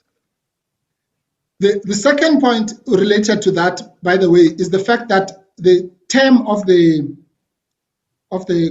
commission has been expanded, I think, to the end of September. And therefore, all things being equal, he can appear between, it's no longer the situation. Remember, the so-called urgency, which was argued before this court, was based on the fact that the term of the commission was ending in March. Well, it was expanded to June and then again to now. So that alone is a factor that is a new factor before this court, which would, on its own right, entitle this court to reconsider that decision. But we're not there now. So the short answer is yes, it can still be done, Justice Theron. There's nothing, nobody has brought any evidence to refute the evidence in the founding affidavit of justice of former President Zuma that he is willing to go, and that he concedes that it might require him having to ask for interim relief. In fact, speaking for myself, I won't say I have instructions on that. That's exactly what I would advise him to do. It would be to either go to the commission, but if he feels strongly that he should not go there, to follow the route of the law and do whatever is necessary to delay that. And the court might say, if the court says no, you must go, then he would have to go. Because as he says, for the past 20 years, he's a person who has been obeying the rules of the court. And he does not subscribe to the notion that anybody is above the law. If he did, he would not have been going in and out of courts for the past 20 years, or even to this commission for the past 2 years.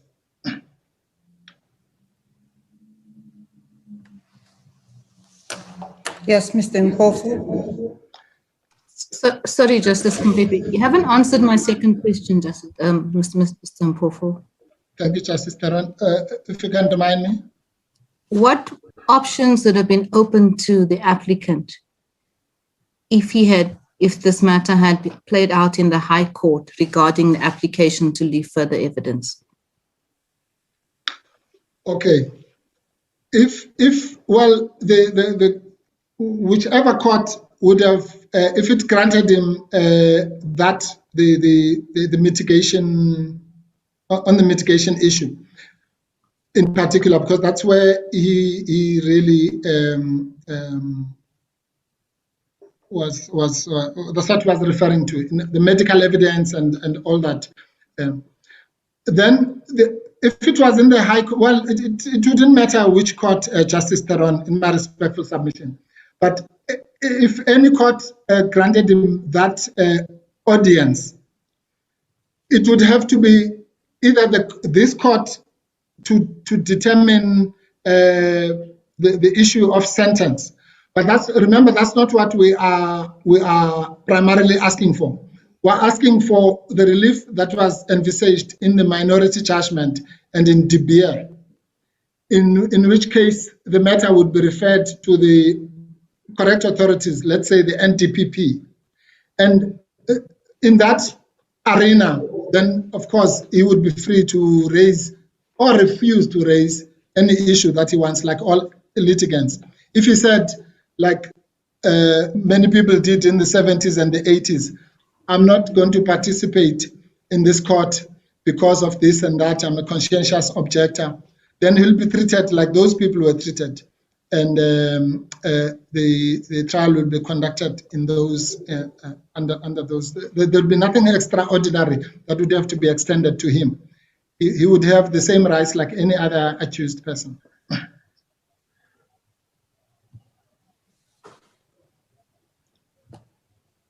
Thank you, Mr. Mpofu. Thank you so much, Justice Kabebe. Thank you, Justices. These are our submissions.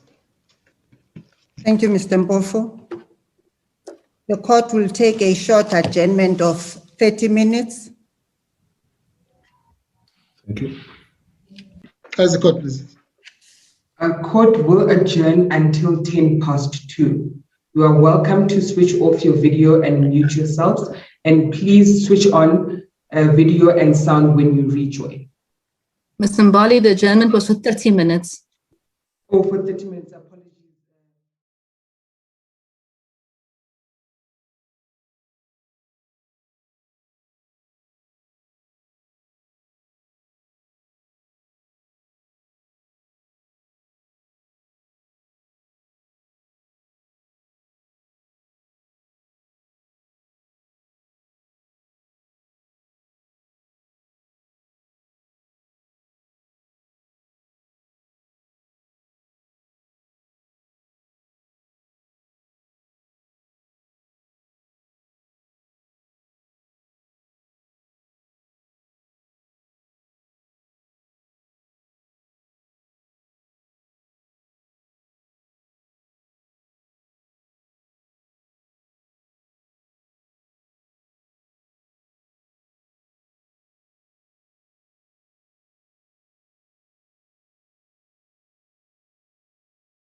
says you cannot start.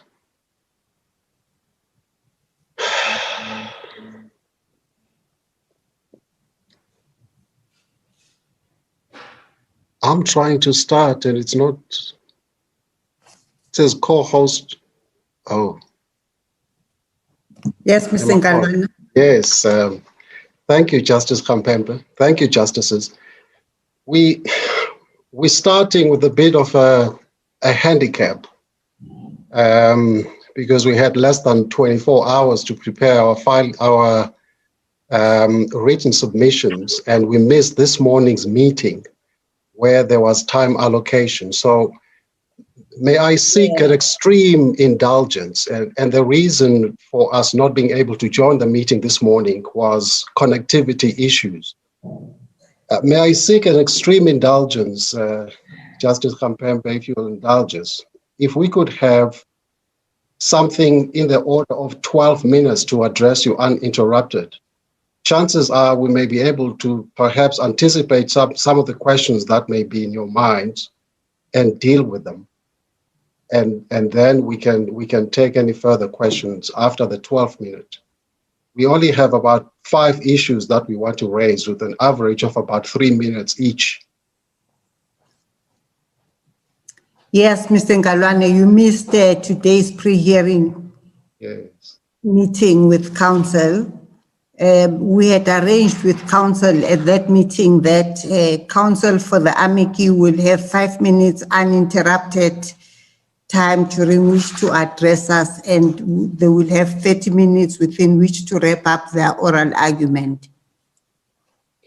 Yes, that's the message I received, hence the request I'm making. I wouldn't go anywhere near 30 minutes. Left to my devices, 12 minutes should suffice, uninterrupted. Then in the remaining 18 minutes, I can deal with any questions that the court has for me.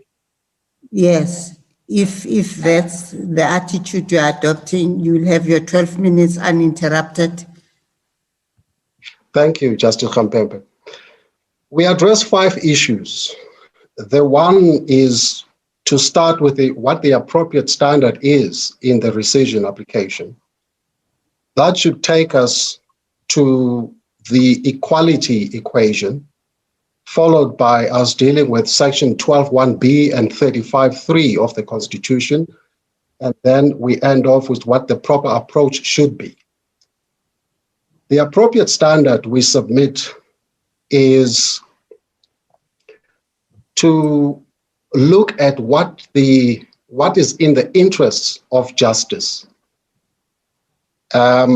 Because Rule 29 does not say that you apply Rule 42 simpliciter.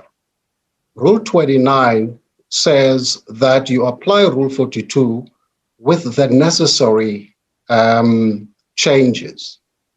And we submit that those changes could include a consideration of what is in the interest of justice.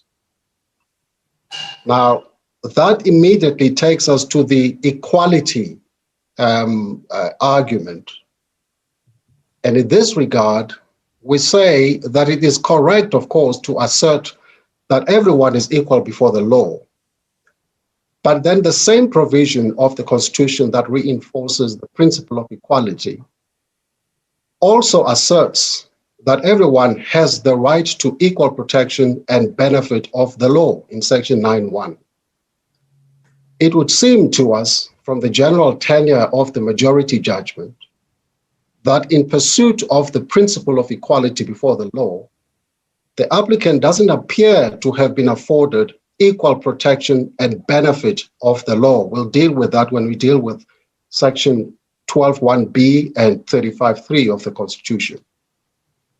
The majority, it appears, seems to have treated him differently because of his status as a former president, his so-called outlandish behavior, his malevolent attitude towards the judiciary, his being an influential figure, and the court's majority decisions desire to send a clear message to the public. this, with respect, is not the language that is synonymous with equal protection and benefit of the law. Because the question that immediately arises is whether this court would have come down as hard and as uncompromisingly on a Mr. De Beer of Liberty Fighters Network or a Mr. Koos Becker of Naspers. With respect, and to paraphrase counsel for the, to paraphrase the counsel provided by the Indian Supreme Court, a copy of which we sent in special reference 1 of 1964, a fit of pique is hardly a basis for convicting a politically influential figure for contempt and sentencing him to 15 years. The majority's finding that the applicant's constitutional rights have in no way been limited or disregarded in paragraph 77 of the judgment seems to be a patent error in terms of Rule 42(1)(b) of the Uniform Rules of Court. It is a patent error because it appears that its understanding, the majority's understanding of a trial, as used in section 12(1)(b), includes an opportunity afforded to the applicant in motion proceedings or hybrid proceedings in this court. But those proceedings are not trial proceedings as envisaged in section 12(1)(b). It is as a result of that patent error, we submit, that the majority decided that section 36 justification analysis does not arise. A reconsideration of that patent error is in the interest of justice because a man is currently languishing in jail as a result. So, what does section 12(1)(b) tell us? Section 12(1)(b) is clear and is not ambiguous. It prescribes a trial, not a mere hearing or filing of affidavits in motion proceedings. In interpreting the word trial, one should look at what the clear purpose, the clear meaning of the word, of course, within its context in section 12(1)(b). And one need look no further than the Endumeni line of cases in that regard. There is a big difference between motion proceedings in which a party is sought to be found to have been in contempt of court after the filing of motion court papers on the one hand, and a trial procedure, whether it be a criminal or a civil trial, vastly different purposes, vastly different procedures. And section 12(1)(b) clearly requires a trial, not a hearing. Had it required a mere hearing, it would have said so. It didn't. And so we say 12(1)(b) is very clear in that regard. Turning to 35(3), and this is where I'd like to spend some time, possibly about 3 or so minutes. 35(3) of the Constitution, it says it applies to accused persons. But what do the courts tell us?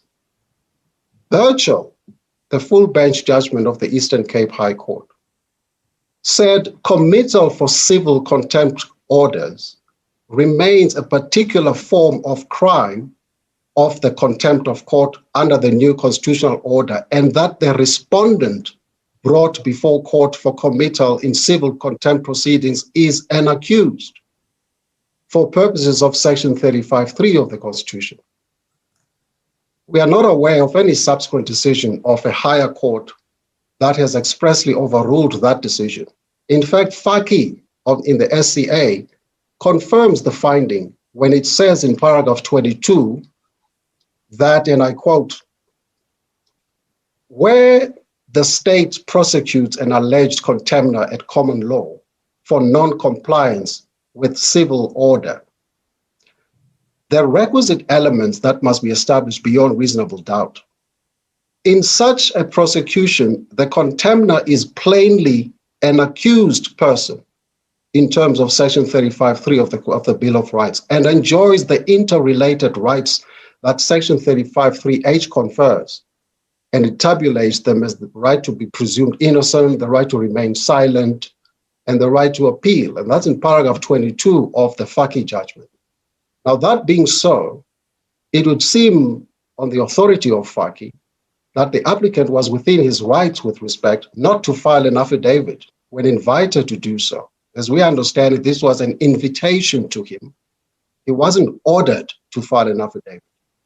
He elected to remain silent, as is his right.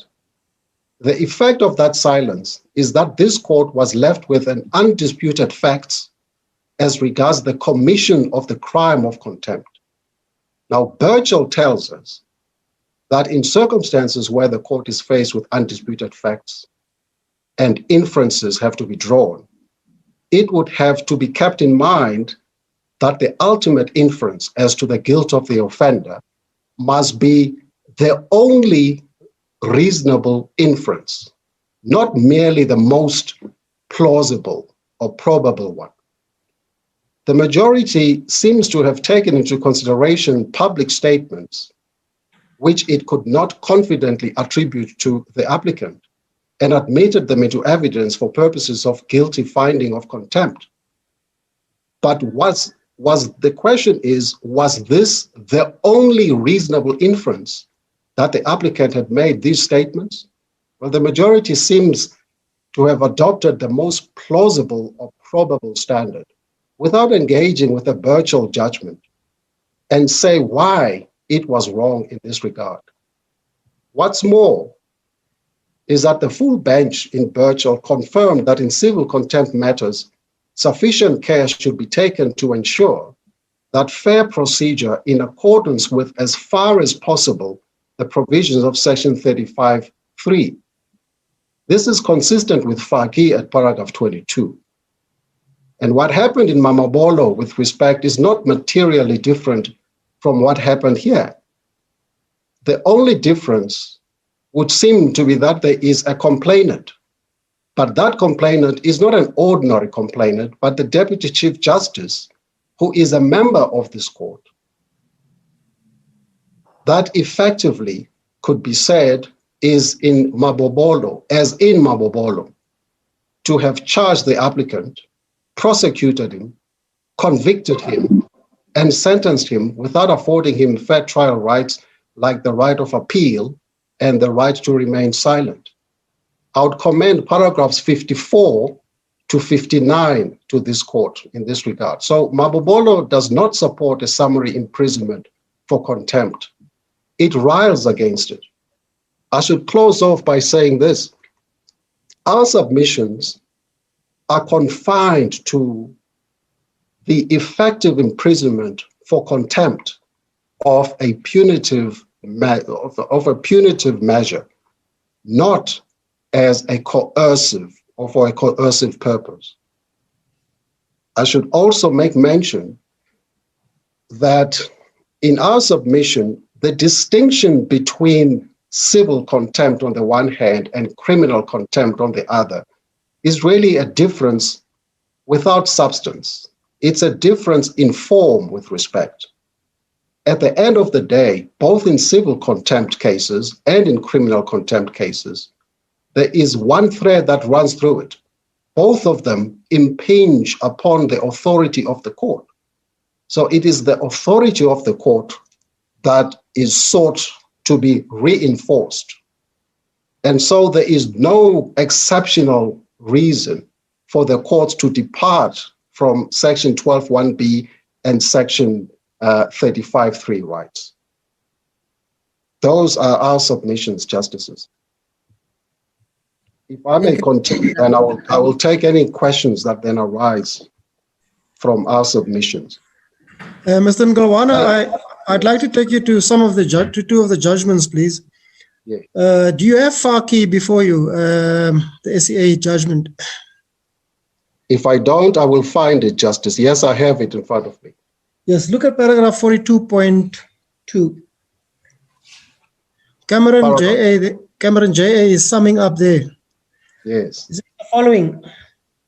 The respondent in such proceedings, that's civil contempt, is not an accused person, but is entitled to analogous protections as are appropriate in motion proceedings. Yes. How do you understand that? I understand it to, yes, I understand it to be precisely what it says. But then if one looks at what the same judge says in paragraph 22 of that judgment, this is what he says. And I'm reading from the second sentence. Where, well, let's say the decisions deal with statutory presumptions and reverse onuses, but they undoubtedly entail that where the state prosecutes an alleged contemner at common law for non-compliance with a civil order, the requisite elements must be established beyond reasonable doubt. In such a prosecution, the contemner is plainly an accused in terms of section 35(3) of the Bill of Rights and enjoys the interrelated rights that section 35(3)(h) confers. That is the right to be presumed innocent, the right to remain silent in the face of the charges and not to testify during the proceedings. I readily grant that Justice Cameron there is talking about what he terms criminal contempt, which is why I make the disclaimer, Justice, that the distinction in our submission between criminal contempt and civil contempt is really, I hesitate to say artificial one, because it's not artificial, but it's a distinction in form rather than substance. The real issue is to bring back the authority of the court and ensure that people obey court orders. And so the approach with a view to enforcing that should not denude a defendant or a respondent of what's generally regarded as fair trial rights. Yes, and also that statement at paragraph 22 must be understood in the context of what the key issue was in FARCI that he was discussing, and that's a question of onus. Is it beyond reasonable doubt, or is it on the balance of probabilities? And therefore he holds that it must be beyond reasonable doubt because imprisonment may follow. But I'd like to also refer you then, if you have PECO of this court, if not, I'll read it for you. Okay. PECO 2. I don't have it before me. Can I just read PECO 2, one sentence for you, paragraph 36. The court says, in a respondent in contempt proceedings, FARCI said, is not an accused person as envisioned by section 35 of the Constitution. And what the court is doing there is endorsing what I've just read to you in Cameron J.A.'s judgment. Do you have any quarrel with that? I just want to see if you accept that portion of the judgment was endorsed by this court in PECO 2. Well, if that's what PECO 2 says in the Constitutional Court, I have no reason to dispute it, because then that is the law, Justice. And thank you. And then lastly, Mr. Ngawana, I just want to read for you what Nkabinde ADCJ said in Machabeng at paragraph 58, and I quote, in PECO 2, this court, that's a paragraph 58, in PECO 2, this court endorsed the holding in FARCI that because contempt proceedings resulting in committal combine civil and criminal elements, it seems undesirable to straitjacket it into the protections expressly designed for a criminal accused under section 35(3) of the Constitution. Yes. Do you have a quarrel with that statement? It will be foolhardy of me to have any quarrel with that statement. Safe to say this, Justice. The determination of whether or not fair trial rights should be applicable should really not be dependent upon the label that one puts on the party who is facing the deprivation of liberty. When liberty is at stake, one should not be thinking first, well, is this an accused or is this not an accused?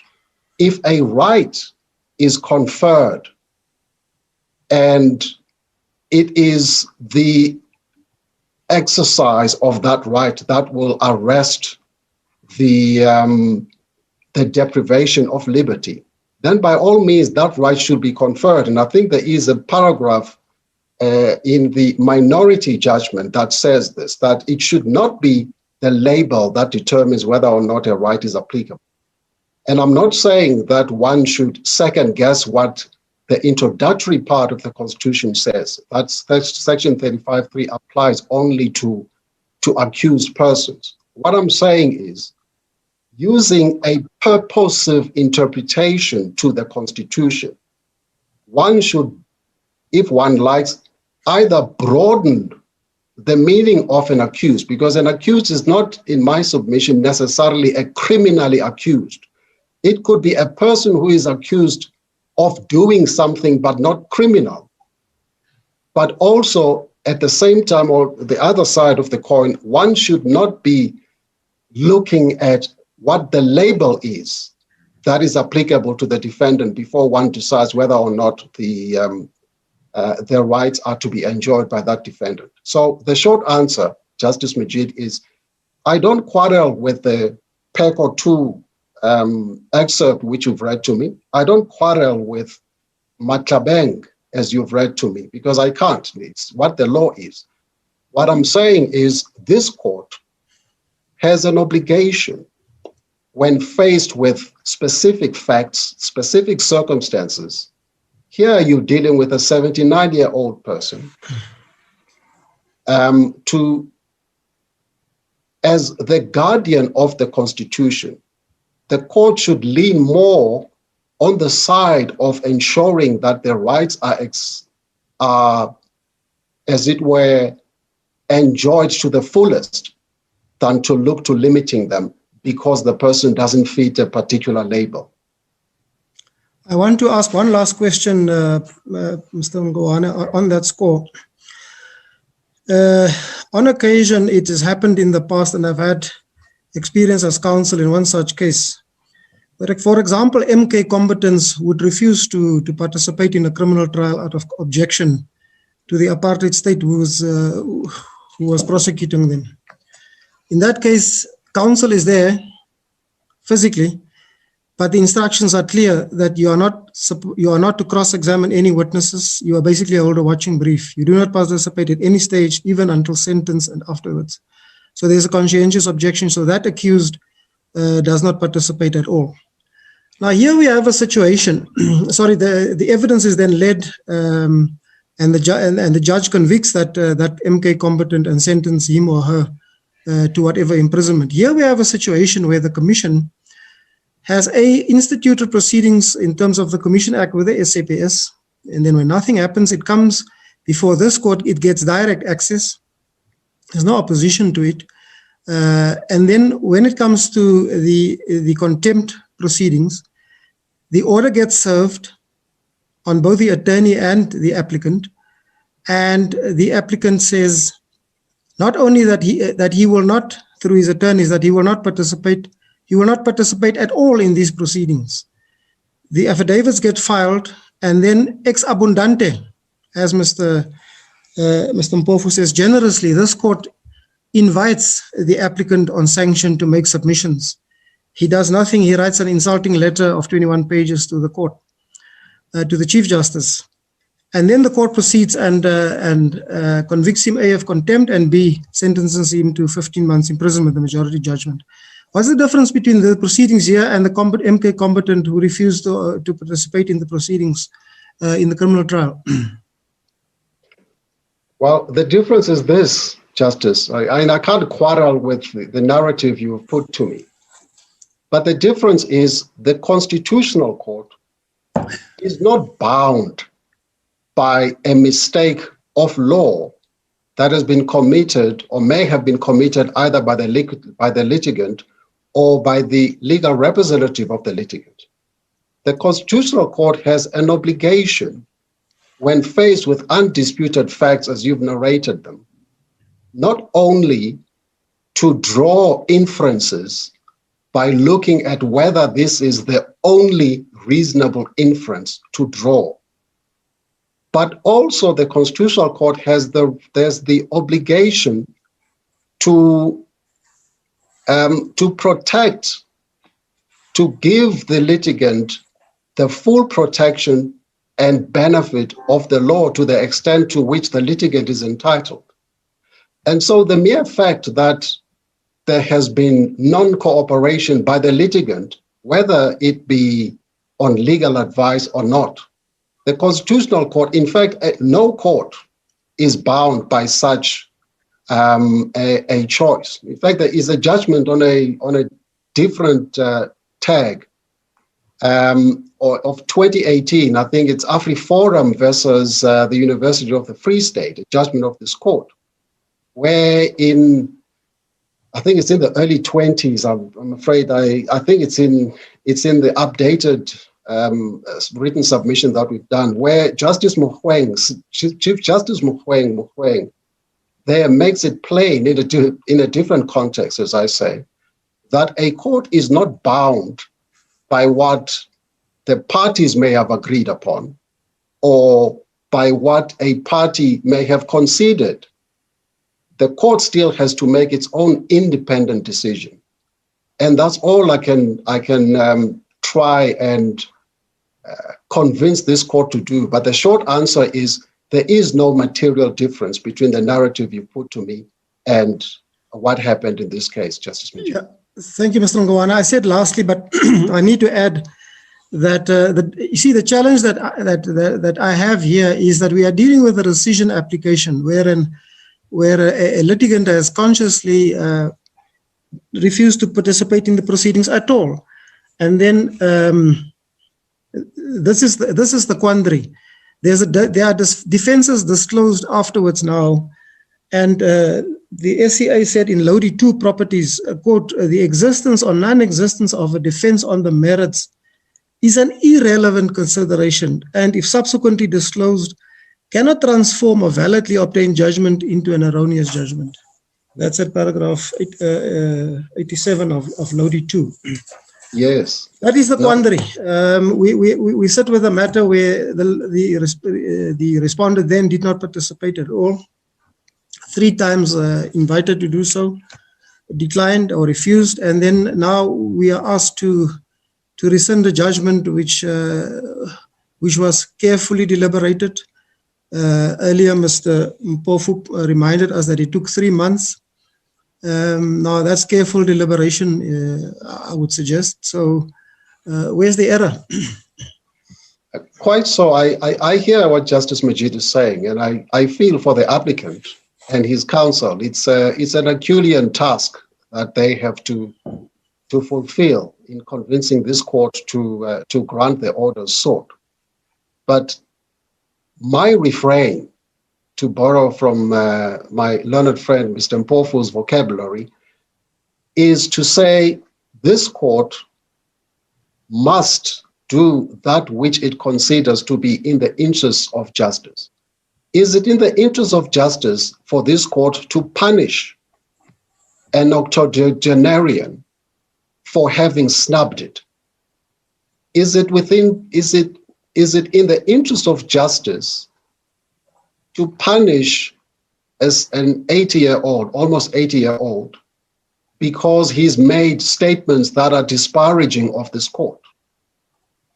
Or is it in the interest of justice to roll the clock back and consider what it is that the court might have done had there been these defenses that are belatedly put before you? Do those make any difference in the interest of justice?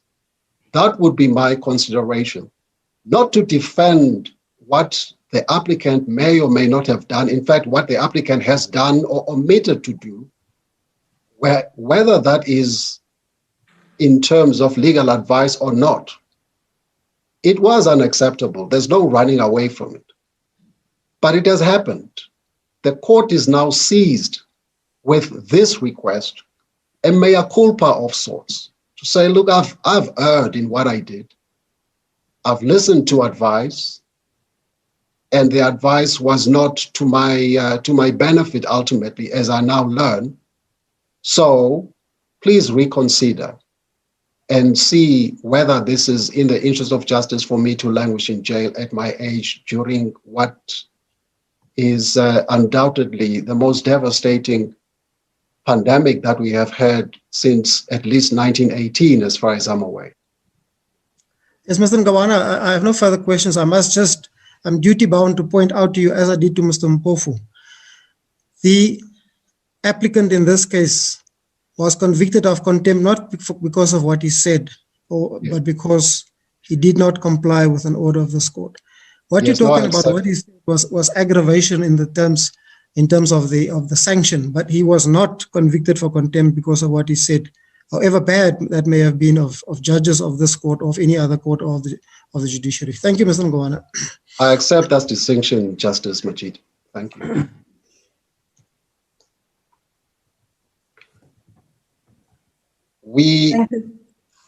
Yes, Mr. Ngalane. Yeah, we don't have any further submissions, save to remind the court about the Council of the Indian High Court,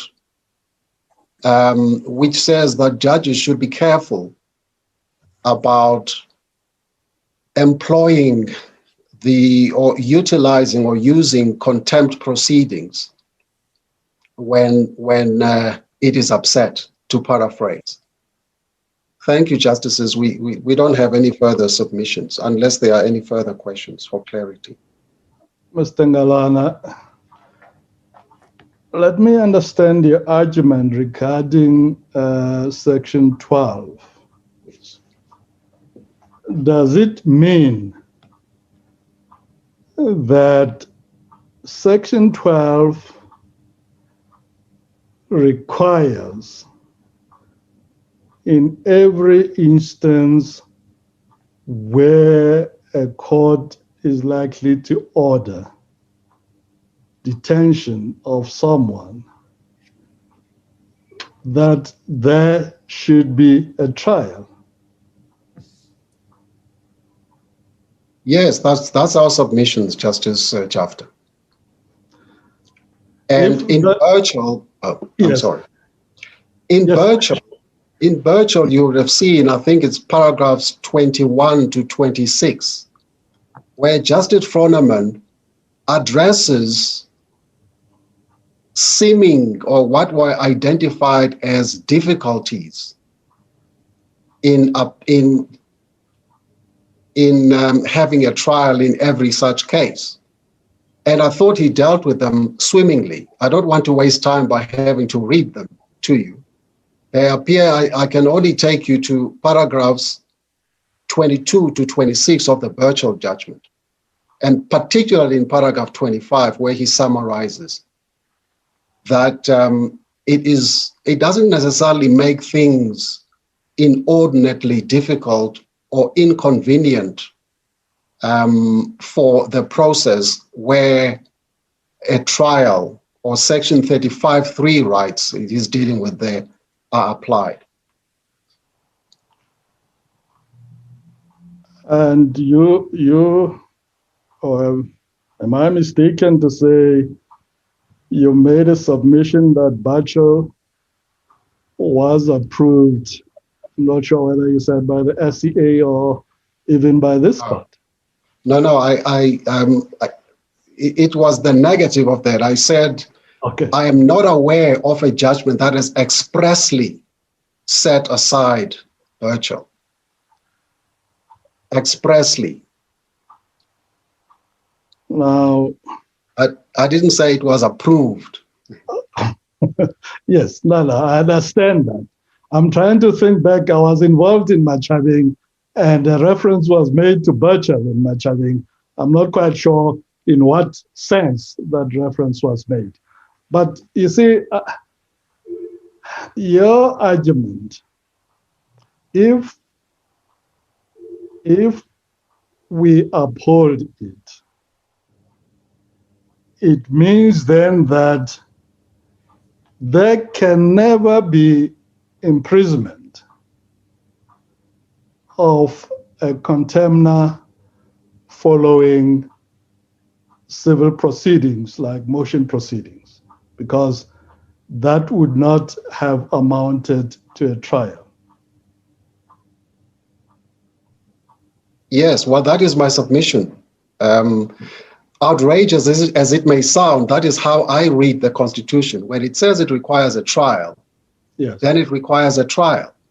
And the trial need not be, in my submission, a criminal trial, because one can have civil trials. There has to be leading of evidence, witnesses led, witnesses cross-examined, and then it turns into a criminal element towards the end, when there is going to be a criminal sanction, where a person after conviction, not before, after conviction, is then given an opportunity to advance argument in mitigation of sentence, and the complainant advances argument in aggravation of sentence. That's what makes this a problematic process, to have a person imprisoned following motion proceedings, which is where only a decision is made on paper. Of course, something else that could be done, Justice Jafta, is, as it happens when there are disputes of fact, I'm not saying there are disputes of fact in this case, I'm just postulating. Where there are disputes of fact, as you know, in motion proceedings, where the court can simply refer those disputes to a trial. That's perfectly plausible in circumstances. And because the word trial is not defined in the Constitution, you should assume its ordinary meaning, or am I wrong? Absolutely. No, absolutely, you are not wrong. And could it be wrong to assume that the framers of the Constitution, when they were dealing with that provision specifically, they knew what trial means in the South African context? Absolutely, Justice Jafta. Now, I think also that there is a can't remember where I saw it. When I was a rank junior, I used to love quoting these things, that there is a presumption that says the legislator is presumed to know the law. And so I'm quite certain that the drafters of the Constitution would have known precisely what a trial is, that it's not motion proceedings of matters decided on paper.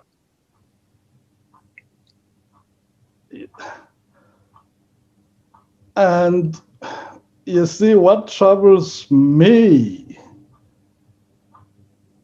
perhaps you can help me out here, was that provision not designed to arrest what used to be administrative detentions without trial?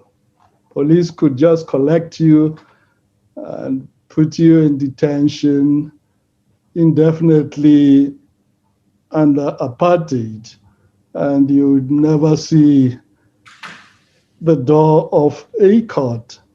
Was it not designed to deal with such situations? Can we say a detention following a judicial hearing is what the section targets? Well, Justice Jafta, it may well have been designed for the purposes to which you advert, but non-constat that it wasn't designed to ensure that no one is ever incarcerated without a trial is my submission. So if there is going to be a deprivation of liberty, one should be, I submit in terms of section 12(1)(b), be afforded fair trial rights, including the right not to be incarcerated or detained without trial. So to admit that the provision may have been included in the Constitution for the purposes to which you advert doesn't necessarily mean that it cannot cover the field, as it were. It cannot cover instances where the liberty of a person is at stake. But that understanding of the section, and I appreciate the argument, because it seems to me that if one has to give trial its ordinary meaning, one can only come to the interpretation that you are advancing. But if one has that understanding of the section, does it mean that even contempt of court that is committed in court, if somebody disrupts a hearing, the court cannot summarily deal with that person and impose punishment unless a trial is held? See, the difficulty there is because now it is the same court that has to deal with the contempt. So this issue of a trial, doesn't it create a difficulty in that situation where the contempt is committed in court and the court has to deal with it summarily so that the administration of justice can be safeguarded? I would be very surprised if a South African court would throw in jail a person who disrupts court proceedings summarily. This is why I made a distinction, Justice Jafta, between contempt proceedings and sanctions that are intended to coerce a person to comply on the one hand, and contempt proceedings that are intended to punish a person for what the person has done. Our submission deals with the latter. What you are postulating to me, I would submit, would fall into the former category. It is highly unlikely that counsel, for example, or maybe a person in the gallery in court starts smoking when smoking is not allowed in court, that person could be bundled up and thrown in a prison cell. Chances are the person would be told to put out the cigarette smoke. If he or she persists, would then be warned that if you don't do this, this is what's going to happen. If they persist, then there's going to be a suspended, maybe custodial sentence that we will keep you in jail overnight until you comply. But to throw that person at the first call in jail for smoking in court, questions of disproportionality may arise and all sorts of other questions in a constitutional democracy. Yes, but that's a different issue that relates to the seriousness of the crime and the sentence to be imposed. The issue I think I'm debating with you is whether there are exceptions where detention can follow without a trial. Because remember, we're trying to find out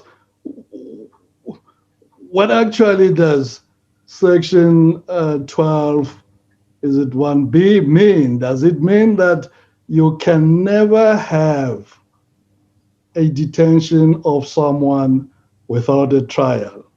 You can only have a detention of someone with a trial, where there has been a trial. So I'm testing that does it? It may well be. It means that, but I'm not quite sure whether it does. And it seems to me that you also think it should be going to the extreme to say even those who commit contempt in court, disrupting proceedings, cannot be detained because there would not have been a trial before.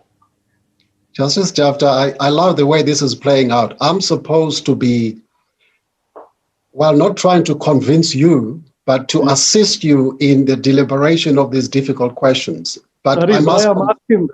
Yes, but I must confess, I'm persuaded by you that there may well be exceptional circumstances where a detention for contempt summarily without a trial process may well be necessary. But we don't know in what specific circumstances that could happen. So I don't want to make a submission that says, yes, a person may be detained without trial, without following Section 12(1)(b). Yes. But rather, I would say there may well be circumstances or instances where that could happen. Yes. But what those circumstances will be would have to be dealt with on a case-by-case basis. A court cannot give a list of instances where that can happen.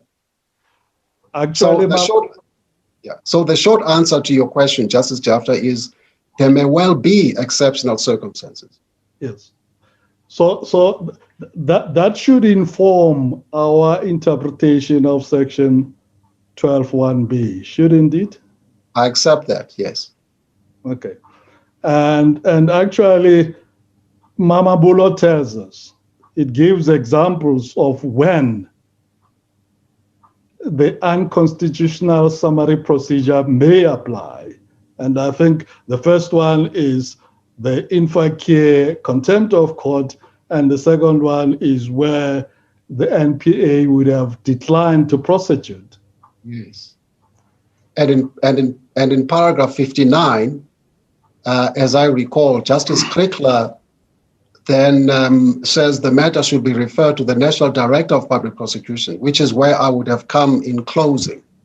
Yes. That the approach that this court should take should rather be to send the matter for investigation and prosecution rather, because the police, I'm told, do the investigation. The NPA prosecutes. Yes.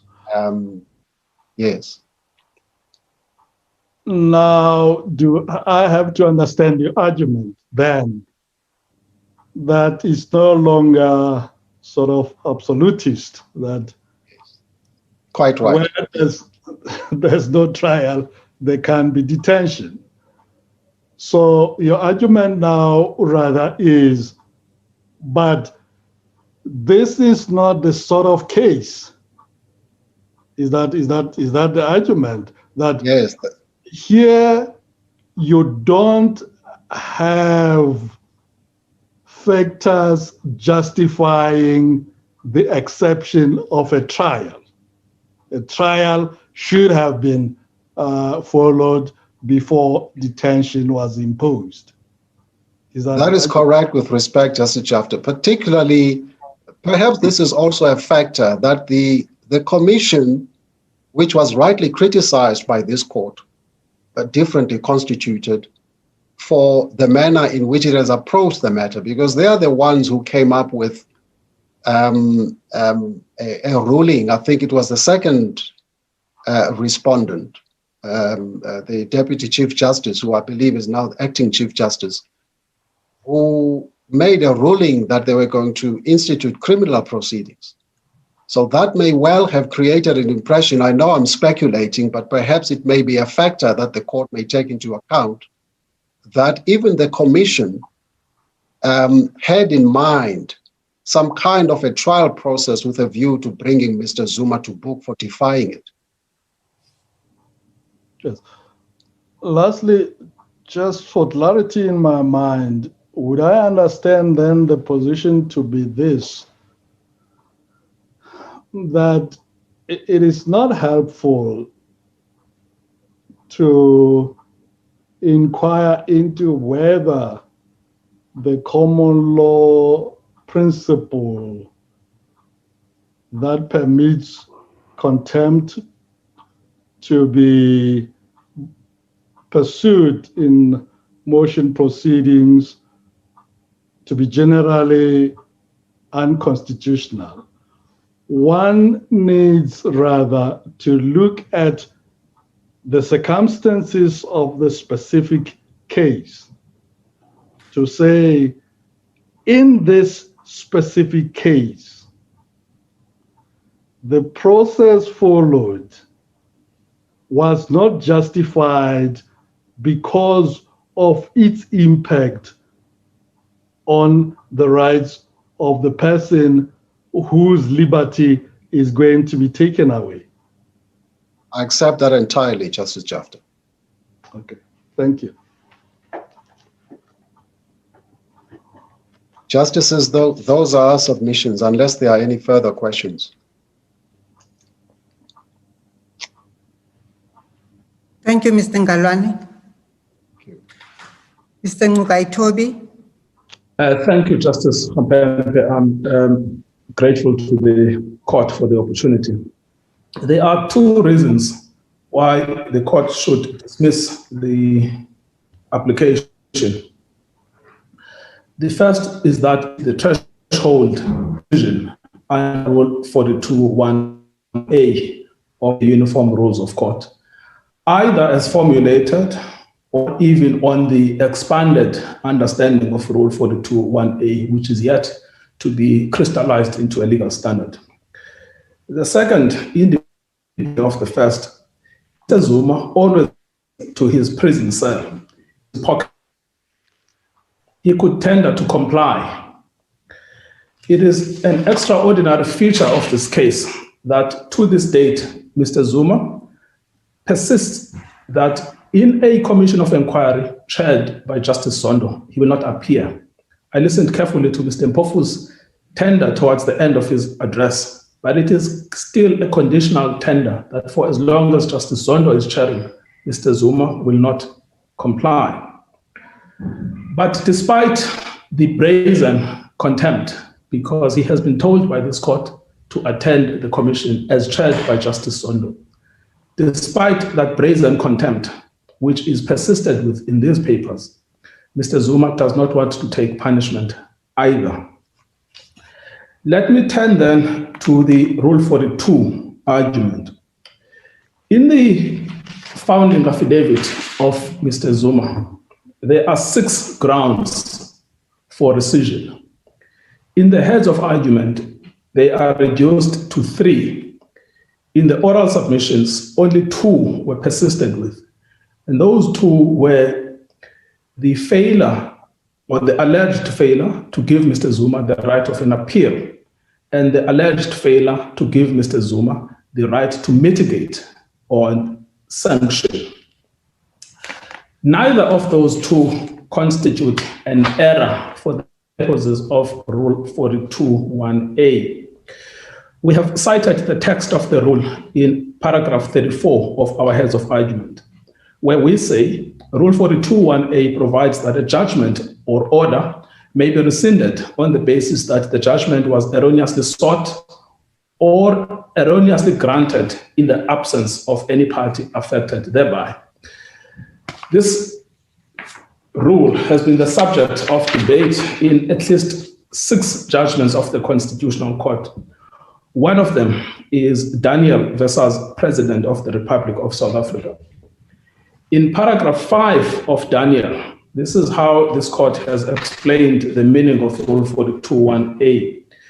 The general principle is that once a court duly pronounced a final order, it becomes functus officio and has no power to alter the order. That is a salutary reminder of the gravity of the function court. But it also, however, 42 of form rules creates exceptions to this principle. In paragraph 6, the court then explains what an applicant in the position of Mr. Zuma must illustrate. It says the applicant is required to show what he relies on. This could not have granted the impugned order. In other words, the error must be something this court was not aware of at the time the order was made, and which would have precluded the granting of the order in question had the court been aware of it. So, two elements must be established. One, there must be an issue of fact about which the court was ignorant at the time it gave the judgment. Secondly, that issue of fact must be of the nature that had it been known to the court at the time, it would have precluded the court from granting the order. But there is a further qualification, which I would say is a third consideration. The court must ask why that fact was not known at the time. And this is where the judgment quoted at paragraph 38, footnote 22 of our heads of argument. It's clear that the or non-existence depends on the merits is, and if subsequent cannot transform a validly obtained judgment into an erroneous judgment. So where do we stand then on the first two requirements, error and Rule 42.1a? Is there a fact about which the court was ignorant when it gave its order judgment? Would that have precluded the court from granting the judgment? And three, what are the reasons why that fact was not known at the time? In the heads of argument that have been submitted by the applicant, some attention is given in 6 pages from page 5 to page 10 into two allegations of fact. The first allegation is that the commission withheld information from this court, and the nature of the information that is alleged to have been withheld relates to Mr. Zuma's medical condition. The second is that the commission did not disclose to this court the position it was adopting in relation to Mr. Zuma's review. It's notable that none of those have been argued today, but just to make it clear that those two elements have no substance whatsoever. Firstly, in the Zuma 1 case, the commission fully disclosed that it was told by Mr. Zuma that in November 2019 and January 2020, the reason he could not appear was because he had a medical condition and had undergone a surgery. That you will find at page 57, paragraph 97 of the record in Zuma 1, page 59, paragraph 102 and 103. But moreover, you will find this expressly referred to at paragraphs 40 and 44 of the judgment in Zuma 1. So quite clearly, it is a false assertion to state that the commission withheld information from this court. The same issue relates to the status of the review. Here is the correct position on the review. Mr. Zuma instituted review proceedings, and this is stated at pages 94 and 95 of this court's judgment at Zuma 2. And it is stated at page 416, paragraphs 105 to 107 of the answering affidavit of the commission in these proceedings. Here is the position. Mr. Zuma brought review proceedings. The commission, as required to do, produced the record. It says in the answering affidavit that that record was produced more than 2 months ago. Under Rule 53 sub 4, Mr. Zuma had the duty to supplement the record or to indicate whether he stands by the notice of motion or not. He has done neither. That is where matters stand. It's entirely self-serving in those circumstances to blame the commission, where it is in fact Mr. Zuma who is not progressing his review application. That should dispose then of the two arguments made between pages 5 to page 10 of the heads of argument. Let me turn then to what constituted the majority of the debate today, which is the issue of Section 12 of the Constitution, its relationship with Section 35 and the degree to which it applies to contempt proceedings. It is necessary here, one fact upfront is that this matter was fully debated by the majority and the minority. It is not a fact that is unknown to the judges at the time they granted the order. And it is not that if it had been known, would have precluded the granting of the judgment. So it falls outside of the parameters of Rule 42(1)A, as articulated in Daniel, confirmed in the Supreme Court of Appeal decisions. But not only is it not a fact that was unknown at the time the judgment was granted, it is also perfectly compatible with the judicial determinations from this court. There are 6 in total cases that have examined this question, 6 judgments that have examined this question. They start all the way from Nell versus Roux. It's a judgment of 1996, published in volume 4, BCLR 592 CC. At paragraph 14, the judges of this court, I think it was a judgment of Justice Ackerman, but it was a unanimous judgment in the end, were examining the predecessor to Section 12 and the predecessor to Section 35. They said the following at paragraph 14.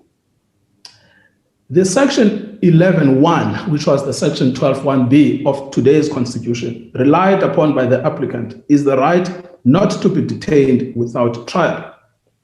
The mischief at which this particular right is aimed at is the deprivation of a person's physical liberty without appropriate procedural safeguards. That's so crucial. In the end, he addresses squarely the question as to whether or not Section 12(1)B should result in the duplication of the rights in Section 35(3). And it says, the trial envisaged by this right does not, in my view, in all circumstances, require a procedure which duplicates all the requirements and safeguards embodied in Section 25(3). That is the current Section 35(3) of the Constitution. In most cases, and those are the baseline requirements, it will require the interposition of an impartial entity, independent of the executive and the legislature, to act as arbiter between the individual and the state. In fact, in that case, when he concludes the judgment, Justice Ackerman says that the section under consideration was unconstitutional only to the extent that it precluded the involvement of judges in trying and sentencing a contemno. The next case which considered this issue squarely is DeLange versus Smarts, which this court has considered at length in its judgment in Zuma 2. This appears at paragraph 67 of DeLange versus Smarts. And it again repeats the following. In Nell Roux, and again, this was Justice Ackerman writing for the majority, this court held that the trial envisaged by the right not to be detained without a trial did not, in all circumstances, require a procedure which duplicates the requirements and safeguards embodied in Section 25(3) of the interim Constitution, but in most cases requires the interposition of an impartial entity, independent of the executive and the legislature, to act as arbiter between the individual and the state. Later on, the issue arose specifically in Faki, and Faki has been debated by Justice Majid and Mr. Ngalwana. And in fact, the 3 questions that Justice Majid put to Mr. Ngalwana at the beginning simply exposed how Mr. Ngalwana's submissions have been. But this is what is stated specifically now in the context of contempt. If we go to Faki, paragraph 24, This is now the third judgment in which this issue is again revisited.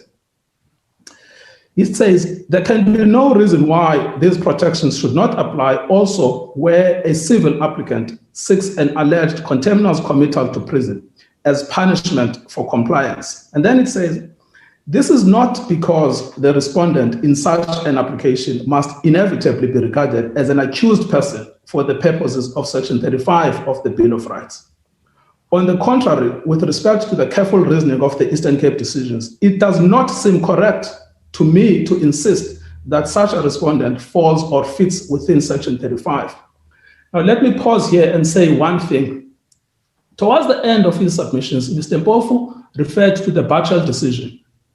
Mr. Ngalwana also cited the Bachel decision. What they both omitted is to tell this court that that was a decision expressly considered and expressly overruled in Fagi. It is referred to at paragraph 16 of Fagi in summary form. And it is then answered at paragraph 24, where the judges say, let me repeat this, on the contrary, with respect to the careful reasoning in the Eastern Cape, it does not seem correct to me to insist that such a respondent fits within Section 35 of Bachel versus Bachel. It is a 2000 expressly considered in the SCA and expressly departed from in the case of Fagi. Then it continues. Section 12 of the Bill of Rights grants those who are not accused of any offense the right to freedom and security of the person, which includes the right not to be detained without trial, but not to be deprived of freedom arbitrarily and without just cause. And then it says this provision affords both substantive and procedural protection, and an application for committal for contempt must avoid infringing it. So for the third occasion, the Constitutional Court and the Supreme Court of Appeal say the essence of Section 12 is that there has to be substantive and procedural protections. But that is not the same thing as a duplication of Section 35. And then it says in paragraph 25, where it is now directed dealing with the issue of motion, it says, and in interpreting the ambit of the procedural aspect, highly appropriate to regard the position of a respondent in punitive committal proceedings as closely analogous to that of an accused person, and therefore in determining whether the relief can be granted without violating Section 12. Here is what should happen: to afford the respondent such substantially similar protections as are appropriate to motion proceedings. For these reasons, the criminal standard of proof is appropriate here. So we get an explicit recognition of the propriety of motion proceedings for contempt. That issue is then dealt with finally when Justice Cameron sums up at paragraph 42. And at paragraph 42(2), he says, the respondent in such proceedings is not an accused person, but is entitled to analogous protections as are appropriate to motion proceedings. Now, the fate of Fagi is examined for the first time by this court in Pego. And Pego makes it clear that there is a distinction in paragraph 31 between coercive contempt as well as punitive contempt. It deals in this paragraph 31 and explains, by contrast, punitive orders aim to punish the contemnor by imposing a sentence which is unavoidable. Then it deals then specifically with Fagi at paragraph 36. It says, however, importing them, it's now dealing with the procedural protections. We must be cognizant of the context of contempt proceedings. A respondent in contempt proceedings, Fagi said, is not an accused person as envisaged by Section 35 of the Constitution, and the protections afforded to a contemnor should not supersede the capacity of a non-state litigant who may not have the administrative might to establish motive.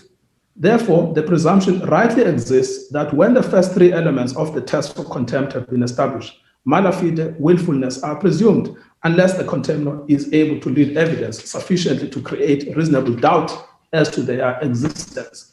So for the fourth occasion, we know what Section 12 means, that at baseline, it's a procedural protection. We also know that contempt proceedings can be pursued, in fact, should ordinarily be pursued. But we now know, as characteristic of Justice Cameron, of the prudential justification, because he adds that it is to protect a civil litigant who is successful. A litigant who obtains a judgment cannot get it enforced.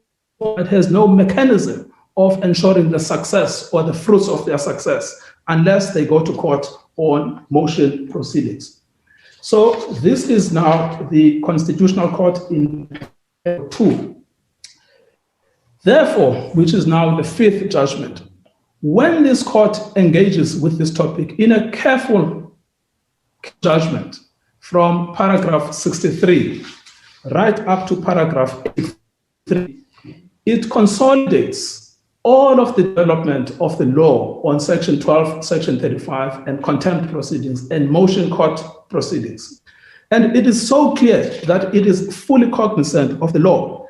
At paragraph 63, this much is clear. At paragraph 64, this is also clear. At paragraph 65, when it repeats things it has said twice before. However, this is not a conventional criminal trial. And I emphasize that I'm alive and deferential to the jurisprudence of this court that affirms that a respondent in contempt proceedings is not an accused person, as envisaged in Section 35 of the Constitution. And then it says, notwithstanding this distinction, Mr. Zuma does indeed face the prospect of imprisonment for unlawful conduct that our law defines as an offense.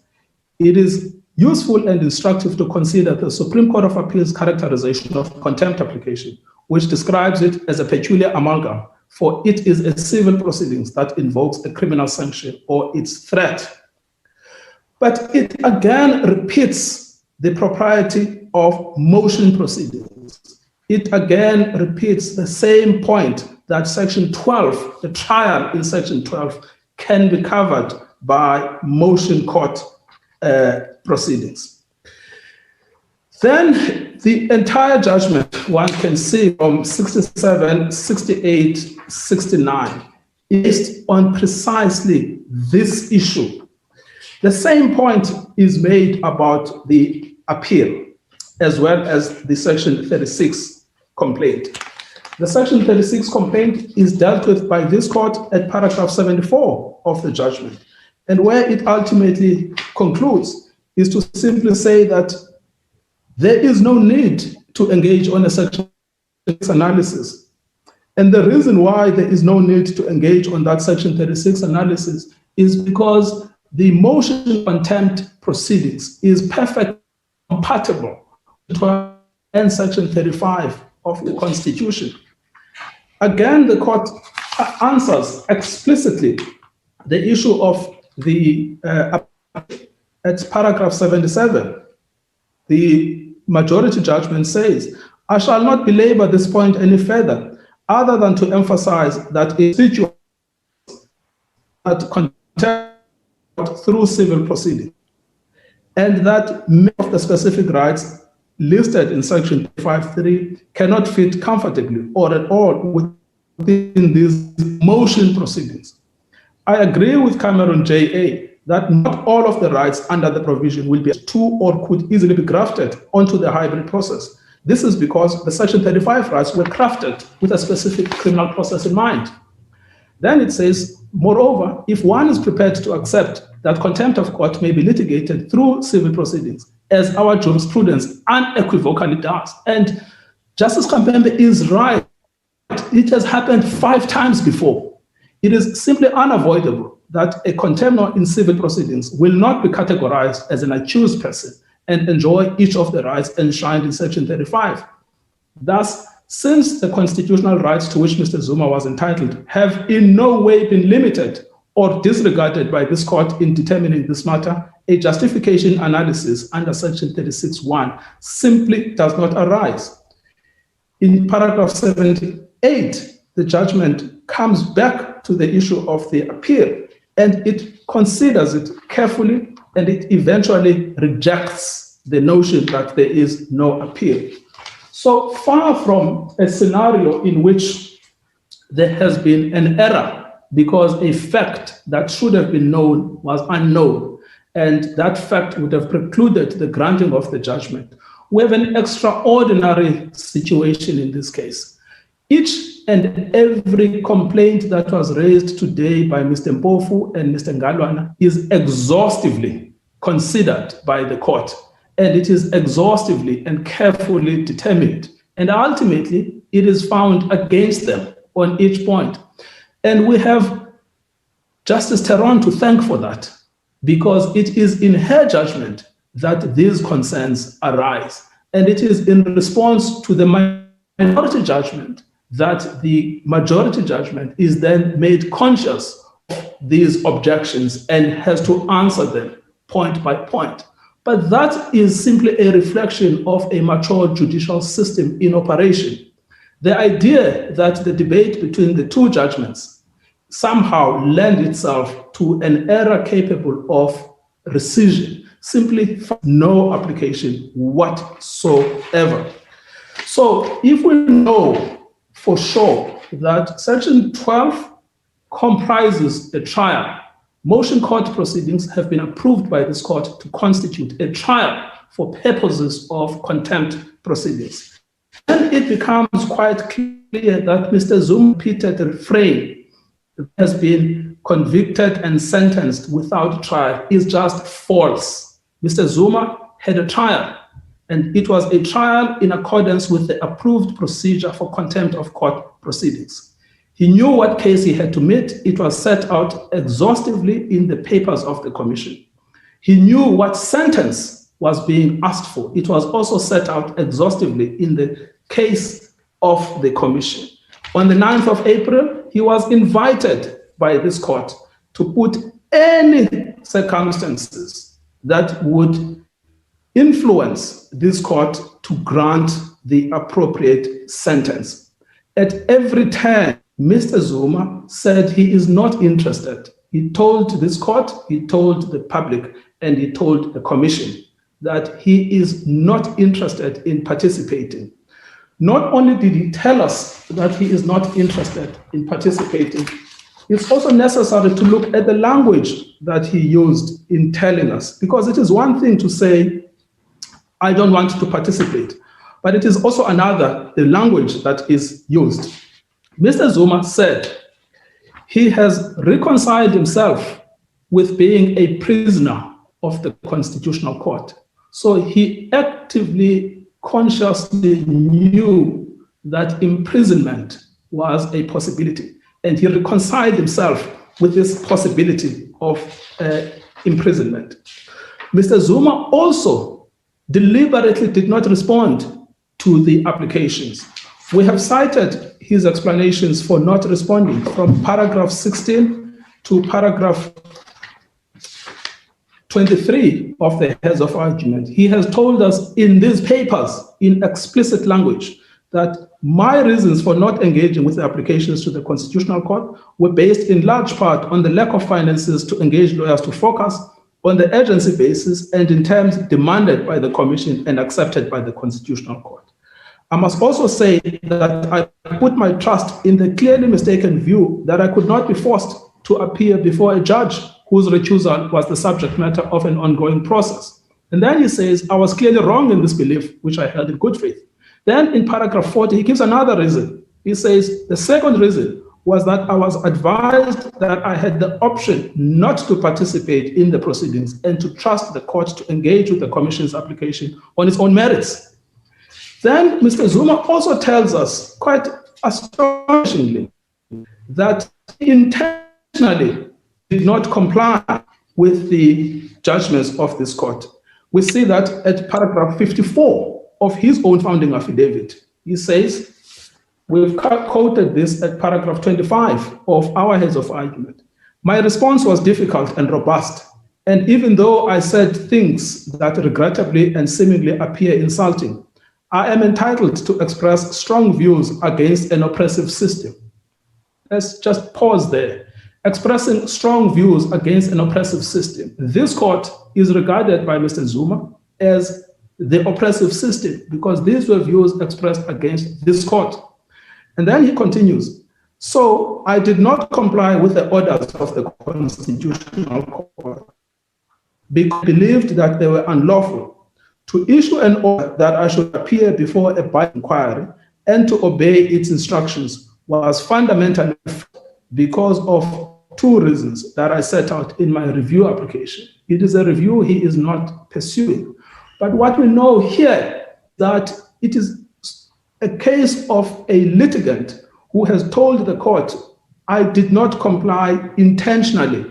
The reason I did not comply is because I did not recognize the authority, the legal authority of the judgments granted by the Constitutional Court.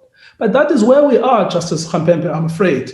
We have a litigant who has explicitly told us that he will not be complying with the judgments of the Constitutional Court. His reasons are that he does not regard them as legally authoritative and correct for him to comply with them. And the law on this topic is quite clear. If you have a litigant who has a court order, and this is not an issue about the, I heard Mr. repeatedly go back to the issue of the summons. This is no longer an issue about the summons.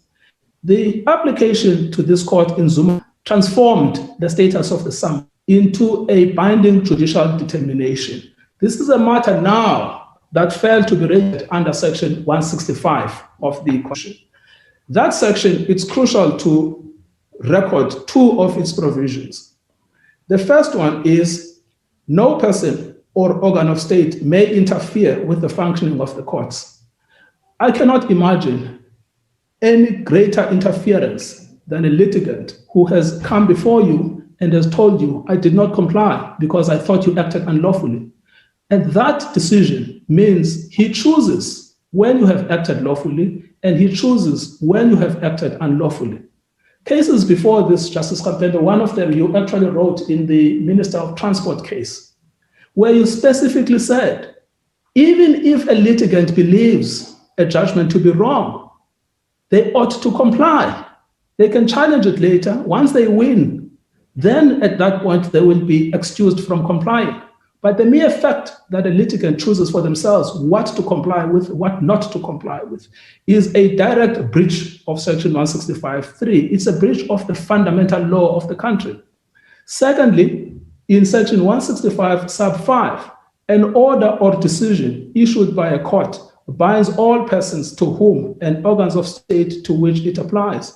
Mr. Zuma is one such person. So we have an explicit constitutional reminder that he was bound, regardless of the opinion that he adopted with regard to the correctness or otherwise of the decision.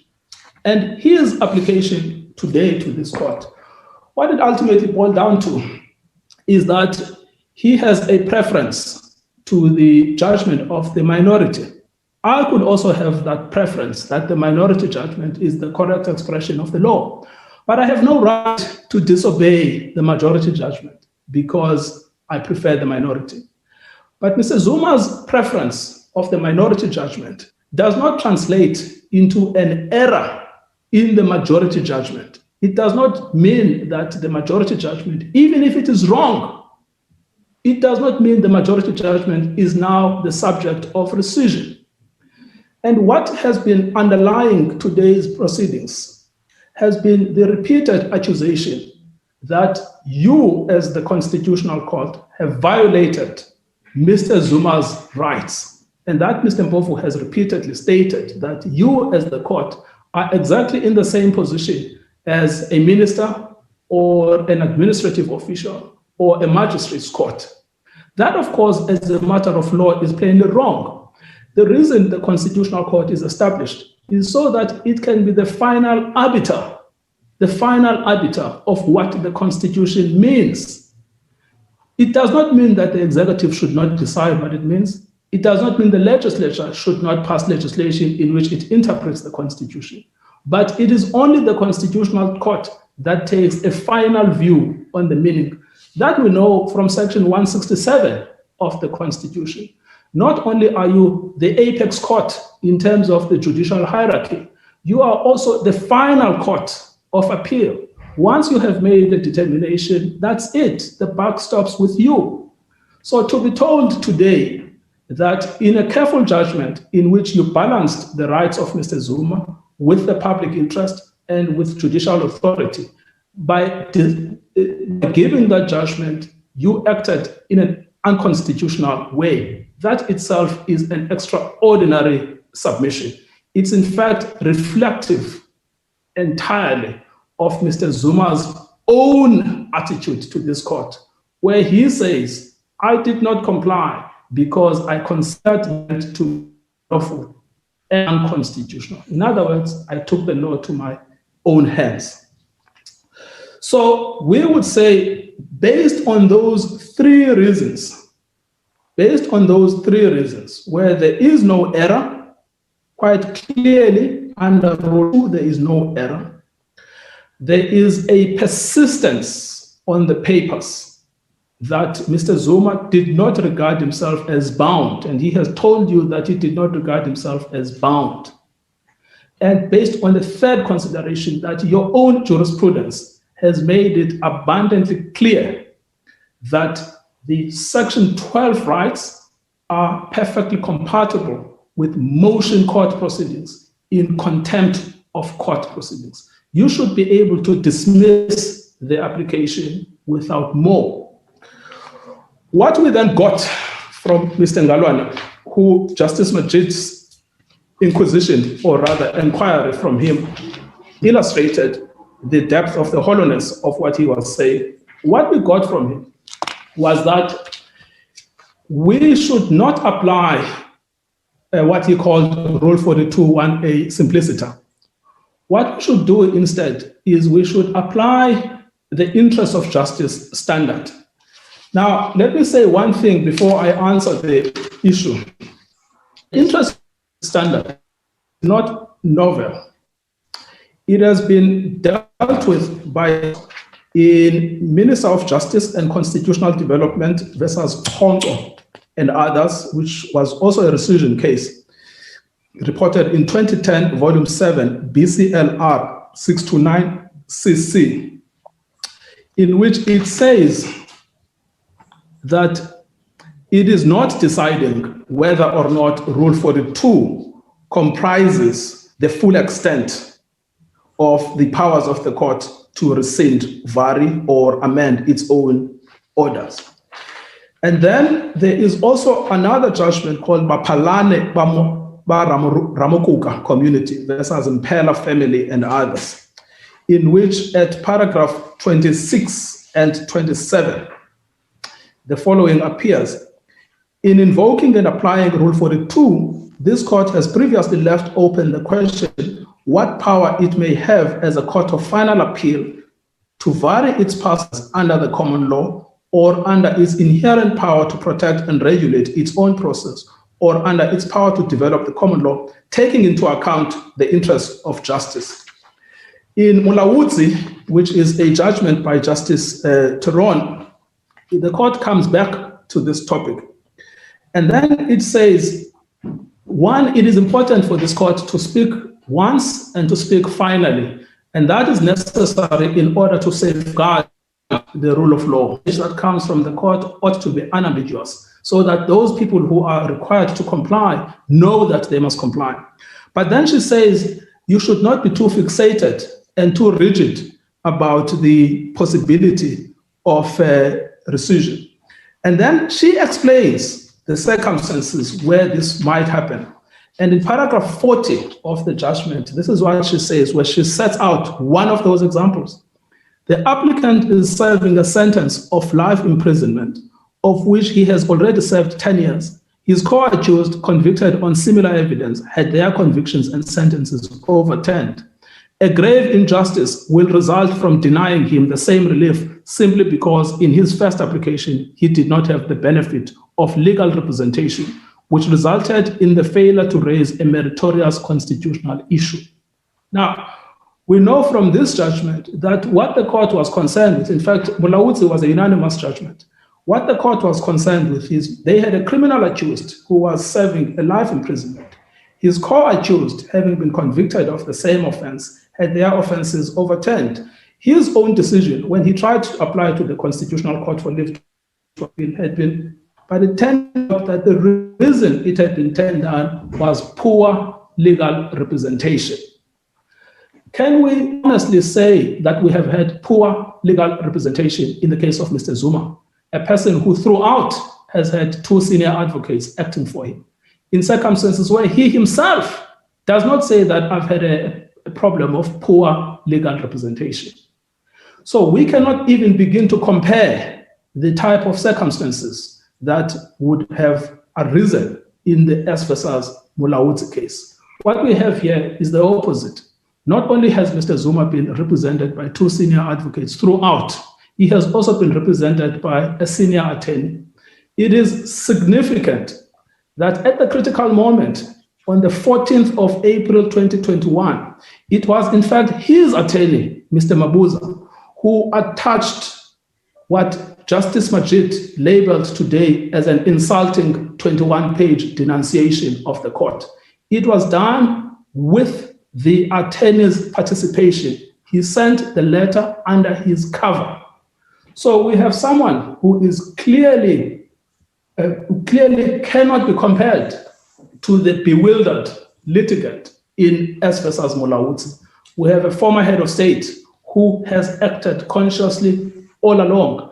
And this fact about Mr. Zuma having acted consciously is something that you cannot ignore in your assessment of the evidence, because it cuts through this entire argument we've been having today. This is all an interesting debate, but it is completely beside the point, because the fact of the matter is that Mr. Zuma cannot bring himself to any cognizable grounds of rescission. Now, Mr. Ngalwana's contribution is to say you have to look at the broad of justice. But where do the interests of justice lead us in this case? We've debated the interests of justice at length in our heads of argument. The interests of justice, firstly, require that you should uphold the Constitution. More than anything else, you should uphold the Constitution. You should uphold your standing as a court of final instance. You should uphold your standing as the highest court in the Republic. It is not an issue that you elected to hear this case directly without a right of appeal. You knew this, you were aware of it. It was a motivation that we raised. Mr. Zuma knew it as well. His attorneys, his advocates knew that if the case is accepted by the court as a court of first instance, it will also be a court of final instance. I heard today, rather astonishingly, that when you take a case as a court of instance, you put yourself in the same position as a magistrate's court or as a high court. Well, that just needs to be stated to be rejected for absurdity. What you knew is that you were taking the case as first and final instance. And the reason you knew that is because you control your own jurisdiction under Section 167, 6A of the Constitution. You took the case because, as you say in the judgment, you wanted to protect the standing, the reputation, not just of the judiciary, but of the legal system, because the standing and the reputation of the legal system was under ongoing threat. Sadly, on the papers that we have seen introduced by KSAC, introduced by Helen Suzman Foundation, those threats have not abated. And in fact, arguably, they have escalated. And so the duty becomes even stronger today to affirm the dignity and the reputation of the court. That's the one element of interest of justice. The second one is what we deal with at paragraph 85, in which we say there is an interest of justice in finality in litigation. And here, you remember that we spoke initially about the rescission procedure having been an exception to the res judicata principle. Once you've decided that arrest, and the rescission procedure is an exceptional procedure. Why that is so is because of what Justice Chaskalson said in Minister of Justice versus, where he says the principle of finality in litigation which underlines the common law rules for the variation of judgments and orders, is clearly relevant to constitutional matters. There must be an end to litigation, and it would not be tolerable. It would be intolerable and could lead to great uncertainty if courts could be approached to reconsider final orders made in judgments declaring the provisions of a particular statute to be invalid. Now imagine here, where you have, I don't want to use the term bent over backwards, where you have extended the opportunity for Mr. Zuma to be heard. We set out in the beginning of the heads of argument, the opportunity. There are 7 in total, 7 opportunities in total that were given to Mr. Zuma to participate in this process. On occasion, he either denounced the court, denounced the judiciary, denounced the commission, and eventually, as Chid says, insulted the court. After the judgment, one of his ventriloquists, the Jacob Zuma Foundation, has also now descended into the realm of insults. So the second consideration under interest of justice is finality in litigation. And we say that this risk of uncertainty looms large in a case such as this, especially where, like Mr. Zuma, complains facts that he says should have been taken into account. We heard from Mr. Ngalwana today. It's unclear how, as an amicus, they got to know of these facts. We heard from Mr. Ngalwana today about Mr. Zuma's age. We also heard about comorbidities. We also heard about the current climate being a COVID climate. But let us be clear about this. These were facts that were always known to Mr. Zuma. These were facts that Mr. Zuma was conscious about. He reconciled himself with the possibility of imprisonment, full well of these facts. He cannot, whenever he wishes to reopen the case, because the consequences of what evoked have now come into fruition. Mr. Nukotobi, sorry, can I interrupt you, Mr. Nukotobi? Sorry. There's something that bothers me. It seems now that in the supplementary affidavit, paragraph 10, the applicant is suggesting that he be released pending this outcome of this case, and Mr. Mpofu has also made submissions. But now, I mean, there was never an application for a stay once the application for rescission was launched. I was quite surprised by that, not in this court anyway. And there's still not an application for stay through an amendment of the notice of motion. I always thought that you ask for your relief through your summons in an action and through your notice of motion in an application. What is the Commission's attitude about that request and that submissions? At this stage, Justice Majid, there is no application. And we have dealt with this at paragraph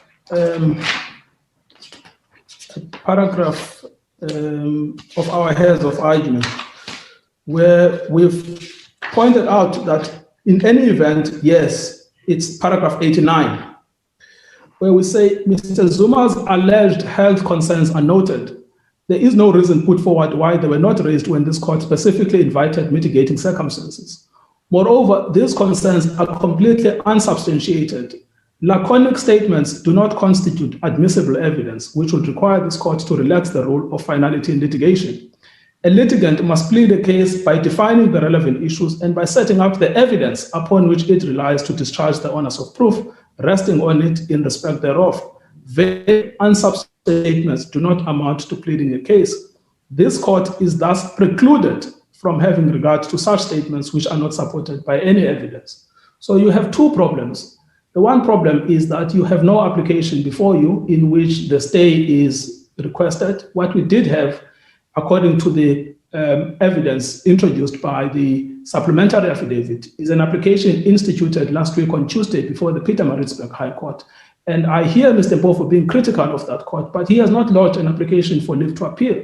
That court quite correctly dismissed the application. And in the course of our submissions, which are in the judgment, we specifically invited Mr. Zuma to bring an application to the Constitutional Court for a stay. Today, as we see in the afternoon of Monday, there has still been no application. it is just an impossible task because the court simply cannot consider anything, quite apart from the fact that the evidence that is contained, quote unquote evidence, contained in the supplementary affidavit is the scantiest, not anything. So things that completely disable the court from giving any meaningful consideration to this. The one is that he has not brought the application despite the invitation. And secondly, even if you look at the content, it's vague allegations that are not supported by any evidence, and they are, quite frankly speaking, laconic. So thank you. The third element on the interest of justice is you have to look. Yes, Justice Trust. Sorry. I have a few matters which trouble me here. I think let us start where you are so that you can deal with them. Do you accept that even though they have based their claim on Rule 42, if we find that Rule 42, the requirements of Rule 42 are not satisfied, we can still look at whether, under the interest of justice, the claim should be considered? Justice Drafter, in principle, that is true, but let me refer you to what we say in the heads of argument. Precisely on that point,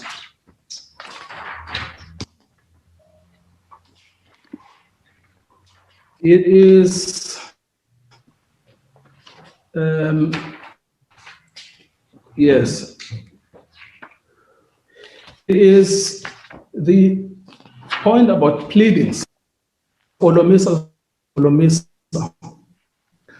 where the court, I think it was your judgment, if I'm not mistaken, Justice Drafter, the court says holding parties to pleadings is not pedantry. If you are going to raise a constitutional issue, you have to raise it explicitly in your founding affidavit so that the respondent knows what the case is and the respondent can engage with the case. If you look at the founding affidavit, the entire case is about error. There is no heading on interest of justice which sets out additional facts to those which concern Rule 42 1A, which makes it impossible for the court to exercise its function of examining the interest of justice separate and distinct from Rule 40A, because it's simply not by the pleadings. So the judgment, not able to find it immediately, but I know for a fact that it has been set out. In fact, the principle, Justice Drafter, you would know, because I've seen in many judgments and actually in many councils' heads, the reference to the phrase holding parties to plead is not pedantry. So everybody knows that comes from you. No, I understand that. Yes. Which sort of answer the question that was troubling me, but let me put it, even though it seems that you have an answer to it. I had a look at section 35.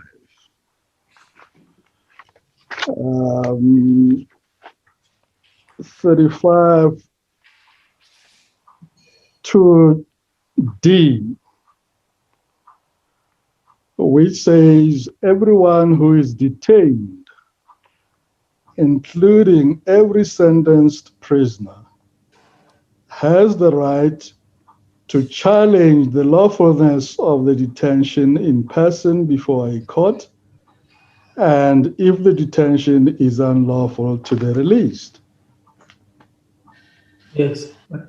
I was wondering whether that right, because that is not a right that is exclusively enjoyed by choose persons. It's not like those listed under sub 3.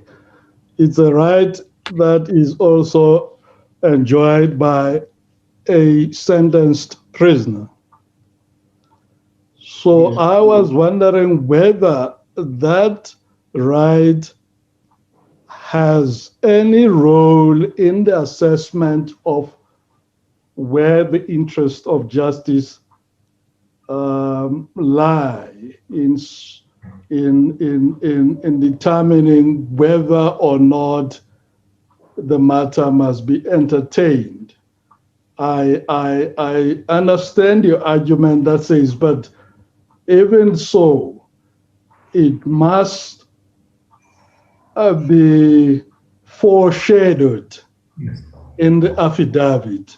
If it's not foreshadowed in the affidavit, you have no business to look at it because parties must be held to their pleadings. Yes. Yes, that is the short answer, Justice Schafter. I mean, because, and in fact, in Olomisa, you say, this is a passage that comes from a minority judgment in Gavas and Satan. You say, this is so crucial for constitutional litigation. If you are going to assert a constitutional right, you must tell us so that we know what case we are meeting. Yes. The honest truth about these pleadings, Justice Schafter, is that anyone who would have looked at these pleadings would have said this is a case about Rule 42(1)A. Because even that passage in the founding affidavit where they set out the errors, it's all errors predicated on the notion that Rule 42(1)A is applicable. And you see this from page 26. There is a list of rights, and at page 27, again, another list of rights. And then when you look at page 29, under the heading, was the relief erroneously sought and accompanied by errors or omissions? So all of those are then the errors that go on up until page 35. What you will not find is that they are case under section 32D. In other words, there's in their right to challenge the lawfulness of the detention.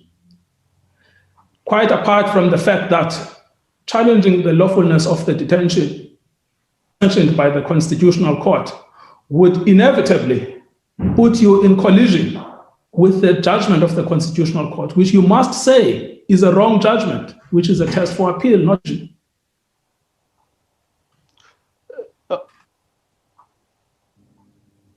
Mr. Mpofu, I think, argued that, well, look, because of the status of the Constitutional Court, against whose decisions you can't appeal, the only avenue available is for you to ask for reconsideration.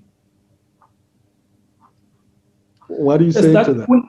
Yes, that will not help, Justice Schafter. If you come, and even if you were in the High Court, if you came to the High Court and you accused the High Court of committing errors, if you did not prove those errors, the case would be dismissed. It would not matter that you have an alternative right of an appeal. And this is where we are. If they do not prove the errors, the case should be dismissed.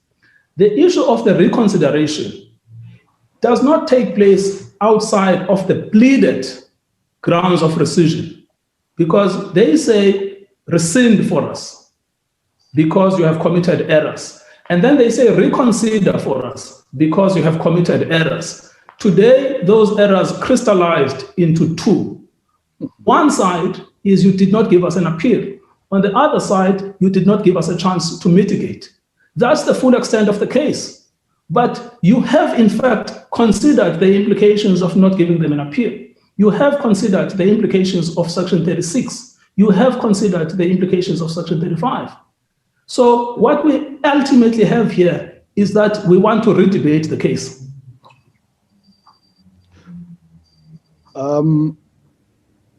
On the cases that you referred us to relating to Section 12,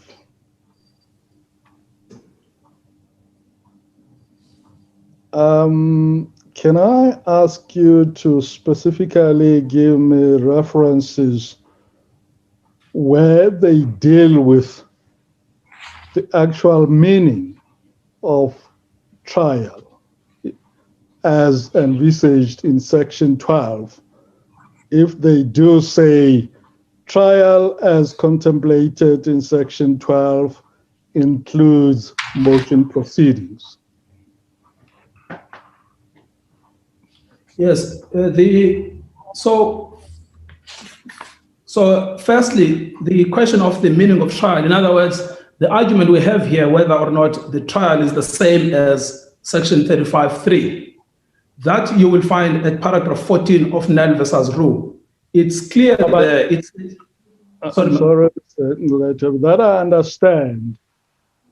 A trial cannot be a trial only if it caters for the rights in Section 35. You can still have a trial that does not cater for that. What I'm interested in is the interpretation that says, when Section 12 says you have a right not to be detained without a trial, yes, it means you have a right.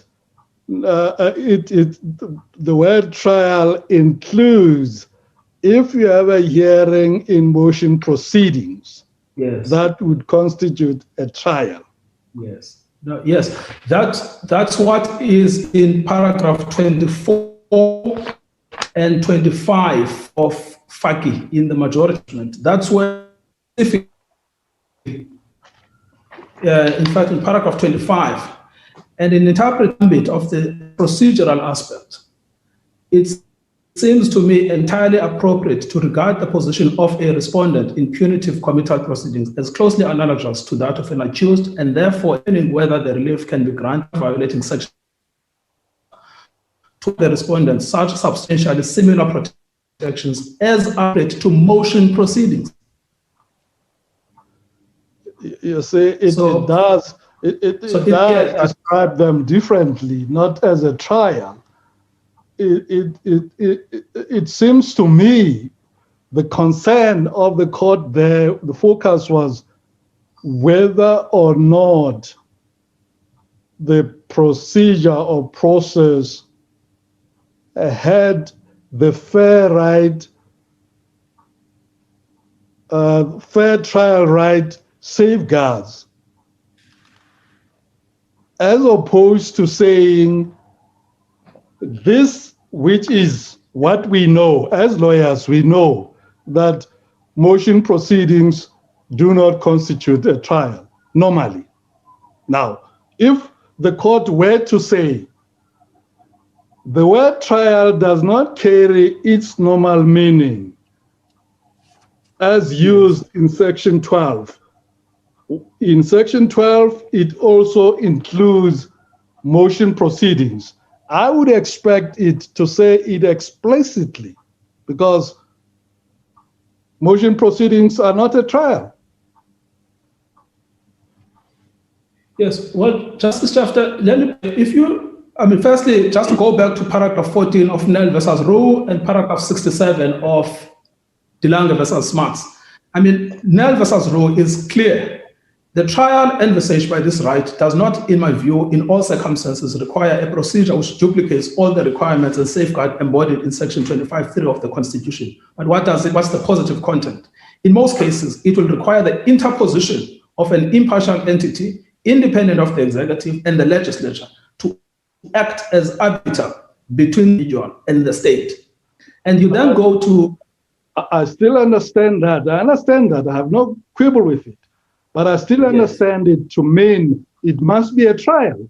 You don't have to say it is a trial only because you can tick the boxes in all boxes in relation to Section 35. Yes, some of those requirements in Section 35 may not be there, but it must still be a trial. Yes, but Justice, but that question is, in our respectful submission, completely answered by evaluating whether or not the motion procedure for contempt breaches Section 12, which is what FACI is about. And FACI says it's perfectly compatible with Section 12.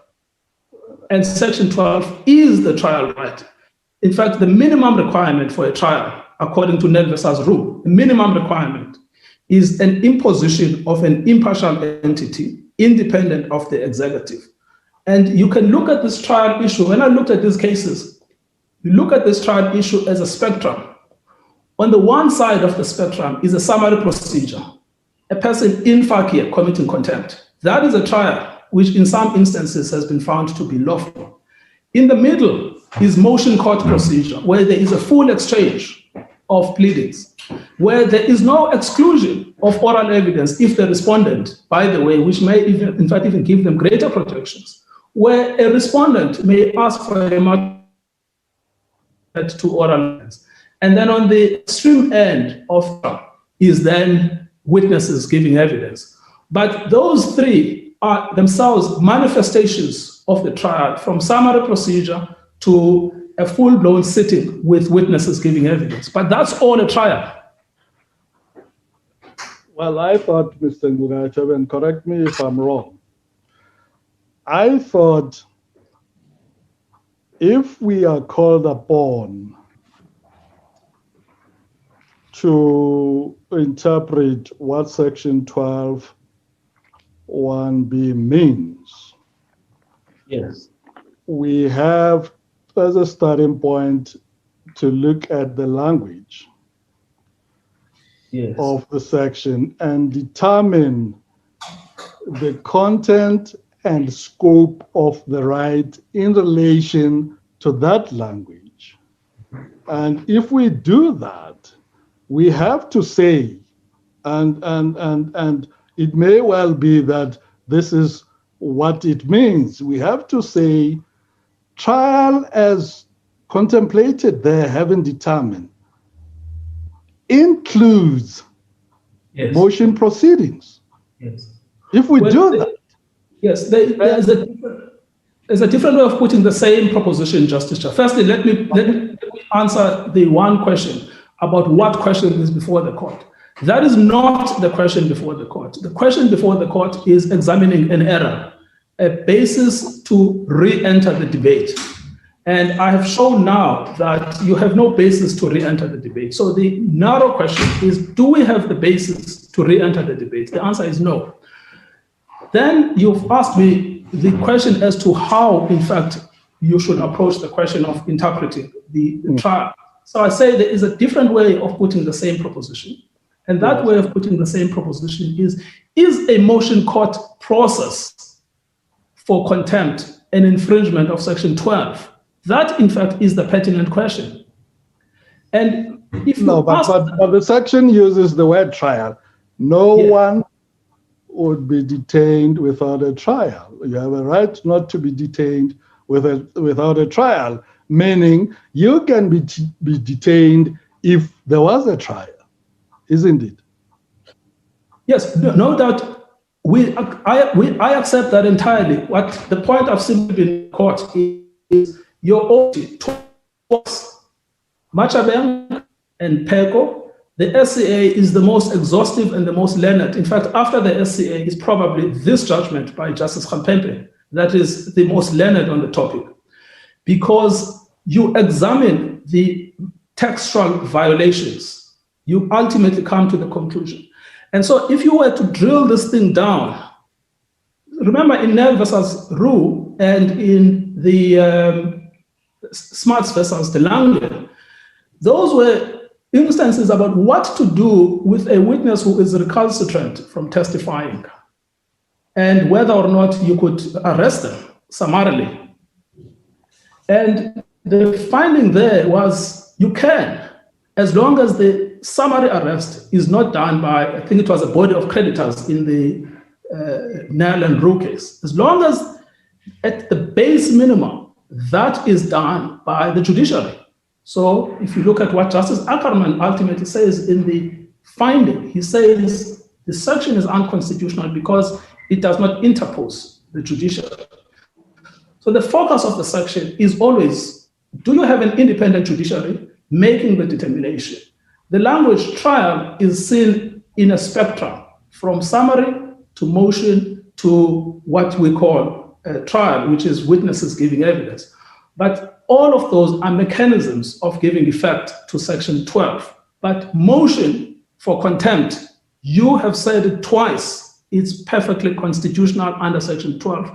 And that is what has been held in Faki. So I'm afraid you will have to substantially revisit your authorities if you are to find that motion court proceedings are inappropriate for contempt proceedings.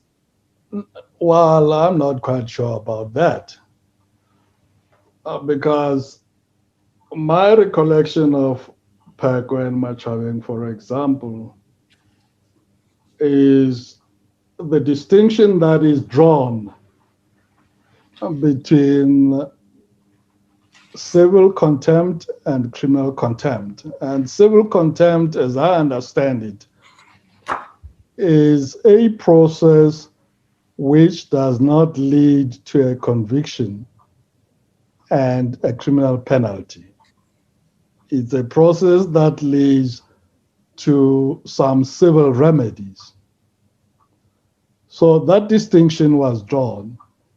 Here, we're dealing with a criminal contempt, and that is a process that leads to a conviction and sentence. So I'm not sure whether you are right to say we will have to revisit our decisions. You may be right, of course, but you see, what I have not picked up, Mr. Ngugaitobi, in the short time that I had in preparing for this hearing was to pick up a case that really says what is meant by a trial is any judicial process. If it's a process that is run by a court, it constitutes a trial for purposes of Section 12. If that is what we are saying, I think we need to substantiate why we're saying that. I understand a proposition that says, no, don't get confused. If Section 12 says a trial, it doesn't mean a trial that will have to meet all the requirements of Section 35. Yes. That I have no quibble with that proposition. Yes. Well, Justice Chafter, that's enough for me to succeed. That you simply reject the idea that underlies the application, which has been rejected in this court. So that would be enough. The question as to whether or not trial in its full manifestation would include a summary procedure, motion court procedure, can be parked for another day. What is enough for today is simply you to be satisfied that on existing authorities, only 2 points you should be satisfied with. On existing authorities, the Section 35(3) protections have not been imported full scale. Yes. Secondly, motion court proceedings have been approved as being appropriate and not in breach of Section 12. Those are the only 2 things you have to be satisfied with. Yeah. The debate we've been having is an interesting debate, but it is not a bar to a judgment by yourself, not you personally, but by the court in favor of the respondent. Yes. Lastly, what troubles me, and it may not also be relevant for the determination of the issues that you have just mentioned. What troubles me is this, in relation to the applicability of Section 35. As I see it, it was open to the Commission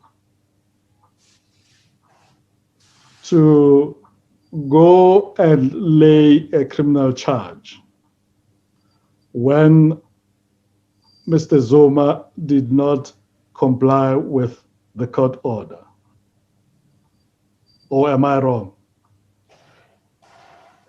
Yes, Justice Chafter, I mean, I know for sure that it was open to lay a criminal charge when he didn't comply with the summons. But when he didn't comply with the court order, the contempt is enforced through a civil contempt. You bring an application to court and you compel him to comply. Well,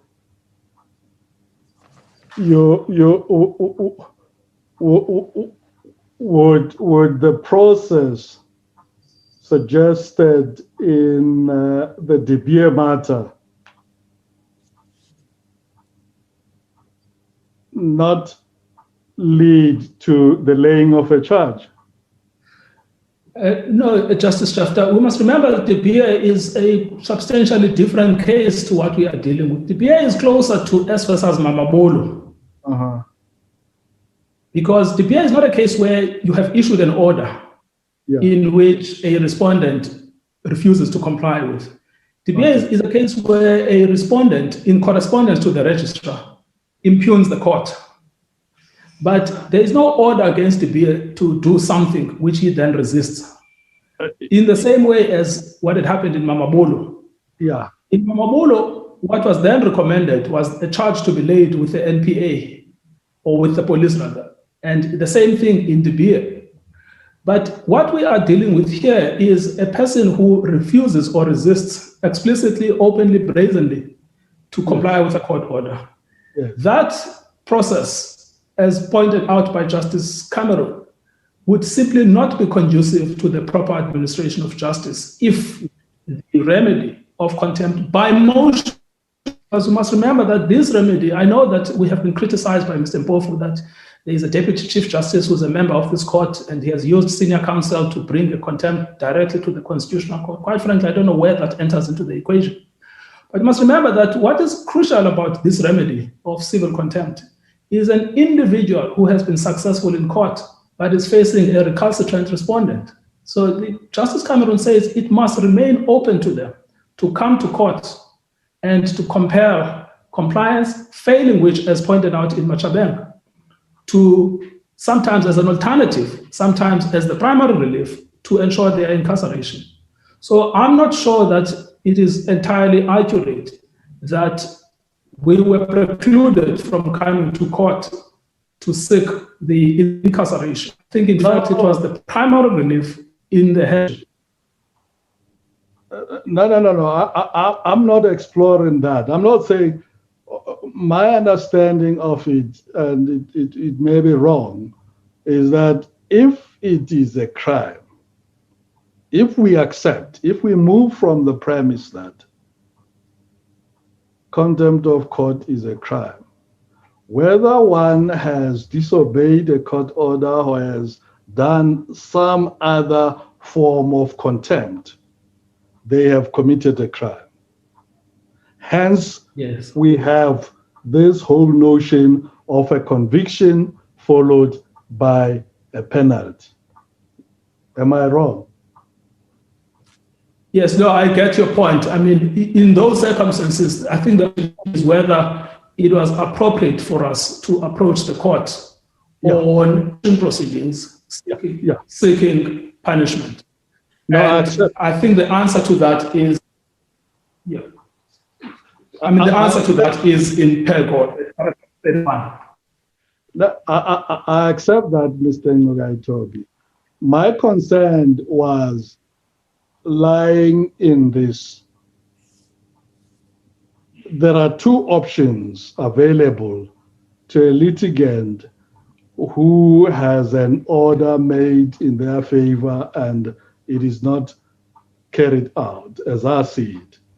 Is either you go to lay a charge or you pursue contempt of court proceedings as the commission has done.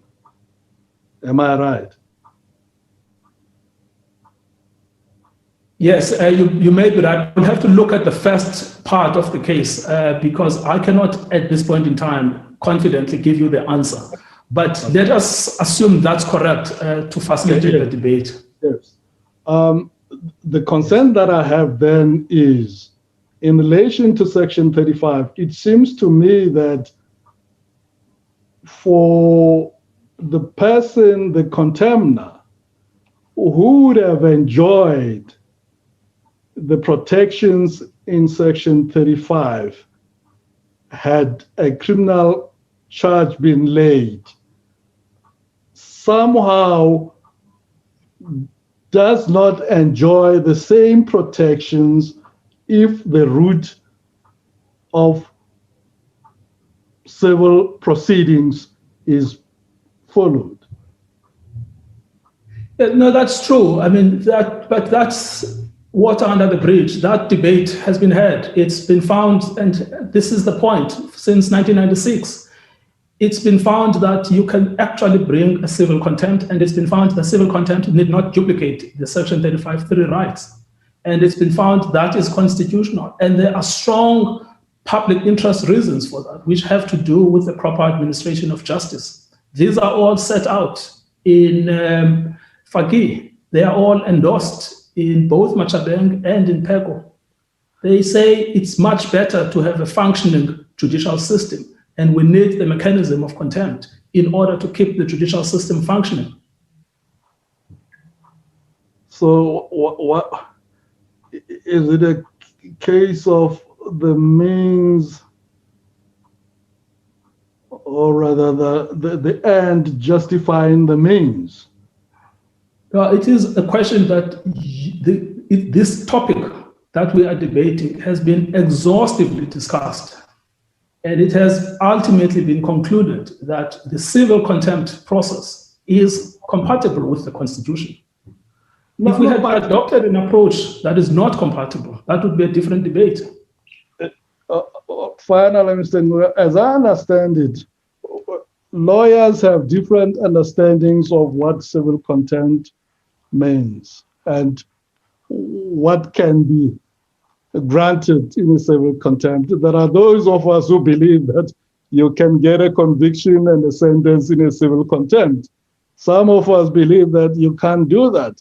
You can get other remedies which are civil in nature in civil contempt. But I heard your argument. Thank you.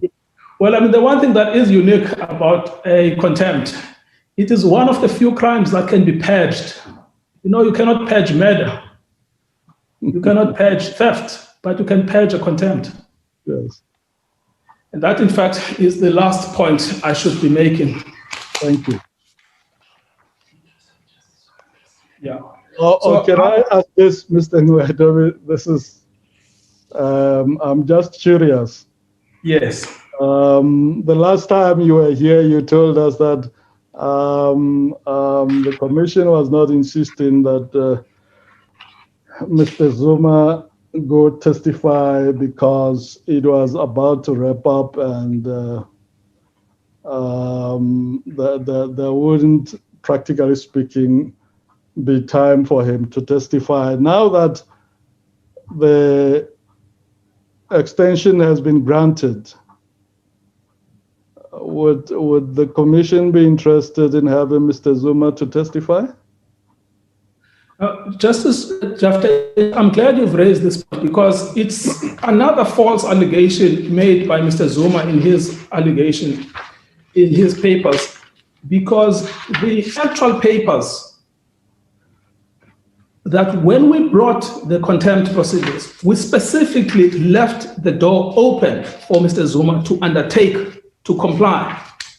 In, I think it was paragraph 20 of the founding affidavit when we came to the Constitutional Court.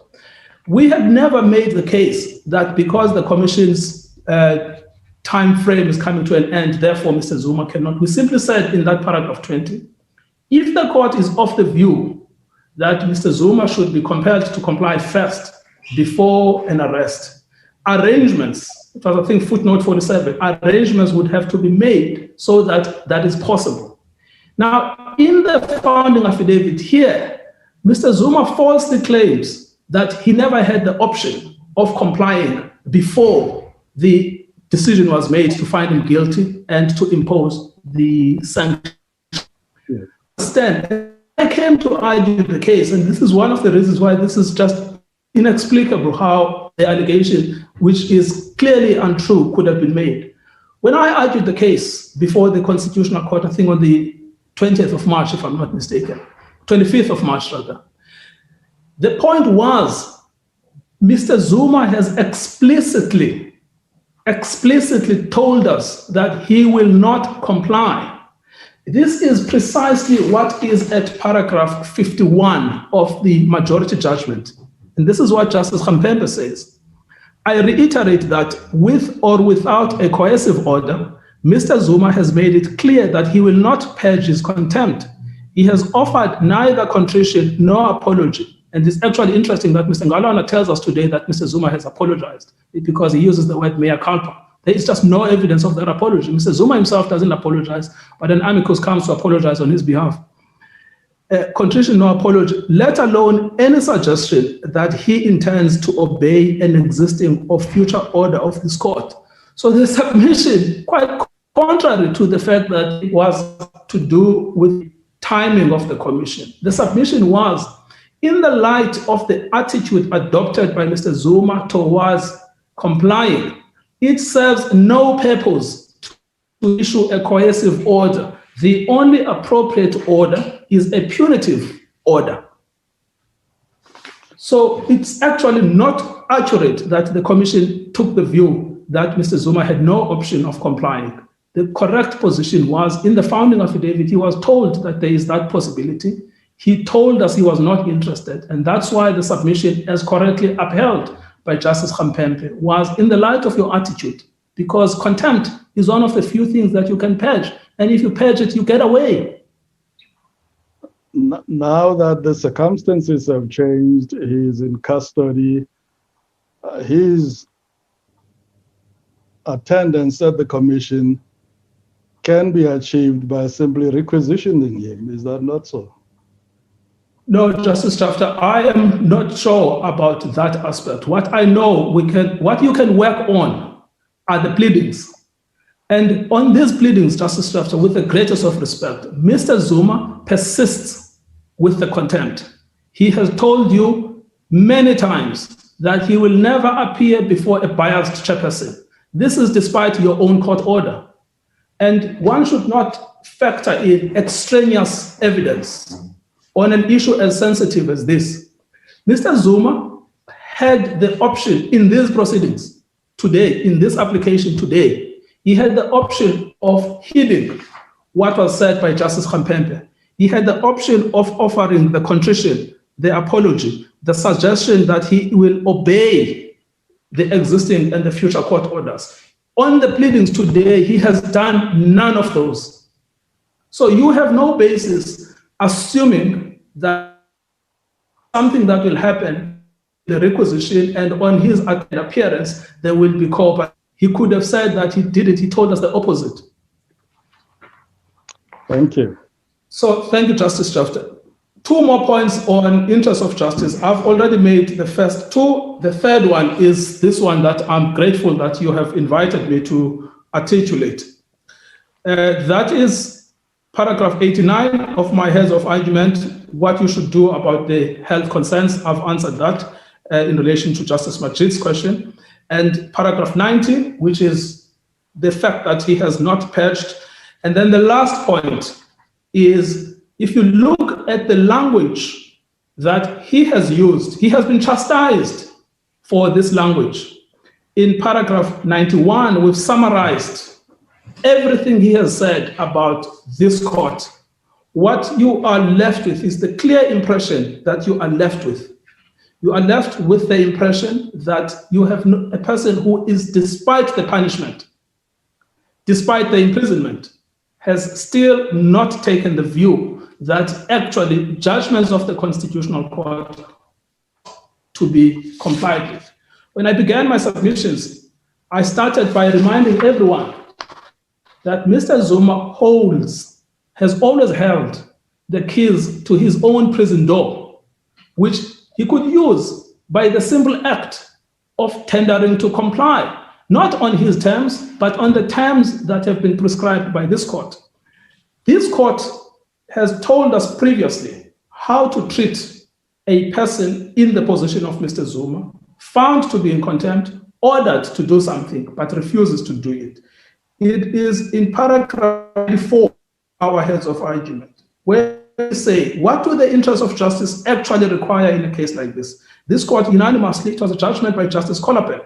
Those interests will not be best served and will be undermined if the applicant is allowed to proceed and deal with the merits of the appeal in the absence of him remedying his conduct by complying with the August order. It will dilute the potency of the judicial authority, and it will send a chilling message to litigants that orders of court may well be ignored with no consequence. At the same time, it will signal to those who are the beneficiaries of such orders that their interests may be secondary and that the value and certainty that a court order brings counts for little. Imagine this case, Justice Chapter. You wrote the judgment of the court on the 28th of January, 2021. You said that all Mr. Zuma was required to do is to account for his period in office. That's all he was ever required to do. That's all. All of this could have been avoided if only he had heeded your own judgment, which did not impose impossible obligations, simple obligations of accounting for his term in office. Today, we have persisting contempt. You are told to revisit your order. No contrition, no apology, nothing. Just persistent, brazen contempt. In those circumstances, the interests of justice do the opposite of what Mr. Ngalwana suggested they do. They require you to dismiss the application in clear, unambiguous terms. Insofar as this application, so-called, that is now intended to be introduced, I've already made my submission in response to Justice Majid. What is clear is that there is some urgency in the delivery of an outcome by this court, so that the current uncertainty is closed. Thank you, Justice Khampembe. I have nothing else to say. Sorry, Mr. Ngugaitobi, just on the question of procedure, can we really say that there is no application before us, an application for the stay? Looking at, is it paragraph 9 of the supplementary affidavit? Yes. There's cross-referencing to the notice of motion. The reference, I think, refers to further and or. Would it not be a case of form over substance to say there isn't? No, Justice Madanga, you have to bring a substantive application because this is separate relief, not even consequential relief. It's just totally separate relief, which there are parties with an interest in it. We obviously have an interest in the benefits of the order that the Department of Justice and Correctional Services has an interest. We also have no evidence to support the allegations that have been made. All we have is the possibility of introducing new evidence. No, the question. So even if we took the most generous construction. The question of evidence goes to the question of whether or not that application will then succeed. Just address the question whether we do have an application before us. Yes, Justice Madlanga, I would say that even if you were generous, that does not constitute an application. It is a supplementary affidavit, no notice of motion, no separate relief. If you were a respondent, it's impossible to know what you would do in such a scenario. And the prejudice in those circumstances is manifest. So I would say that simply doesn't constitute a proper application.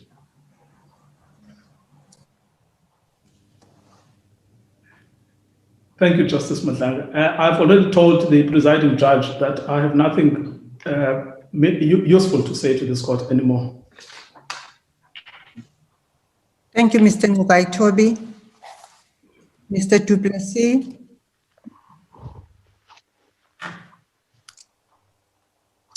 Thank you, Justice Khampepe. I'm sure, like Ms. LaRue, I would ask the court, in the spirit of equality of treatment, to extend also to the other amici the same protection of 12 minutes that was afforded to Mr. Ngulwana. Yes, Mr. Du Plessis, you shall be given that protection. Thank you, Justice Kempepe. Justices, there are three unbearable constitutional ironies, we say, at the heart of this case. The first irony is that Mr. Zuma deliberately squandered his chances repeatedly before the court, but now he wants the same court to hear his case anew and to reopen it. The second irony is that Mr. Zuma was declared to be in and sentenced for contempt by this court, yet he wants the same court to overturn that declaratory sentence, but while he remains defiantly in contempt to this day. And the third constitutional irony is truly perhaps the most staggering one with respect, and that is that Mr. Zuma wants this court to rescind its decision on the basis that the court, erred, all the while insisting that he, Mr. Zuma, has not erred, that he has done no wrong. So he wants the outcome of this case to be that he walks away with absolute impunity and accountability free. We know that from the written submissions for Mr. Zuma by our learned friends who insist that the order must be rescinded to, in their words, swing open the prison doors of his prison cell. But not once, with respect, do our learned friends or Mr. Zuma accept that he was contemptuous in either Zuma 1 or Zuma 2. And our learned friend in oral argument said that they do not accept that his conviction was correct. They insist, indeed, on paragraph 3 of this court's order being the declarator also being rescinded. And there is no, with respect, mea culpa as suggested by Mr. Ngulwana. But justices, we focus our submissions on the interests of justice largely. But let me just briefly say that as a matter of law, we agree with the Commission that Mr. Zuma's application palpably fails the legal test for rescission. Mr. Nkokai Toby has already shown why Mr. Zuma's case fails on the law. We would only add one further point on the legal case for rescission arising from the debate that took place earlier today. We know that Mr. Zuma was afforded an opportunity more than once to provide his views on sentence, once in the ordinary course as a litigant, and then again through this court's directive of the 9th of April 2021. And we stressed here, it's been perhaps overlooked in the debate, that as a litigant in motion proceedings, he would have had the advantage of Plascon Evans had he put up any form of affidavit. But he elected both times to abjure the chance. And there was no mistake by him. We know it was a deliberate and doubled down election, and it was emphatically unequivocal. The HSF has put up in its answering affidavit the letter that this court knows well that was sent by Mr. Zuma, the 21-page letter in response to the court's directives, where the court had asked specifically for Mr. Zuma's submissions on mitigation. In that letter, Mr. Zuma's position could not have been clearer. He said three things. He said, I was content, and I'm using his words, I was content to leave the determination of the issues in the mighty hands of the court. I still leave the matter squarely in its capable hands. That was at paragraph 10. At paragraph 62 of his letter, he said, this court must know that it will imprison me. And for that, I leave it to you and your court, he said. And he concluded by saying, I've accepted that my stance has consequences. So whatever process the court followed, he left the court to deal with it. So he did not just sit back, to use the expression in the debate that was being engaged in between Justice Chiki and our learned friend, Mr. Mpofu. Mr. Zuma didn't just sit back. He publicly, unequivocally, expressly washed his hands of the case.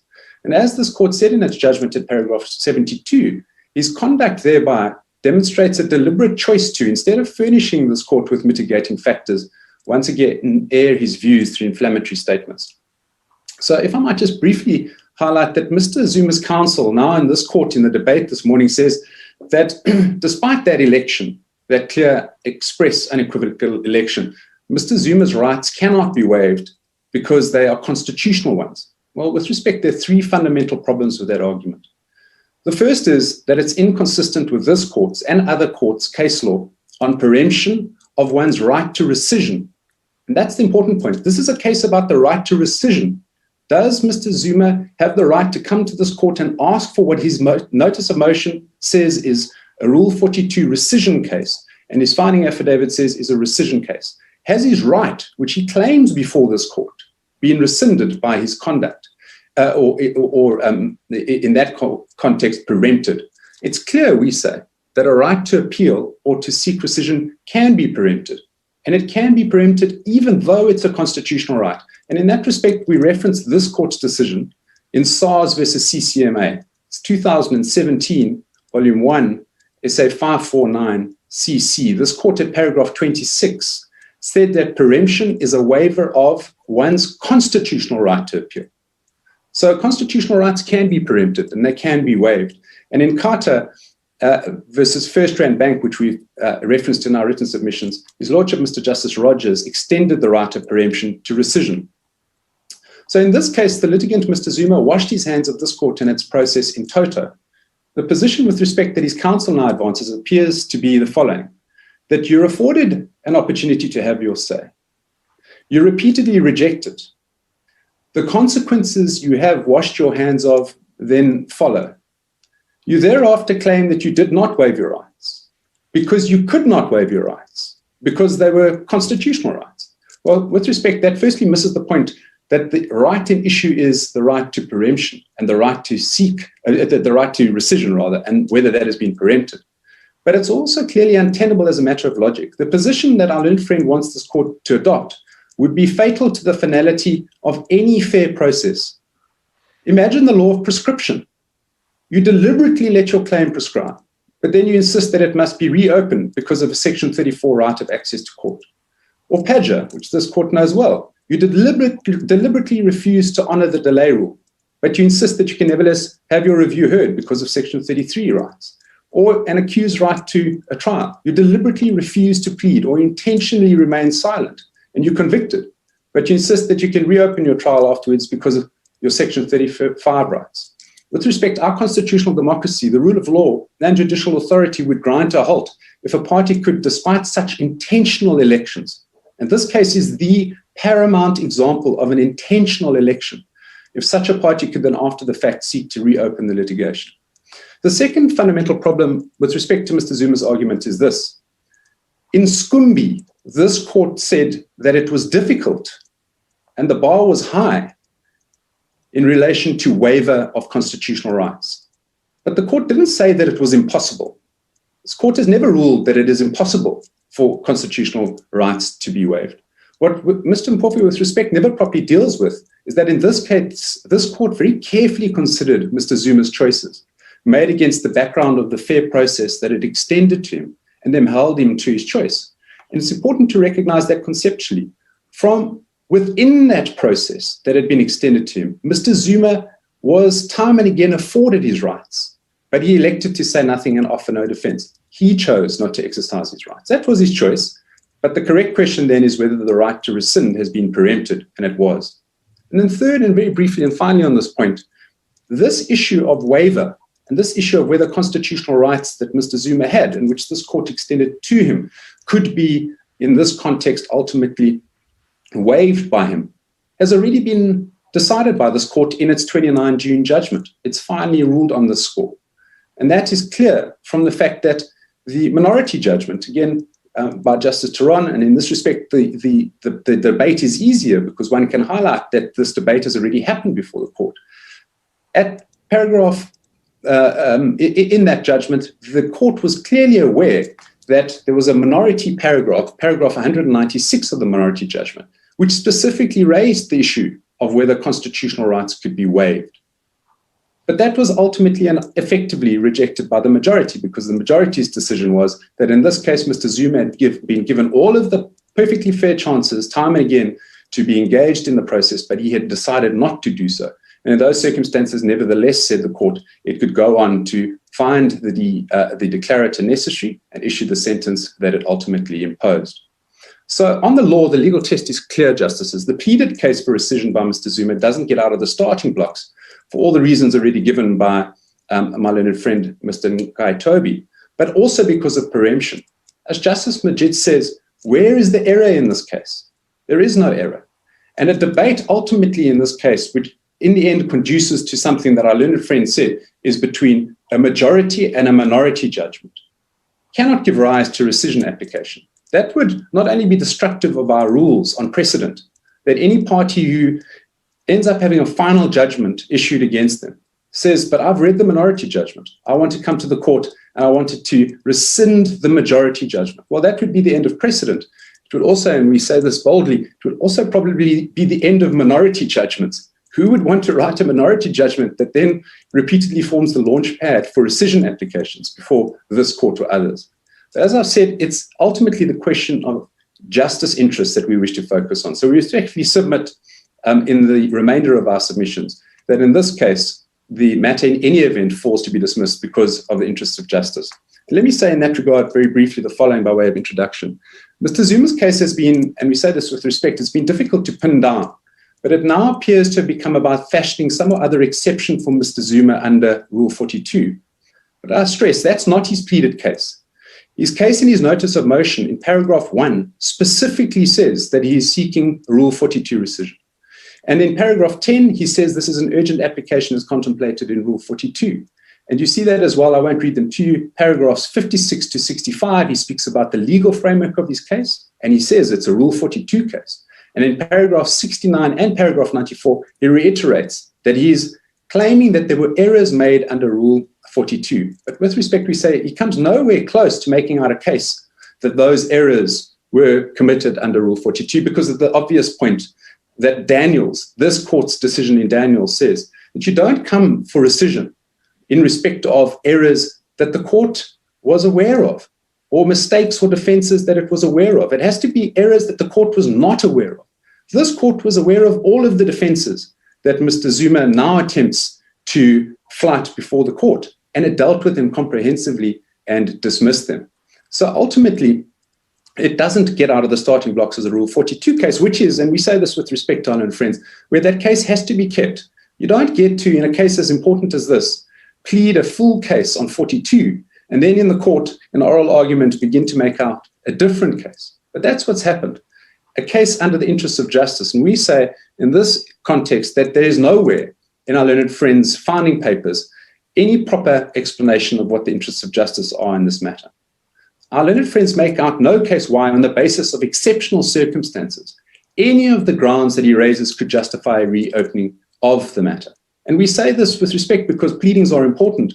It would be dangerous to do so in this case because we'd be dealing with a new case with obviously very far-reaching consequences for all of this court's orders, not only in direct access cases, but under exclusive jurisdiction cases as well as appeals. Indeed, as we now know, the exceptional circumstances of this case confirm that it could never be in the interest of justice to allow rescission under the pleaded case or his new unpleaded case in oral argument. We say that through this court's overriding power that it has in a direct access case under Section 167 of the Constitution to dismiss cases for direct access on the basis that it's not in the interests of justice to hear the matter. And this court has already said in Bafalane that even if this court could, outside of Rule 29 read with Rule 42, change a final decision that had already been made, that would only be possible where it would be in accordance with the interests of justice to reopen a matter in that way. But then the court added a critical additional point. It said the interests of justice would require that that be done only in very exceptional circumstances, said that court at paragraph 19, said this court rather, in paragraph 19 in Bafalane. So the question is justice served by allowing this effort by Mr. Zuma in the most exceptional and truly extraordinary circumstances of this case to reopen?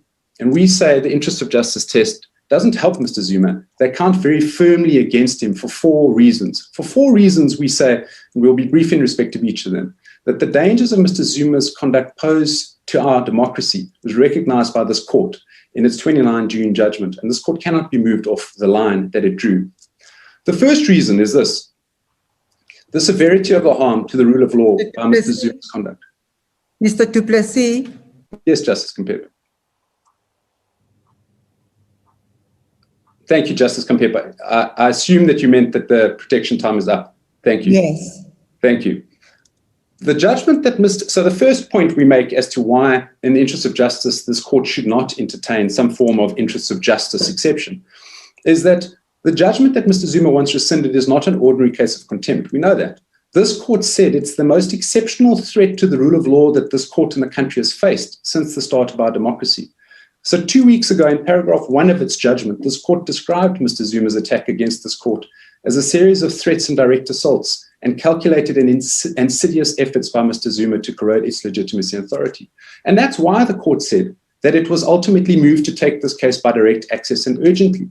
Said the court, if these circumstances do not warrant swift and effective judicial intervention, then I do not know will. The administration of justice requires this intervention.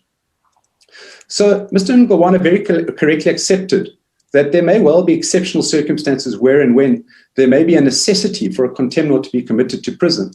And he mentioned the point of contempt in facie curia and where the NPA declines to prosecute. But with respect, we say this case is a paramount third example of a necessary exception where somebody must be committed to prison. The harm in this case was so exceptional that the process followed by this court was adopted. This was, as it said, that even though a contemnor is not an accused person as is envisaged by Section 35, the fair procedure required by Section 12 may, depending on the circumstances, necessitate a process that's akin to that afforded by Section 35. The court looked at that very closely, and that's the process that this court decided to follow.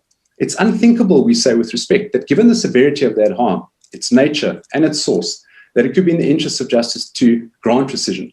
Putting it differently, this court at the highest court was perfectly entitled to choose the approach it did, to adopt what our learned friends call the Zuma option.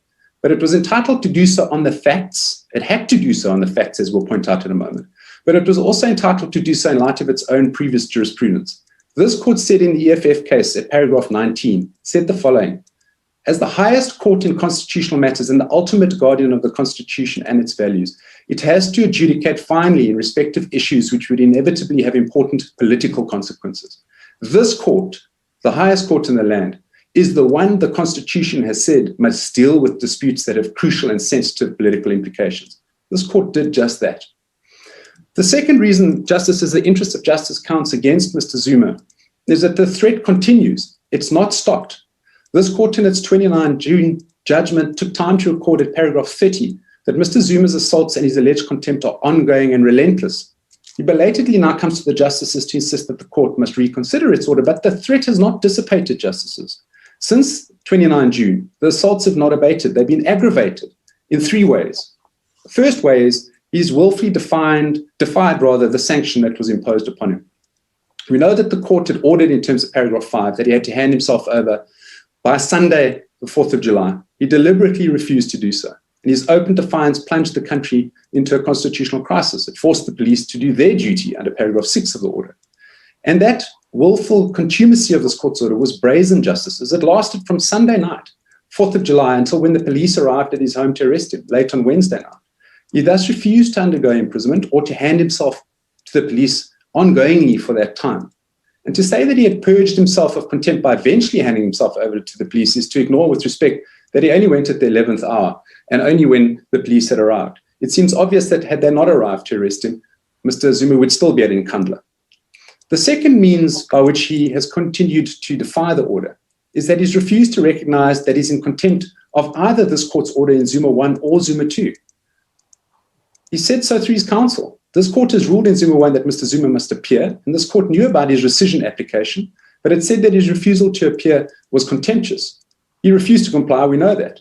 Mr. Mpofu now says that he will appear, but we know that he will only go on his own terms, so long as it's not before Justice Zondo. Well, that is continued self-help. He wants his own order to appear before someone other than Justice Zondo. And so therefore he continues to ignore the judgment and order of this court, which rejected all of those arguments and all of his claims around the biased hearing that he was going to have, and which ordered him nonetheless to appear. It's also apparent in the first place from his public statements that have been made by his foundation. We've highlighted that his foundation has specifically after this court's judgment denounced it as judicially emotional and angry and not consistent with our constitution. That we challenged Mr. Zuma in respect to that. We said, you should distance yourself from that in the answering affidavit. You haven't distanced yourself from it. And in his replying affidavit, he didn't deal with that at all. And in that context, one can see the pleadings in the answering affidavit of the HSF at paragraph 31 and the replying affidavit by Mr. Zuma at paragraphs 43 to 45. So there's ongoing contempt there too. And there's further contempt, and that's not only by his foundation, that is by Mr. Zuma himself. His own words, he publicly stated and confirmed on affidavit before the Pietermaritzburg High Court last Tuesday on the 6th of July that he had done nothing wrong and there should be no investigation into corruption at all. That was from the Citizen newspaper that had been put up in that case. And in respect of that newspaper article, Mr. Zuma accepted that he'd said that. He accepted that what the Citizen newspaper had said was correct. And critically, those statements were made after this court's judgment on the 29th of June. He said these words, he says, "It will be difficult for me to hand myself over for imprisonment when I've done nothing wrong." The third means by which he shows continued defiance is on display with respect, Justices, in this very rescission application. Under oath, he has demonstrated remarkable self-help and disdain for this court's finding and orders themselves. He has said that this court was fundamentally flawed. He has said that he is entitled to express strong views against an oppressive system. And he says that he didn't comply with the orders of this court. This is truly remarkable because I believed that they were unlawful. Mr. Zuma believed that they were unlawful. So this is self-help by contempt upon contempt.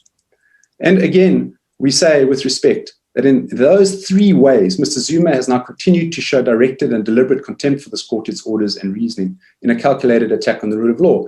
And so we have this court's jurisprudence in SS versus VS, which means that it could never be in the interest of justice for him to approach this court and succeed. Because in that case, the court said that it is unconscionable when a party seeks to invoke the authority and protection of this court to assert and protect a right it has, but in the same breath is contemptuous of that very same authority in the manner in which it fails and refuses to honor and comply with the obligations issued in terms of a court order. But that's exactly where we are today. So to this court, in SS versus VVS, at paragraph 35, the court used the interest of justice standard there. And it said this, it said the interest of justice will not be best served and will be undermined if the applicant is allowed to proceed and deal with the merits in the absence of him remedying his conduct by complying with the August order. Said the court, it will dilute the potency of the judicial authority and it will send a chilling message to litigants that orders of court may well be ignored with no consequence.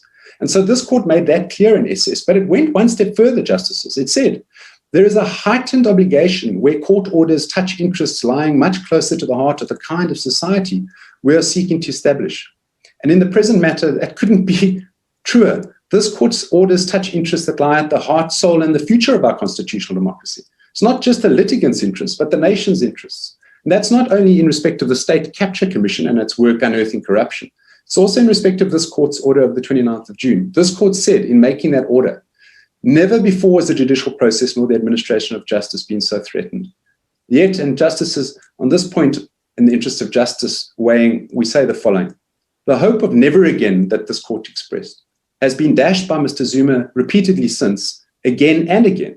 And so in those circumstances, Mr. Zuma has once more left this court with no choice. He remains committed to his contumacy, and he does so in the teeth of this court's judgment. He has put himself deliberately with respect beyond judicial redemption. The third reason, Justices, the interest of justice count against him is that this court has already finally ruled. And importantly, we stress, it's already finally ruled that it is not just permissible to declare him in contempt and sentence him, but that this court was obliged to do so.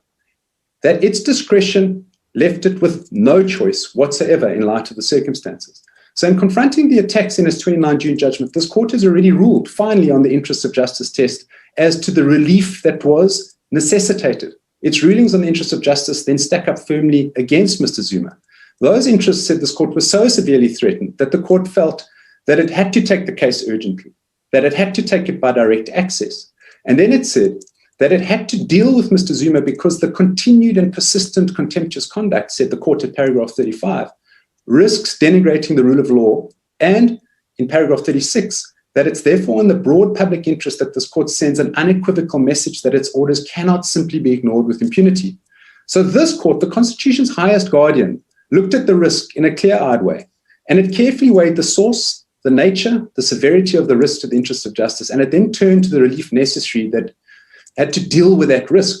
And Justices, we say this with great respect. The majority said that the only just and equitable order was imprisonment. So this court, as the rule of law's uppermost protector, said that a constitutionally fair process had been followed, with all of this courts and Supreme Courts of Appeal jurisprudence on civil contempt having been carefully weighed, and critically, that Mr. Zuma's rights had been carefully and deliberately protected within that process.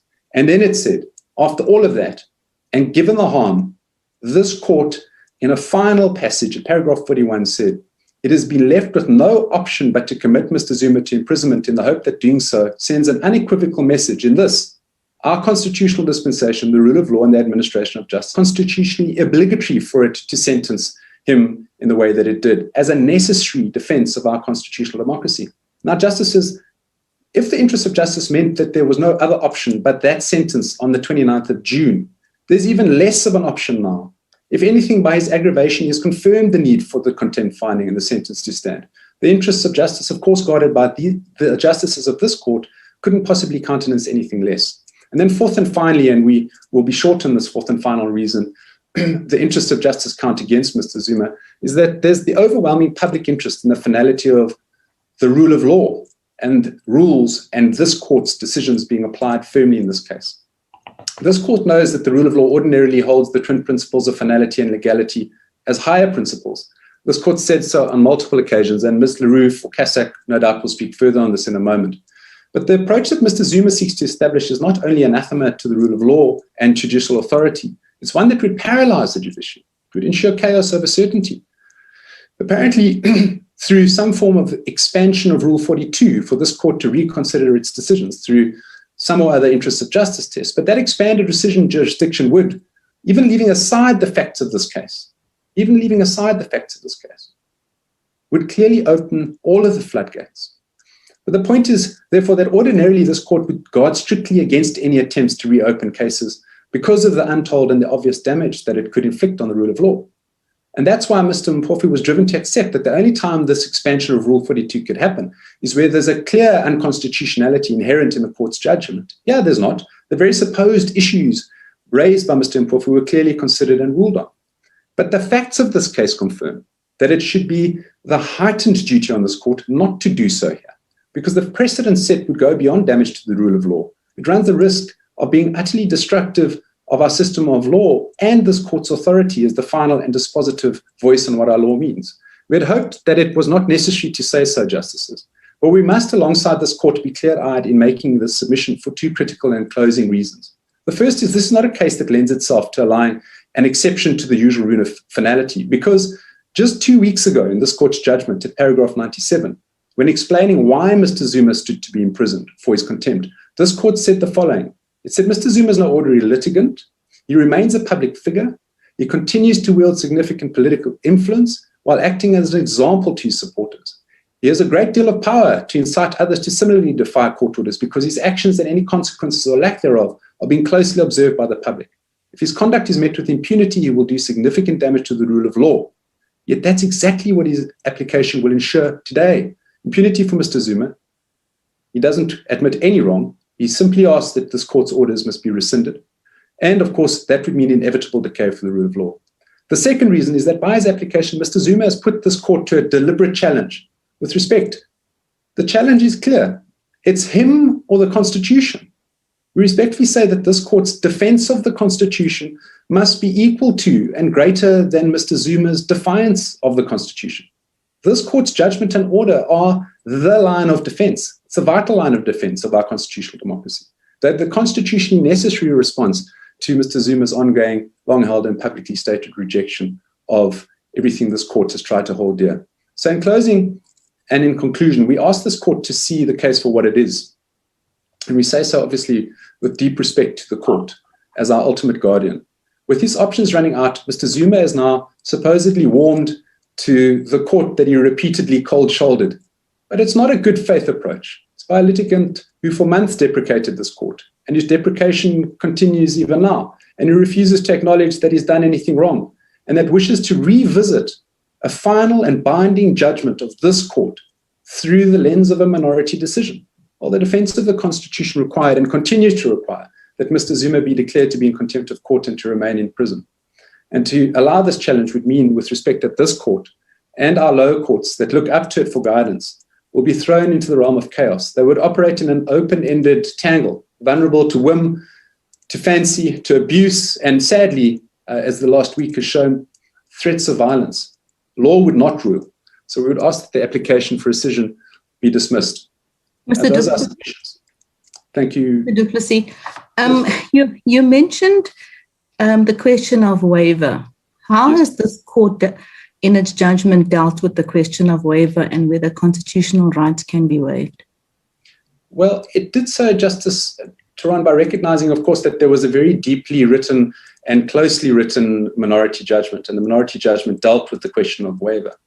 But in response to the question of waiver, the majority judgment said two things. It said that, firstly, that Mr. Zuma's rights had not in any way been limited.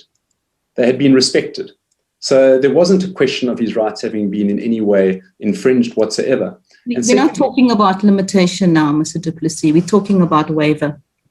Yes. And then secondly, Justice Turan, in addition, the court went on and said that in respect of Mr. Zuma's position, there was no debate for the court that it nevertheless had to find that he was in this case to be committed to prison. So whatever his rights might have been about the issues on waiver, whatever his rights might have been in respect of rights that he thought were constitutionally important ones, right to, for instance, a trial in terms of Section 35, or rights that he thought that might have been violated in some other way because of a Section 36 process. Sorry to interrupt you. My question is, how did this court's judgment deal with the question of waiver of constitutional rights? Did it deal with it? Can you refer me to the passages where it dealt with it, please? No, Justice Turan. All I can say is that one has to read the judgment of the majority as effectively saying that despite what had been raised by the minority around a waiver of constitutional rights and that such rights can't ordinarily be waived, the Constitutional Court nevertheless disagreed with all of that and said that it was going to come to the conclusion that Mr. Zuma had to be in prison. Well, so can you refer me to the passages in the judgment where it says it disagrees with the fact that constitutional rights cannot be waived? No, Justice Turan, that's not what our submission is. Our submission is that it knew that this court had dealt with, in the minority judgment, the question of waiver of rights. It knew about that. And the question of waiver of rights had been raised in the minority decision because one of the points had been made by the minority saying that ordinarily its complaint with the way in which the rights of Mr. Zuma had been dealt with was because constitutional rights are important and they aren't ordinarily waived. And this court in the minority judgment referenced the Scumbi decision. But the point is that despite that, the majority engaged with each of the arguments of the minority. And its overall conclusion was, despite the fact that there might have been a complaint about a waiver of constitutional rights, that it was going to come to that conclusion. So it didn't deal... In the judgment, is there an engagement with the waiver of rights? In the minority judgment... In the main judgment, in the judgment that now stands as the judgment of this court. No, well, it doesn't engage with the question of waiver in that sense. As I've said, Justice Turan, what it recognized is that there is a waiver argument that has been raised against the majority's reasoning. The waiver argument had been raised by Justice Turan and Justice Jafter in their minority decision. It recognized it read the minority decision, no doubt as closely as all of us have. And it recognized that despite those points, it was nevertheless able to come to the conclusions that it did. And it came to those conclusions recognizing that even if there had been an opportunity to supposedly waive rights, there were protections that had been afforded and the necessity of the order that ultimately was imposed. So it doesn't directly... If we were to assume that this court's if we were to assume for a moment that this court's judgment did not deal with waiver, would that amount to an error of law? No, Justice. Because as we've said already, the Constitutional Court has in Scumbi recognized that constitutional rights can be waived. It's not impossible. And that in the circumstances of a right of preemption, as I highlighted earlier, in the CCMA versus SARS case, it is quite clear that in those circumstances, there is a constitutional right to an appeal, but that can be preempted. And as we were stressing, that's really the debate, is whether in light of conduct by a litigant, their constitutional right to appeal, or in this context to rescission, can ultimately be waived. And we've said that that's the correct categorization of which rights are an issue here. Because this court said, and in paragraph 76, Justice Turan, this court said to the majority, I'm satisfied that this court has taken cautious steps to ensure that Mr. Zuma's rights, enshrined in Section 12 and buttressed by Section 35, have been protected during the course of these proceedings. Indeed, I'm satisfied that this court took appropriate steps mindful of what has been said by this court in the past of the seriousness of implicating a person's personal liberty, to afford Mr. Zuma such substantially similar protections as are appropriate to motion proceedings.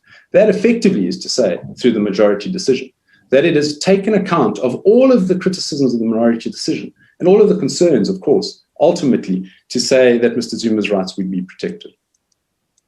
And how does the judgment deal with the Section 12(1) right? The right not to be detained without a trial. Does the judgment accept that there could have been a limitation of that right?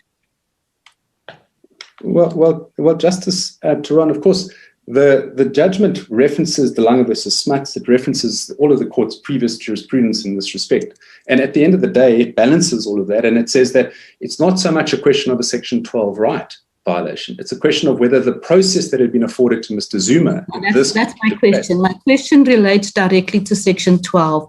Was there a finding that Mr. Zuma's Section 12 rights has or has not been limited? Well, effectively, that's what the court was saying. It was talking about there being a trial in the context of civil contempt. And the court referenced the fact that there is going to be a Section 12 process that has to be akin to the Section 35 process. So yes, and in the Section 12 process that this court adopted, did the court express a view as to whether that Section 12 process in any way limited Mr. Zuma's rights? No, it found that his rights had not been limited at all throughout the process. So the process that the court was looking at was whether there was a Section 35 process akin to a Section 35 process in a civil contempt matter. And the court looked at it very closely. If you say his rights were not limited at all, or his Section 12 rights was not limited at all, can I refer you to Kutsia, please? Kutsia versus the Government of the Republic of South Africa. Yes, Justice Turan. And particularly at paragraph 10, I'll read to you what is said there, and you could perhaps give me your comments. It says, certainly to put someone in prison is a limitation of that person's right to freedom. To do so without any criminal charge being leveled or any trial being held is manifestly a radical encroachment upon such right. And Kutsia was a decision of this court. What would your comment be? Well, Justice Turan, I couldn't do better than the majority decision in your court in this matter. At paragraph 76, the majority said, I'm satisfied that this court has taken cautious steps to ensure that Mr. Zuma's rights, enshrined in Section 12 and buttressed by Section 35 as canvassed above, have been protected during the course of these proceedings. I'm satisfied that this court took appropriate steps, mindful of what has been said by this court in the past of the seriousness of implicating a person's personal liberty to afford Mr. Zuma such substantially similar protections as are appropriate to motion proceedings. And then at paragraph 77, Justice Turan, this court said at the end of the passage, it said that since the constitutional rights to which Mr. Zuma was entitled have in no way been limited or disregarded by this court in determining this matter, a justification analysis under Section 36(1) simply does not arise. Yes, I must say for myself, I'm a bit confused as to what is meant by protected. I know what is meant by limited and where someone's rights have been limited, but I'm not sure what's meant by protected. Does it mean that the full suite of rights have been guaranteed? I think, I think that the court was clear that in the context of this case, his rights were protected, the rights that were necessary to ensure that he had a fair process. Absolutely. The court was clear about that. I know in our jurisprudence, we speak about rights being guaranteed and we speak about rights being limited. Yes. I'm not sure what protected means. Well, all I can say is, again, that in this context, the court said that they have been protected during the course of these proceedings. I would imagine that that means that they've been guaranteed. And as much as they are guaranteed, to put it differently, they've been protected. Yes. Thank you, Justice Kampepe. Thank you, Mr. Du Plessis. Thank you, Justice Turan.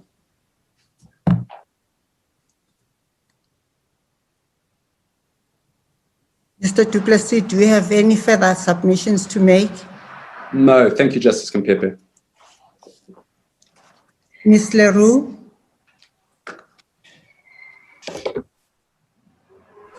Thank you, Justice Kampepe, and may it please the court. Coming at this point, more than 8 hours into the debate today, and obviously coming at this point as KSAC, where we have limited our amicus intervention to two discrete topics, essentially the relationship between finality and the rule of law, and then a point that I'm not going to address in argument today. It is in our heads of argument from page 14, paragraph 27 onwards, about extracurrial statements and conduct that may be relevant and should be admitted in these proceedings. So let me start by taking advantage of where I come in the debate and take a step back and ask, why do we think the country is watching this case so closely? The country is watching this case for more than 8 hours today and will stick with us until my learned friend completes his reply, because everybody is asking themselves the same essential question: will the court change its mind? And if the court changes its mind, KSAC asks, what does that mean for the rule of law? Because it won't just be in this case. It will have implications for other cases, whether those are just cases before this court on direct access, or whether it's even more broad and encompasses all litigation in the legal system. And why are we concerned about this? Because we would say that this case tests not only the Constitution, but also our commitment to the rule of law. And it does it because we say that the rule of law, one of the foundations on which it rests, is the principle of finality. And what finality means for the rule of law is that you accept when you lose in litigation. You arrange your affairs in accordance with a court order, and everybody else in a similar position arranges their affairs knowing that the law that will apply to them is the law that's been pronounced in a decision. And it matters because you accept that loss and you conduct yourself accordingly, even if you disagree with the decision. Even if there are some judges who disagree with the decision that pronounces the law as it applies, because there's a majority decision. So even if there is a dissent, the law of the majority is the law that will apply. And we know that there will be another case. And in that next case, litigants may be encouraged by the statements in the minority decision. And the justices who preside in that case may themselves be persuaded to adopt or develop the position that started off as a dissenting and minority view. And in our system of precedent, that is how our law changes and develops. But it doesn't happen in the same case. We wait for the next case. And so if we look at much older constitutional democracies with similar apex courts, if we just look at the well-known examples we see, for example, in the United States, the Supreme Court for a very long time entrenched racist inequality. It then realized that it was wrong, and it was persuaded by what had been a minority and dissenting view to then luminously announce the principles of equality and non-racism that then prevailed. We know, for example, that it was initially against gay rights, in endorsing the criminality of those who were not heterosexual and heteronormative. We then know that eventually, through a series of engagements between majority and minority views, and through the diligence of litigants to continue to persist and press cases, the court changed its mind. But what is striking about all of those is that it's not the same court changing its mind in the same case. And we say that that is what is at stake in this case. the case comes to you very clearly and boldly labeled as a rescission decision, as a rescission application. And we know, and let me just repeat the principles, that rescission is a very narrow exception to finality. The 3 grounds that are set out in Rule 42.1 are very limited in their scope. So the first has obviously enjoyed most of the attention today. What does erroneously sought and granted in the absence of a party mean here? But the other 2 grounds for rescission are equally important, because when this court writes its judgment, it will be addressing that broader point of when is rescission available. And there we see, for example, in 42.1b, an important qualification. So when the court does revisit an order or judgment that it has given and make a change to that order in the same case, it does it only to the extent of the ambiguity, error, or omission that it is addressing. So to use an example that my learned friend, Mr. Mpofu, used a few times this morning about I get sued for a debt for 100 Rand, but the court issues an order for 1,000. That mistake, that error, is clearly the type of patent error that would enable the judgment or the order to be corrected to say, oh, you're not required to pay back 1,000 Rand. You're required to pay back the 100 Rand. And that's what that qualification means. It says when you've satisfied the grounds for rescission and the court picks up its red pen to adjust the order, it does it only to the very limited extent of making sure that the order reflects the intention of the court, not because there's been some type of patent error or there's some ambiguity. It's also to ensure that the order was granted where the procedural requirements to grant that particular relief were mistakenly understood to have been satisfied, but in fact they weren't, and it made a difference. So if we think of the many, many thousands of default judgments that our courts routinely hand down, if those are granted where in fact there had not been proper service and therefore the person, the respondent was not on notice, and that's why they didn't appear, those are the type of circumstances where the Rule 42 power is used by the courts. And it's in order to ensure the integrity and credibility of the legal system that is so. So we would submit that if we look at some other aspects, it should become clear that finality matters for the rule of law. If we take a step even further back, litigants come to the courts of our country in order to resolve disputes that they have between them. They have opportunities to choose how to frame that case. Is it going to be a contract claim, a delict claim? Is it, based in criminal law, civil law, which branch of the law? And litigants make elections at every step of the way. We know, because we all have jobs, that different lawyers take different views of the facts, of the strategies that would be available, of the law that would be applied. And we know that in every single case in the law reports, there was at least one legal team that thought they had a chance to win and persuade the court, and yet they lost.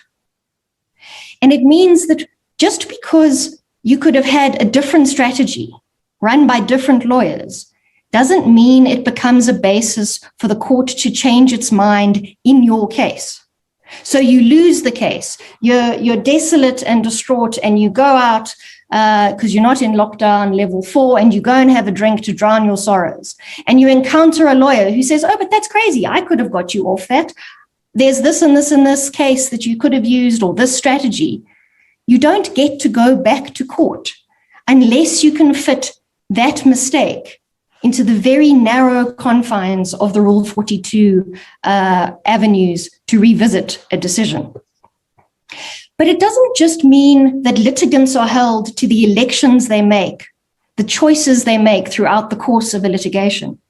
It also has consequences for the judiciary. That's because finality actually is also given expression to in the doctrine of functus officio. So a court has performed its office when it issues that order. And it doesn't just mean that it moves on to the next case.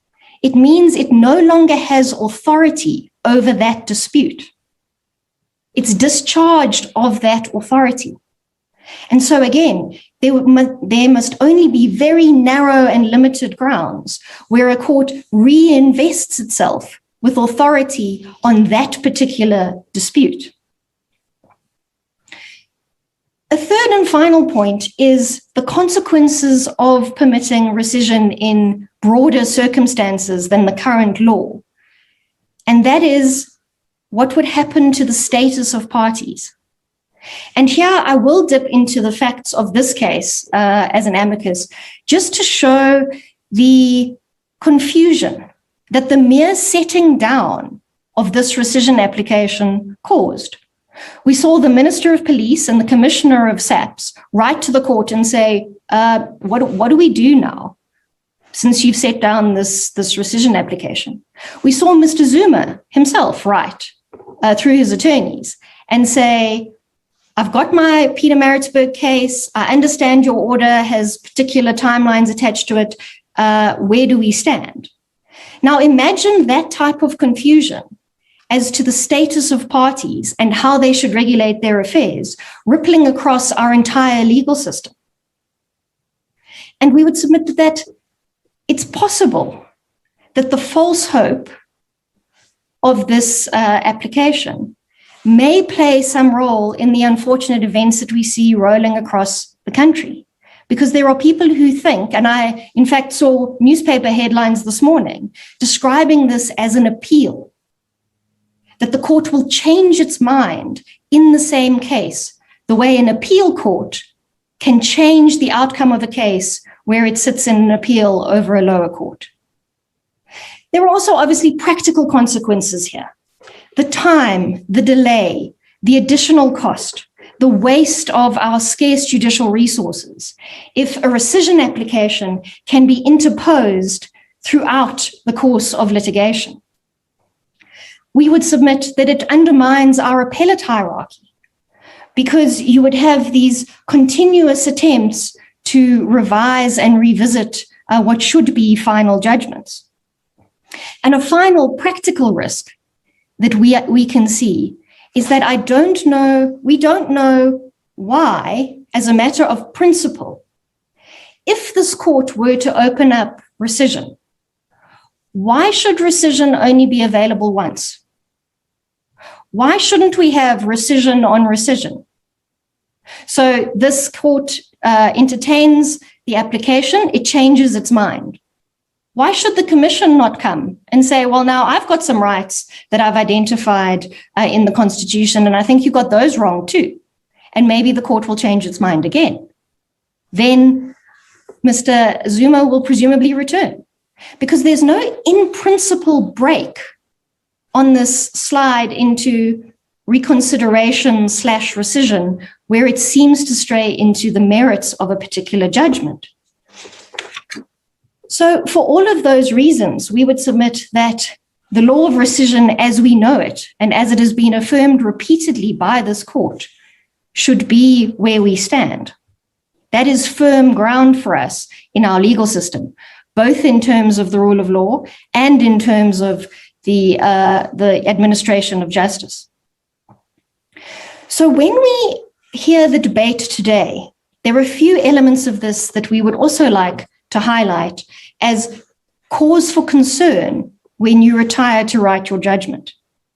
Because we've heard, for example, that it becomes necessary to have interim arrangements if a court is entertaining rescission/reconsideration.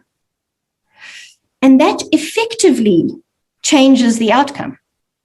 So there's a particular state of affairs that obtains when the court issues its first judgment.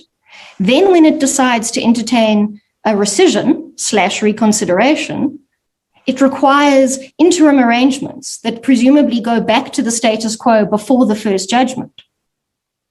And you can see that uncertainty, that chaos, to use the words of my learned friend, Mr. Duplessis, is is very undermining for the functioning of the legal system and confidence and credibility in the rule of law and in the decisions of our courts.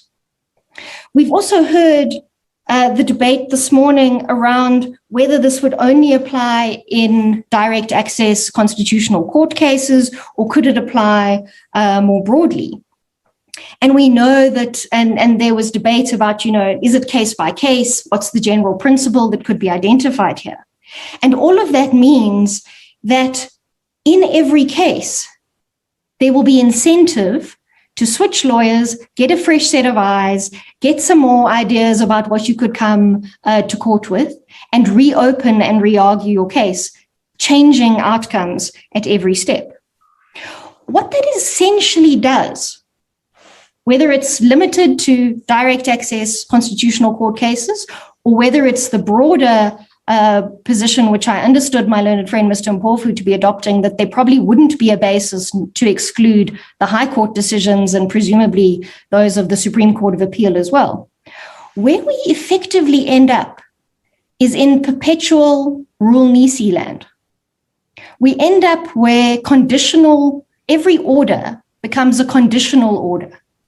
Every order becomes conditional unless you can think of something else to come back to us on, and then it might become binding. So we end up in a state of conditionality, which is the very opposite of the finality that the rule of law and our system of precedent requires. So we would submit that when this court retires to write the judgment, what it in fact is being asked to do is demolish the law of rescission as we know it, and ignore that it would in fact be refashioning it as conditional appeal on merits, a reconsideration. And that reconsideration language is important because it's the language that we use when we send decisions of administrative bodies back to be redone. And the courts of our land are not administrative bodies that should reconsider the same facts and just come to a different outcome and do a better job. When this court is writing its judgment, it'll be asked. Your protection time has expired. Thank you, Justice Kambepe. When this court retires to write its judgment, it will be asked to explain whether this only applies to Mr. Zuma. And if it doesn't, which it can't because of the equality principle, how does it mitigate this risk that every other losing litigant, or even more narrowly, every losing respondent in default proceedings in our courts, or even more narrowly, every losing litigant in a direct access case before this court, presumably they're all invited to come back. And then the losing side in that decision is invited to come back. And the court is therefore required to identify where this will end. Ms. LaRue.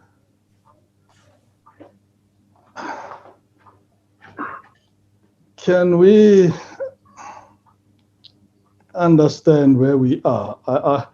You started off by saying the whole country is watching the proceedings and people are worried that the court is going to change its mind. I just want us to disabuse the minds of those who do not understand that there can be a rescission.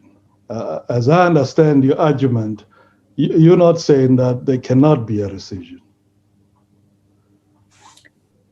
You are saying that rescission must be granted here only if the requirements, established requirements of rescission have been met. Do I understand that? Yes, Justice Jefter.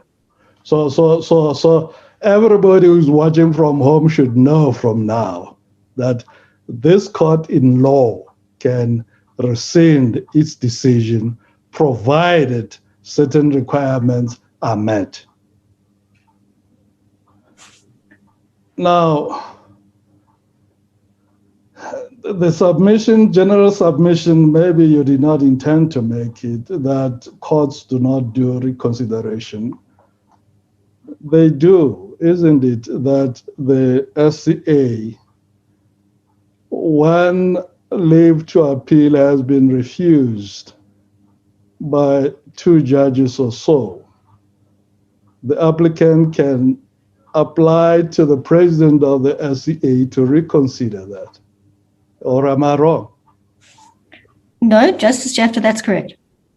So we do have a reconsideration that happens in courts.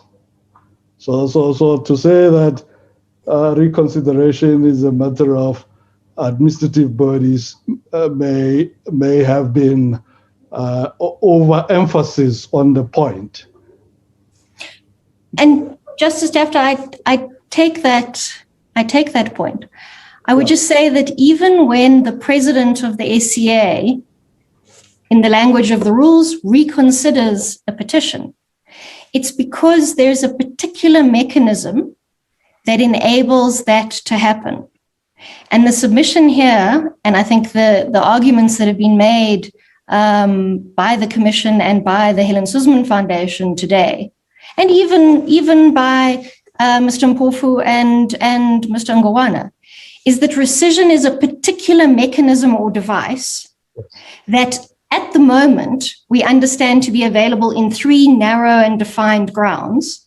And this court would be expanding those if it introduced the idea of reconsideration into Rule 42. It would be announcing a new interpretation. It would be catering for a set of circumstances that haven't previously been the 3 circumstances in which rescission is available. And it's that development that this court is being invited to make by the applicant. But is that accurate? I understood Mr. du Plessis to accept that over and above the requirements of Rule 43, the interest of justice standard has been considered by this court as another test for whether or not there could be rescission. Indeed, Justice Jafta. But again, the particular facts of this case, which of course I'm anxious not to traverse onto because I only have amicus status, but when the court writes its judgment, there will have to be the principles identified from the facts and circumstances of this case that will apply in future cases. And there therefore will be an expansion of when Rule 42, as interpreted in this judgment, will be available to future litigants. And it's that potential uncertainty that we are cautioning against in our submissions. Already, in the case that Mr. du Plessis referred us, a decision of the court, of this court, in SS v. BVS, this court recognized the standard of the interest of justice for purposes of entertaining a rescission application. So lawyers know that. Now, I just want to clear, the path and understand so that people don't get confused as if this court were to entertain a rescission. Because some of the submissions that you were making are quite troubling to me, that this court has created confusion by the fact that it has agreed to hear the matter. And I thought, how else can the matter be dealt with if this court doesn't hear it? Whether a good case has been made out for rescission or not, that's another thing. But for the court to say, you have made this application, we're not going to entertain it. I don't understand that. What I would understand is the court would say, you have made the application, we have considered it, but we have dismissed it. But there would be entertainment of the application. So I don't understand why confusion should flow from the court setting the matter down, because it doesn't say it has decided it one way or the other. So those kind of submissions are fueling the confusion that might exist out there insofar as whether in law this court is competent to entertain a rescission application, and if it meets certain requirements of the law, the application might succeed. Justice Jefter, with respect, obviously, I agree with everything that you've said. I was pointing to the fact that when this court announced that it would hear the application today, parties that had duties and obligations in terms of the order that is the subject of the rescission application indicated confusion about the status of whether or not they should act on the order because the court was entertaining. Were they right, though?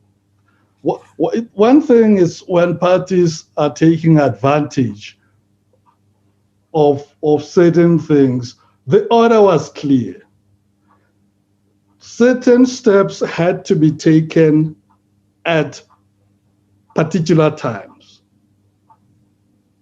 Barring the stay of execution of the order, every lawyer knows that the order has to be carried out. So I don't understand that too, because the order was there. If any of the parties wanted that order not to be carried out, it was incumbent on it to come back to the court and say, for these reasons, we're asking you to stay execution of this order. And the court would consider that. So I don't understand that argument as well. And Justice Jefter, with respect, we are in agreement. I was merely pointing to the fact that presumably after talking to some lawyers, the Commissioner of Police, the Minister of Police, and Mr. Zuma both had some doubt in their mind as to the state of the law. And all that KSAC is pointing out is that that type of confusion and uncertainty will be a feature in future cases. So it will demand of the courts, whether it's just this court or whether it's all courts, depending on how the judgment is written, it will be incumbent on courts to be very clear about what it means if you bring such an application. What are the consequences for the order that is the subject of the sought rescission? You know, we know enough about the confusion about, you know, whether reviews suspend orders and what happens in appeals. We'll be adding to that debate and that uncertainty. And that's the rule of law caution that KSAC is sounding, is to say that when this court writes this judgment, if it could give guidance as to how to mitigate against that danger and that risk, to minimize that confusion and that uncertainty, so that parties know where they stand, if there's now going to be the expanded procedural device made available to losing litigants. That's the submission. Can I also point out that there are apex courts elsewhere in other jurisdictions which as well have reconsidered or rescinded their judgments, their own judgments, under certain circumstances that are laid down there. The case that I would commend to you is a judgment of the House of Lords in the Pinochet matter. It's reported as R.V. Bow Street Metropolitan Stipendiary Magistrate et others ex parte Pinochet, Ugade, number 2, 1999, 1 all ER 577. It's a decision of the House of Lords. And the principle that they laid down there is this. Upon goats, in principle, it must be that your lordships, as the ultimate court of appeal, have power to correct any injustice caused by an earlier order of this House. However, it should be made clear that the House will not reopen any appeal save in circumstances where, through no fault of a party, he or she has been subjected to an unfair procedure. So this is not a practice that is followed by this court alone.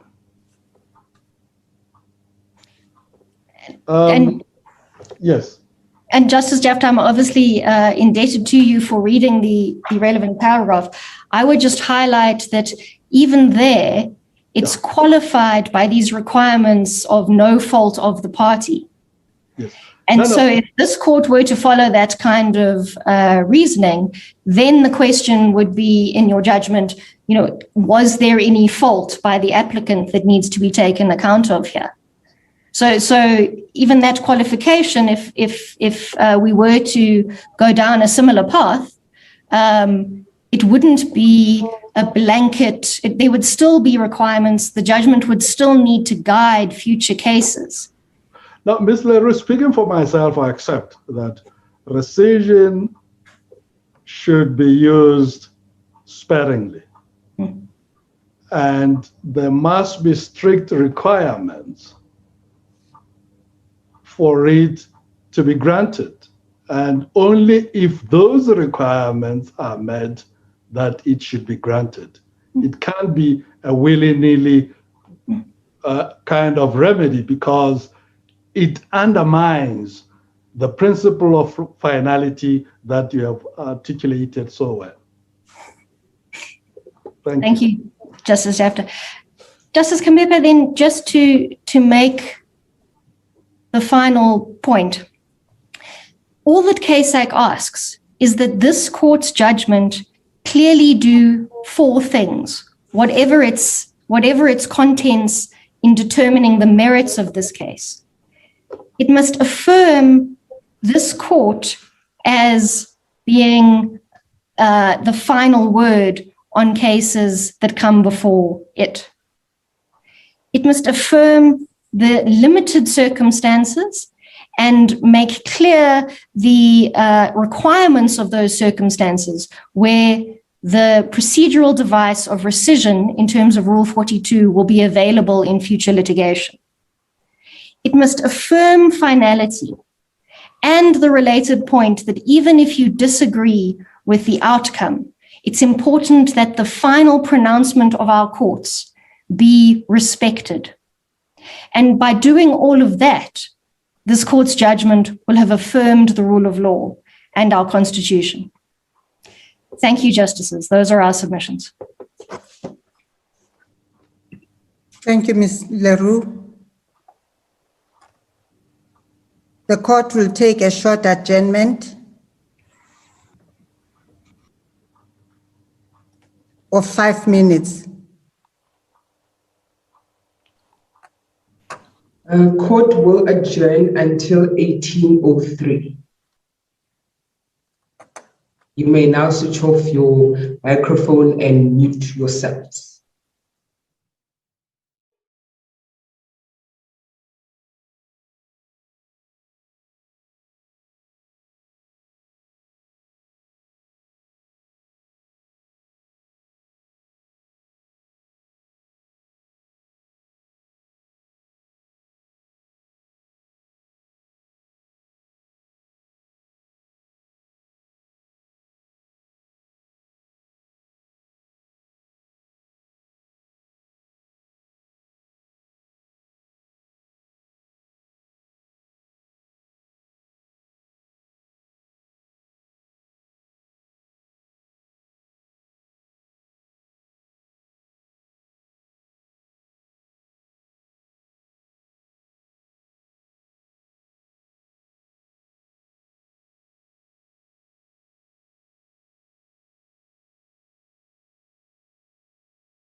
because the court itself had been improperly constituted.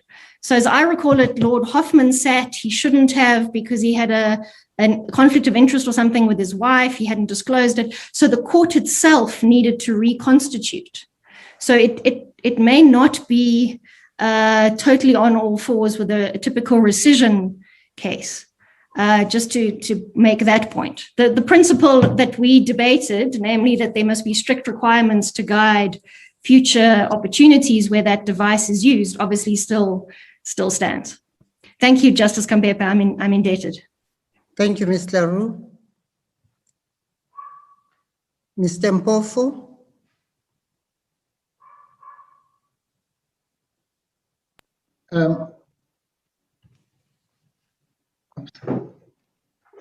Thank you, Justice Kampepe. Well, let me start very quickly by dealing with the two amici that just spoke now.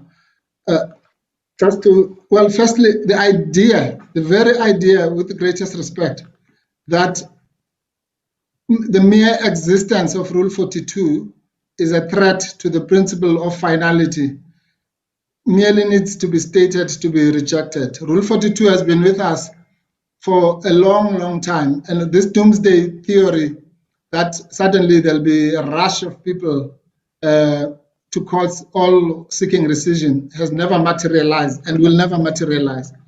The answer, I think, is the one that Justice Jafta provided, namely that the rule itself has got its own jurisdictional requirements. And if they are met, they are met. If they are not met, they are not met. It doesn't matter. You can't decide a case on the basis of what are people going to say.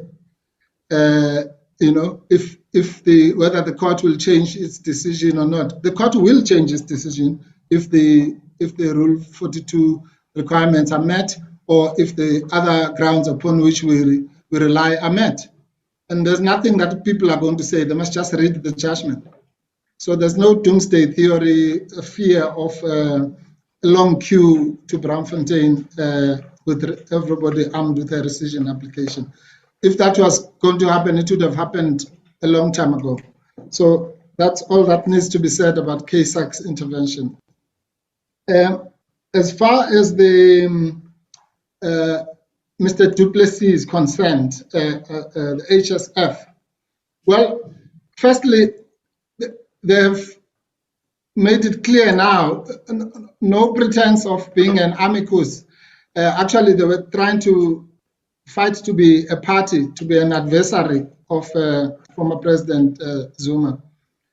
So it depends on which day of the week it is. One day they are just a neutral friend of the court, then other time they are an adversary. Well, this is all I have to say about Mr. du Plessis' contribution.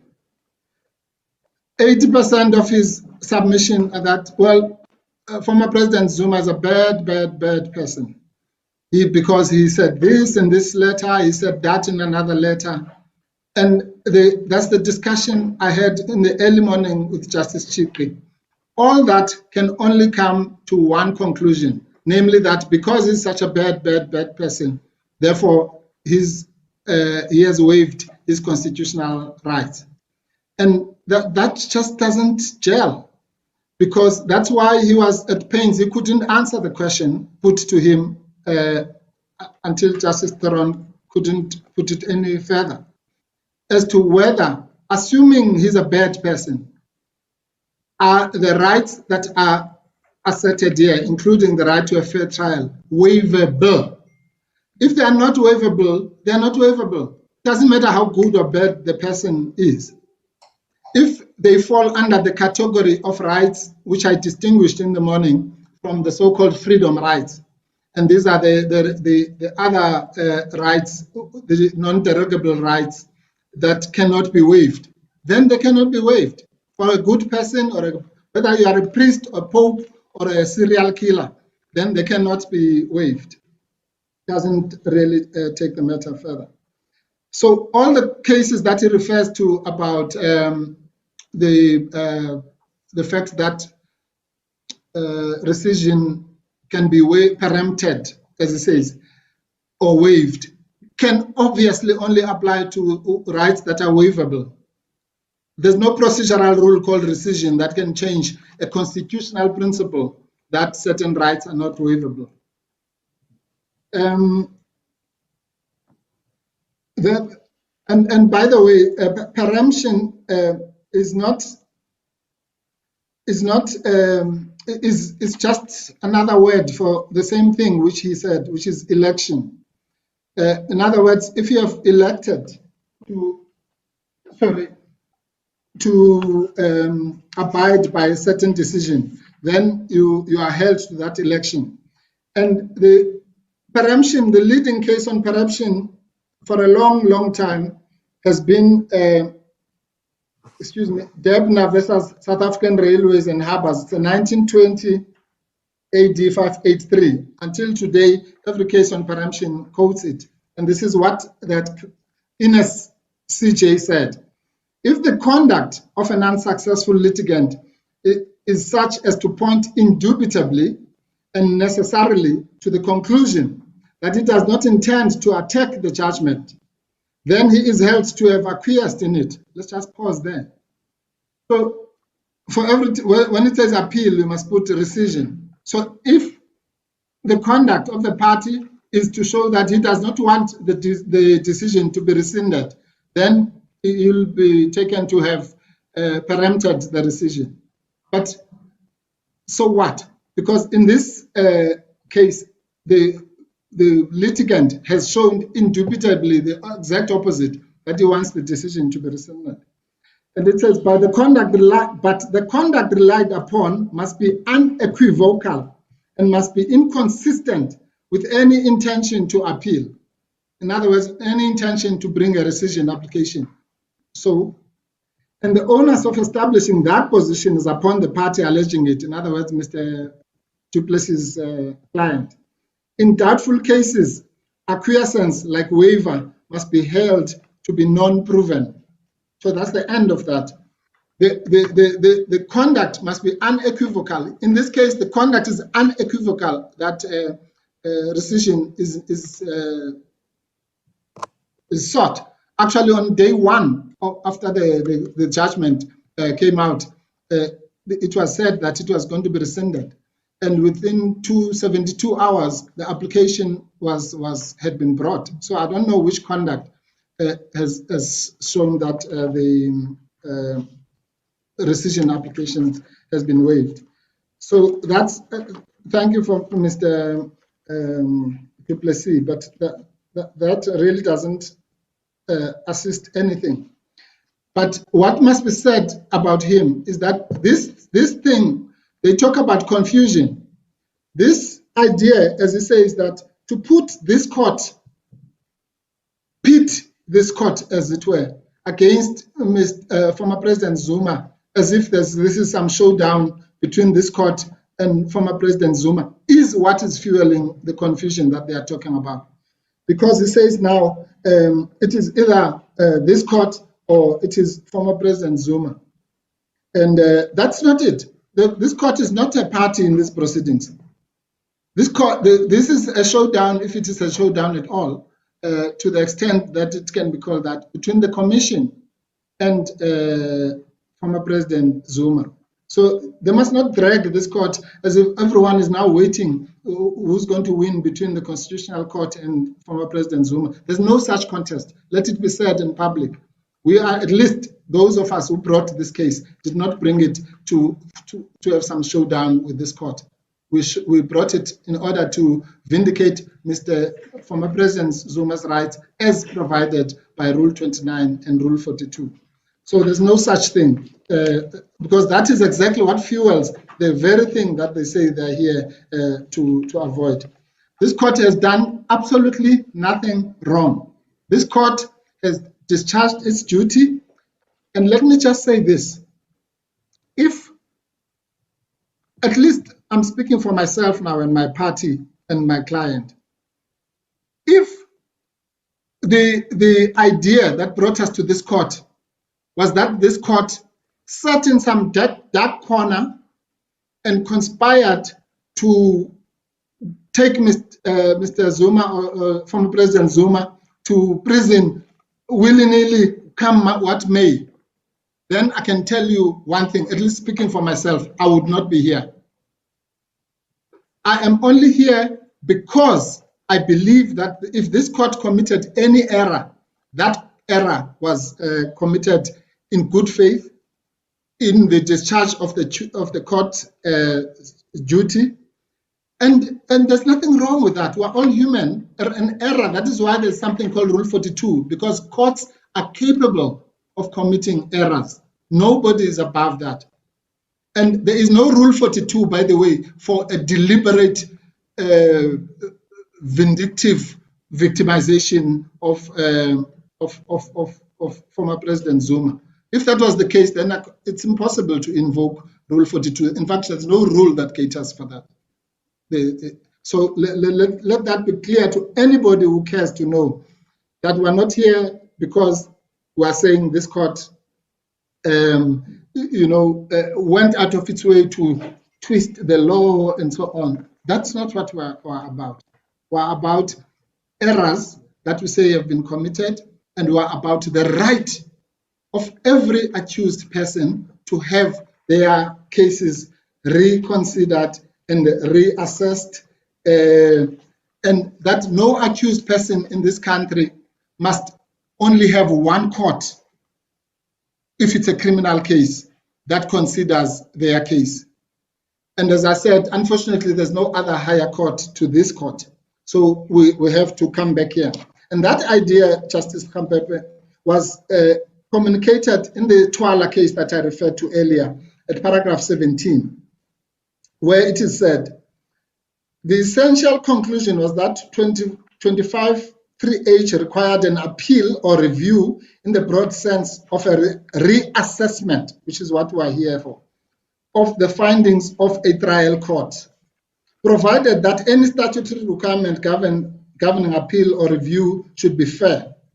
This evaluation is made obligatory by Section 35(3)(o) of the Constitution that we spoke about. It is an obligation that every accused person must have a right of a reassessment, let's call it that. And then it says later, the language in Section 35(3)(o) is clear in its context and does not indicate any intention to ascribe a technical meaning to appeal and review. In my view, the change in language is immaterial, does not indicate any intention on the part of the drafters to give Section 35(3)(o) a meaning different to that intended by 25(3)(h), and is fully consistent with the desire to use plain language. It does not detract from the conclusion that Section 35(3)(o) requires an appropriate reassessment of the case in a broad sense, provided that the statutory provisions concerned are fair and so on. That is all we are here to assert. Nothing more, nothing less. We are not responsible for some newspaper person who writes that this is an appeal and not a rescission. I mean, how can we come to court on that basis? If every time the newspaper got it wrong, we came here. Justice, to address the issue that was not answered by Mr. Ngugaitobi, I'm now moving to Mr. Ngugaitobi. He was asked a pointed question about Section 12(1)(b), which is the right to detention without trial. And I can't remember, or I can't work out what the answer was, but it was not an answer to the question. The question is this: if the Constitution guarantees the right to detention without trial, then that's what it means. In other words, if you cannot be detained without a trial. And then the next question, of course, which may arise, is the one that Justice Chafta correctly asked. And so the minute you are detained without a trial, it means that right has prima facie been limited, subject to a limitation right. So, and this is why, with the greatest respect, every time, all the courts, you can go to Faki, you can go to Peko, you can go to Machabeng, when they talk about the rights which accrue to a contemnor, in respect of the crime of civil contempt, they almost in the same breath talk about Section 12 and Section 35 going together. It's not, there's none of those cases isolates, except I think in PECO there is a distinction that is made for different reasons between the protection of the Section 12 rights and those of Section 35. But ultimately, all those cases marry the two because they go together. The right for not to be detained without trial, and by the way, is not a standalone right. And to answer Justice Jafta's concern, firstly, it is true that a trial is a trial. We all know what it means. But one doesn't even have to ponder that question so much, because Section 12(1)(b) doesn't go alone. It goes with Section 12(1)(a). And Section 12(1)(a) is also implicated in all the cases. And it simply talks about, the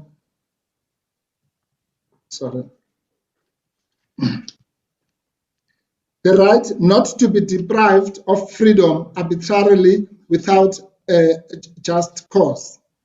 And then it talks about the right not to be detained without trial. But the heading of that Section 12 is freedom and security of the person. Everyone has the right to freedom and security of the person, which includes, and then it mentions this other thing. So the right to freedom of security of the person, anybody who can say somebody who is sitting in jail has not been deprived prima facie of his right to freedom of the person, then that person doesn't know what we are dealing with here. Because that right is obviously implicated. As to whether it's limited, again, as I say, it's another question. And in Kutsia, this is what was said to show that this doesn't need a serious, complex analysis. At paragraph 10, to determine whether that right, or in fact, it spoke about the old right. The parties argued with regard to the right to dignity, right to freedom, and the right to fair trial. Obviously, the most fundamental right limited by imprisonment is the right to freedom. Section 11(1), which was the equivalent of the current Section 12, reads, every person shall have the right to freedom and security of the person, which shall include the right not to be detained without trial. So the concentration should be on the principal right, not the subsidiary right, the right to freedom of the person. And then the court said, to determine whether that right is limited by legislative provision under scrutiny in these cases, it is really not necessary to determine the outer boundaries of the right, nor is it necessary to examine the philosophical foundation or the precise content of the right. Certainly, to put someone in prison is a limitation of that person's right to freedom. To do so without any criminal charge being leveled or at any trial being held is manifestly a radical encroachment upon such right. It's self-evident. Why must we debate whether to put somebody in prison is an infringement of their right to freedom of the person? Why? Because that is so self-evident, as the court says, that it is manifestly a radical, not just a mere encroachment upon that right. So, and I'm told that in De Lange is the same situation is said. Yes, it's a short one, paragraph 89, where the marrying of the two rights. It says that the right we are concerned with is the right not to be detained without a fair trial, but more particularly with the right to be tried. So again, they were marrying the two, 12(1) and Section 35, all the cases, literally. Then Mr. Ngcokaitobi misrepresented to a great extent 4 decisions of this case, of this court. Starting with the case of Batchel. First, it was a double whammy, because he says Batchel was overruled in Fakir. Well, nothing could be further from the truth. the Faki judgment actually spoke in glowing terms about what it called the Eastern Cape cases. And those Eastern Cape cases were Bechel, Victoria, Victoria Park Ratepayers Association, the one that was referred to by Justice Kampepe in the majority, and Uncedo, Justice Mbenenge's judgment. And the case says that paragraph 16, the full court in the Eastern Cape has subsequently upheld and elaborated on the reasoning of Uncedo and Victoria, and in Bechel, Froneman J. Sandy Tambuza concurring held that civil contempt remains a criminal offense under our constitution, and that the respondent in such proceeding is inevitably an accused person under section 35 of the Bill of Rights. That's what is said in Faki. Where that can ever be interpreted as a departure from Bechel is startling, to say the least. What paragraph of Faki, Mr. Mpofu? 16, Justice Chapter, paragraph 16. And then in Machabeng, the same thing happened. In Machabeng, Justice Chapter asked Mr. Ngalwana whether in Machabeng Bechel was approved or not. And Mr. Ngalwana said he did not remember. Well, the answer is yes, it was approved.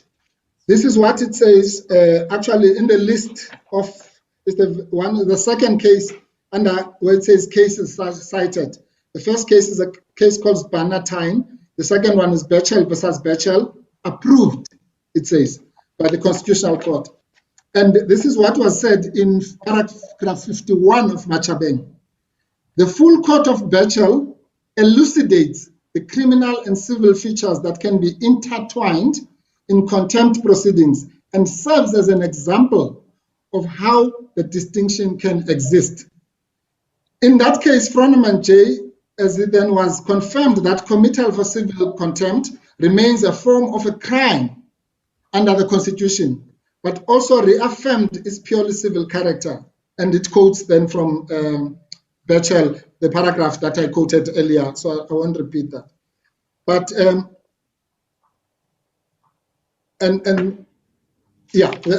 so there again, the paragraph 67 of Machabeng actually is the sweeping affirmation of Bechel and Faki. It says, summing up on a reading of Faki, Peko, and Bechel, I am of a view that the standard proof must be applied according to the purpose sought to be achieved. And the purpose sought to be achieved in this case was punishment and criminal punishment. So all the Constitutional Court cases and Faki approved Bechel in so many words, in glowing terms. So the suggestion that is made that PECO somehow departed from Bechel is absolutely false and a misrepresentation of our law. It's the exact opposite of what happened. Then Mr. Ngokai did something which is quite startling again, because he says, firstly, correctly, that one of the, quoting Daniels' case, one of the bases upon which a rescission is granted is the example that was made by Justice Jafta in the morning of when there is something that was not disclosed to the court, and so on and so on.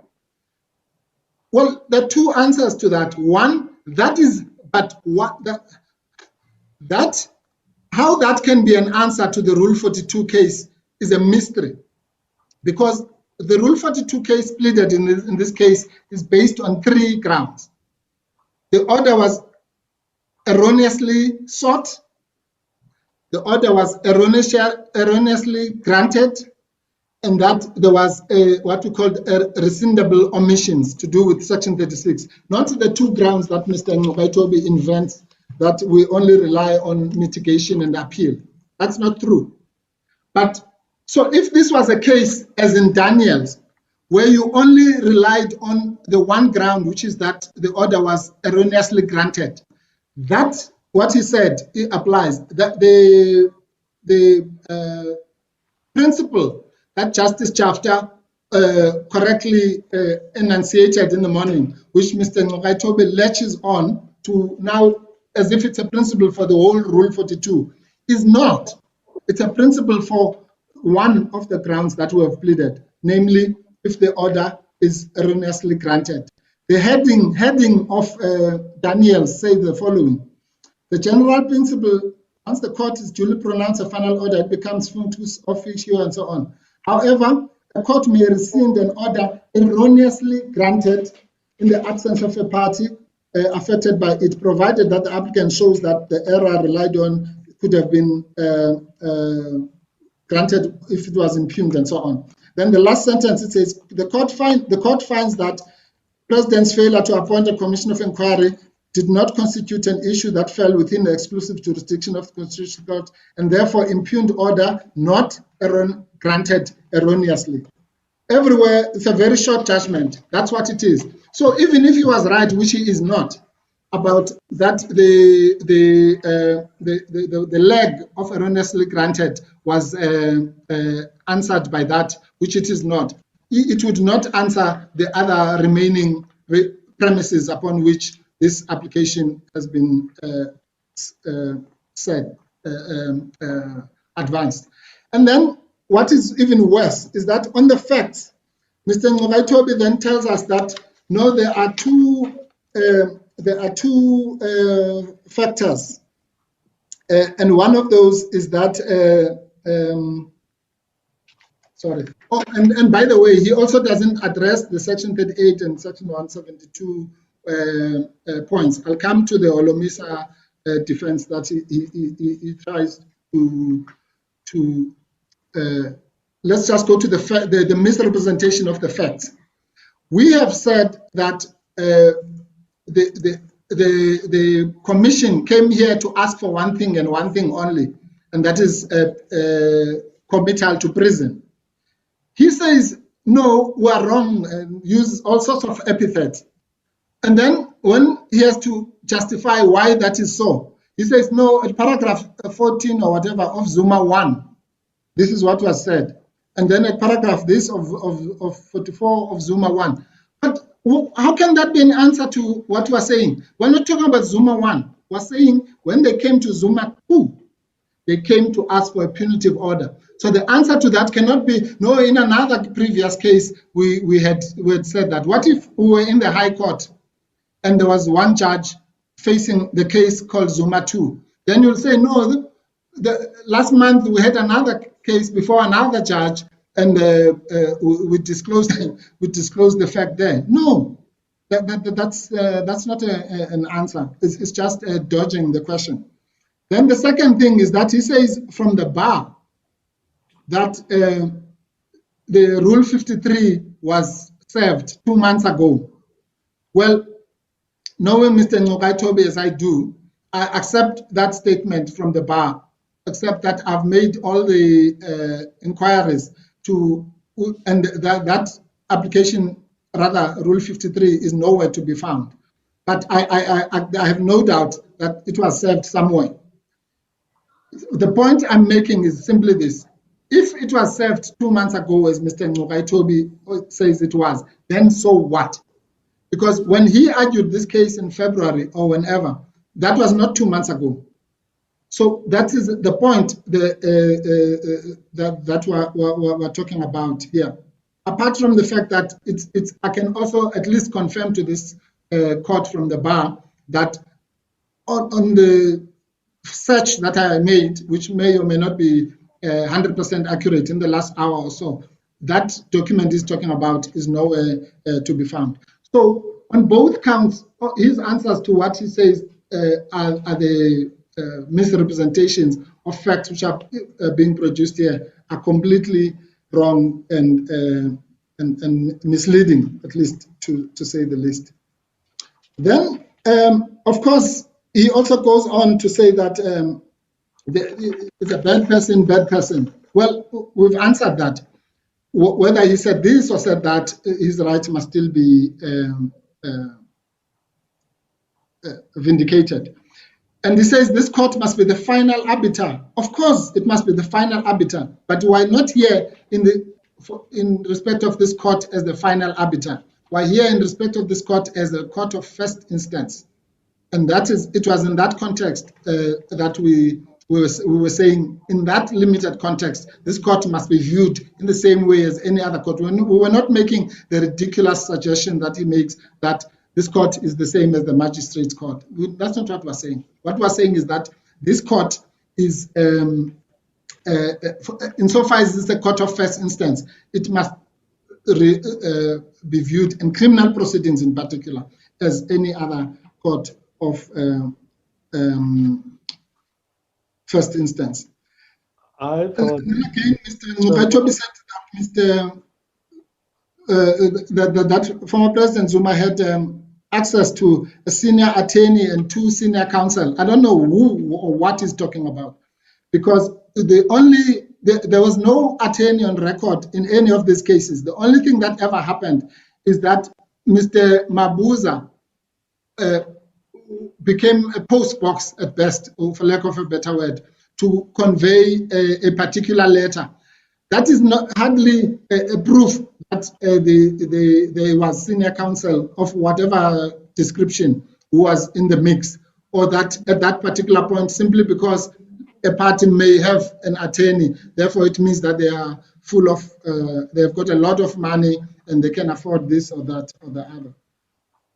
Or that when they say they have financial hardship, then they are making it up.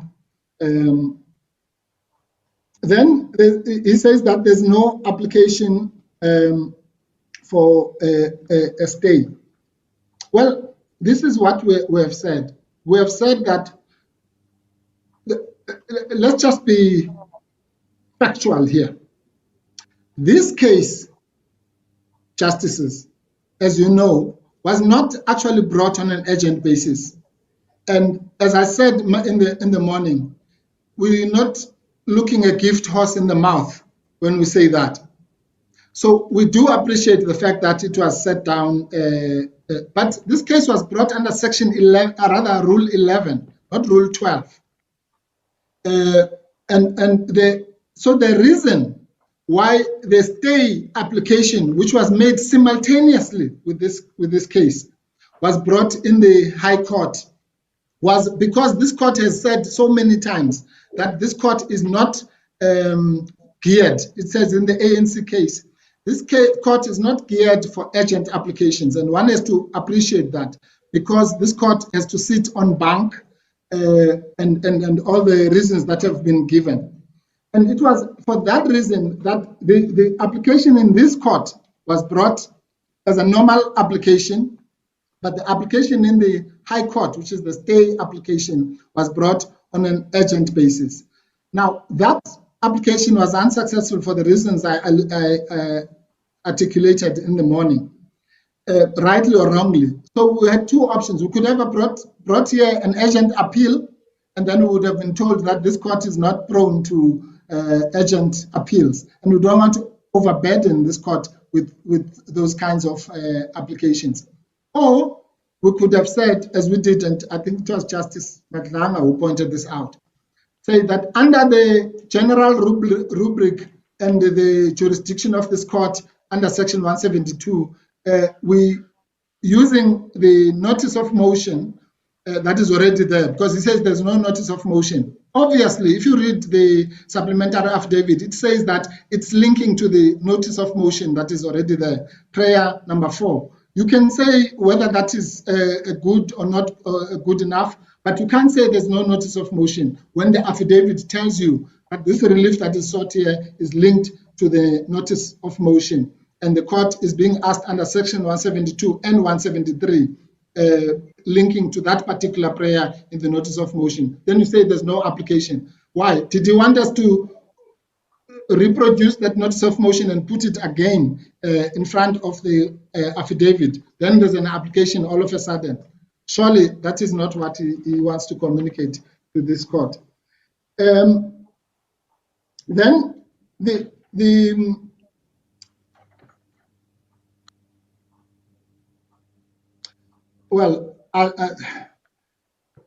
okay, then I've already said that the word trial, even if there was no section 12(1)(a), Justice Chafter's question should be answered in the following way. When we say trial in section 12(1)(b), what do we mean? And the answer to that is that the provisions of the Constitution, and particularly those in the Bill of Rights, must be interpreted generously. That's a well-established principle. In S versus Nhlungu, in Minister of Home Affairs, Bermuda versus Fisher, in S versus Zuma, and so on. And the reason for that is that a statute such as the one, or rather a constitutional provision such as the one we are talking about, must be interpreted in favorem libertatis, in favor of the individual and in favor of freedom. So the word trial in section 12(1)(b) must mean trial as we know it. It would be the exact opposite if the word trial were to be interpreted to mean motion proceedings, because that's a conservative interpretation, not a generous one. It's actually a restrictive one, which is exactly against the principles of interpretation. I accept Justice Chafter, and I agree with you, by the way, that surely that provision was put in there because of our ugly past. Those of us who were victims of detention without trial would appreciate that is what must have motivated that particular subsection of the freedom of the person rights. But that's history. The point of the matter is now, when we interpret it, we have to interpret it as it stands. A trial is a trial, and it must be interpreted generously. And all the cases, as I said, specifically marry the idea of section 12(1)(b) with the section 35 rights. You can't separate the two. The fair trial rights, so the trial that is meant is the trial that we know, a criminal trial.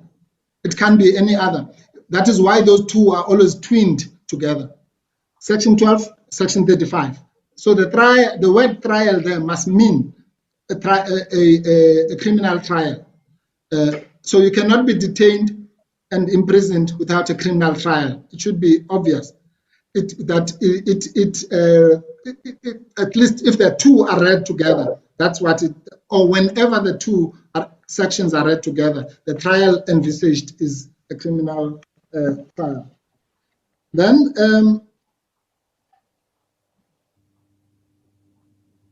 Mr. Ngogaitobi says there was an artificial distinction with De Beer.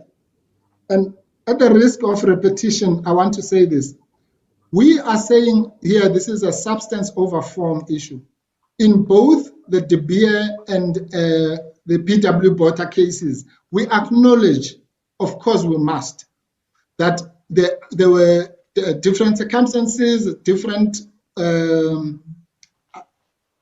routes that were taken, but the destination is the same. Or not even the destination, the origin. I'll come to the destination just now. The origin, in other words, the conduct, that was the same. Mr. De Beer insulted the court, and Mr. PW Botha insulted the TRC and did not go to it.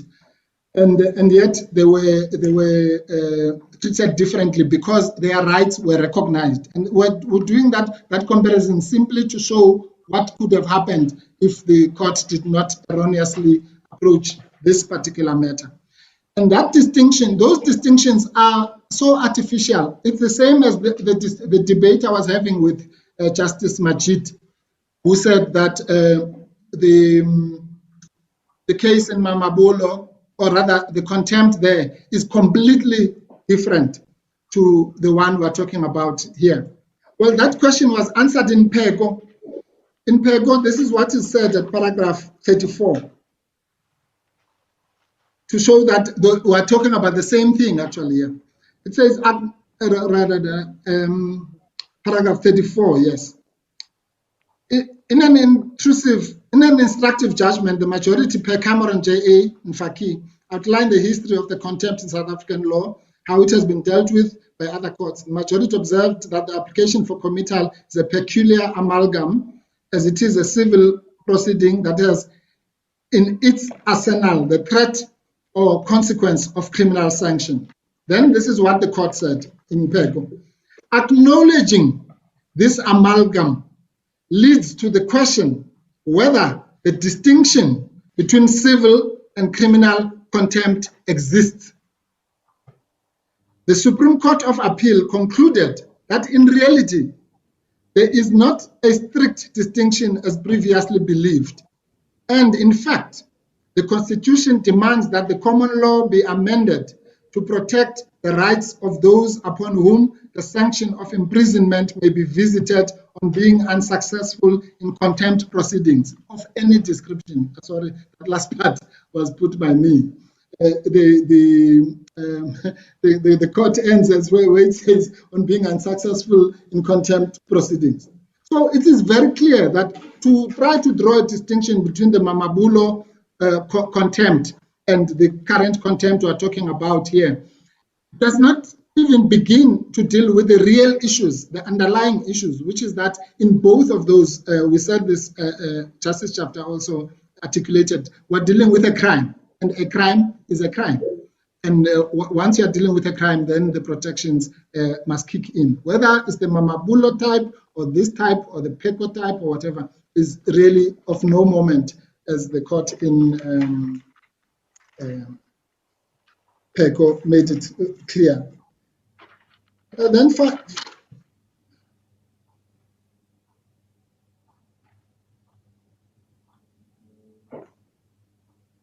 yes, the example was made by Justice Majid about the MK cases. Well, I happen to have done hundreds and hundreds of those cases, and this is what happened in all of them, where the accused said, we do not recognize this law, the apartheid law, and therefore we're not going to participate in the proceedings. Well, the routine is always the same. Well, firstly, you then have to explain to the accused that, well, actually, you have no choice but to go to court at the very least, because they're going to take you there anyway. And then that discussion finishes. Then you go to the court. And then normally we would put up a section 115 statement.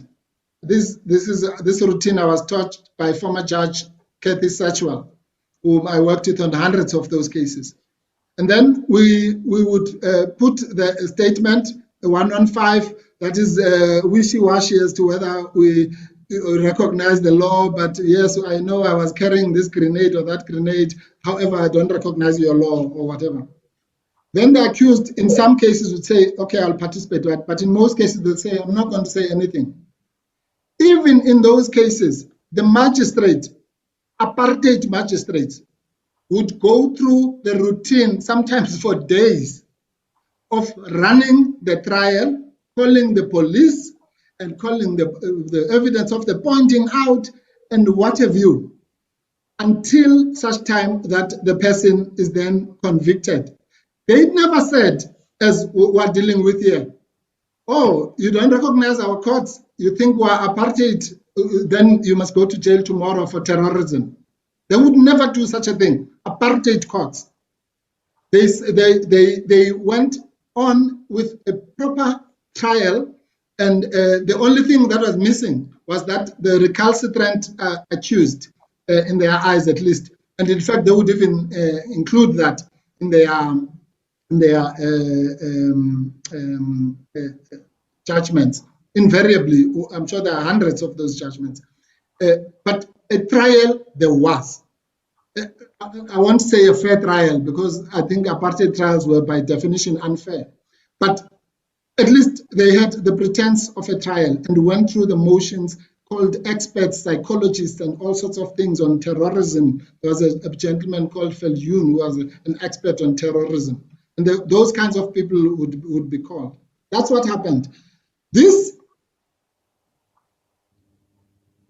instant justice of not even a pretense of a trial is exactly what the apartheid courts would not even contemplate.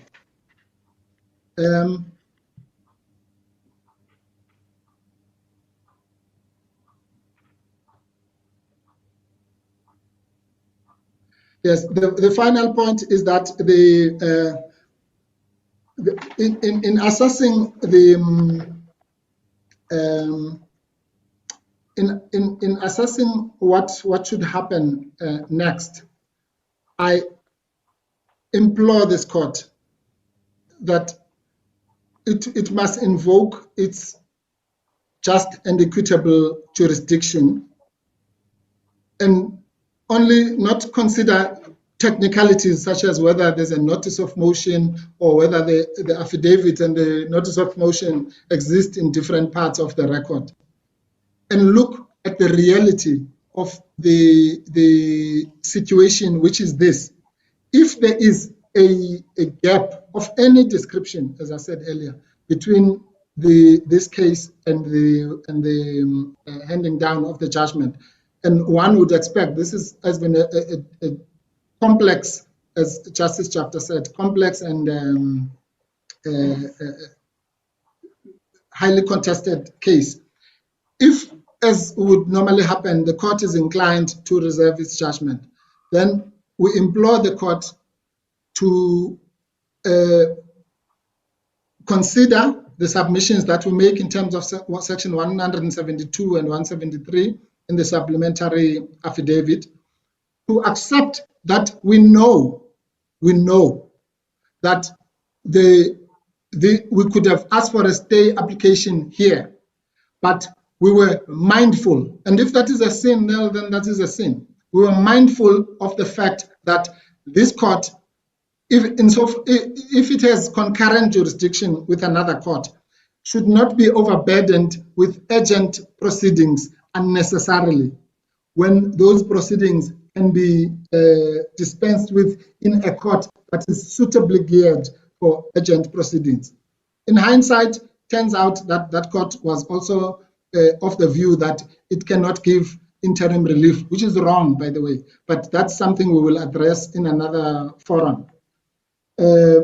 Because there are cases, this court knows, many cases where if it mandates another agency to implement a warrant, then you can take that agency to the High Court. It doesn't necessarily, we accept that this court would have had jurisdiction, but all we are saying is that it didn't have exclusive jurisdiction. And out of deference and respect for this court and its workload, and the fact that it should not be overburdened with unnecessary applications that can be resolved elsewhere, we went to the High Court. And I have no doubt, if we had brought that application here, these parties would have told us, but you know the Constitutional Court is not geared for urgent proceedings. You should have gone to the High Court. We go to the High Court, oh no, you should have gone to the Constitutional Court. Why? Because they have one objective in mind, which Mr. Ngogaitobi said. That he said they have an interest in Mr. Zuma's incarceration. What interest? They have no interest whatsoever in that matter. Their interest should start and stop at the point at which the evidence in the commission should have been led. But all these parties, all these nice submissions are geared at one thing and one thing only, that former President Zuma must be incarcerated, whether he has had his fair trial rights or not, whether he has had the rights under Section 35 or not, but he must be kept there so that the myth that is perpetuated, two myths. One is that he has been incarcerated for corruption, which is a lie. I cannot put it lower than that. What former President Zuma is in jail for now is his failure at West, failure to attend to a commission that he says is chaired by a person that who is biased.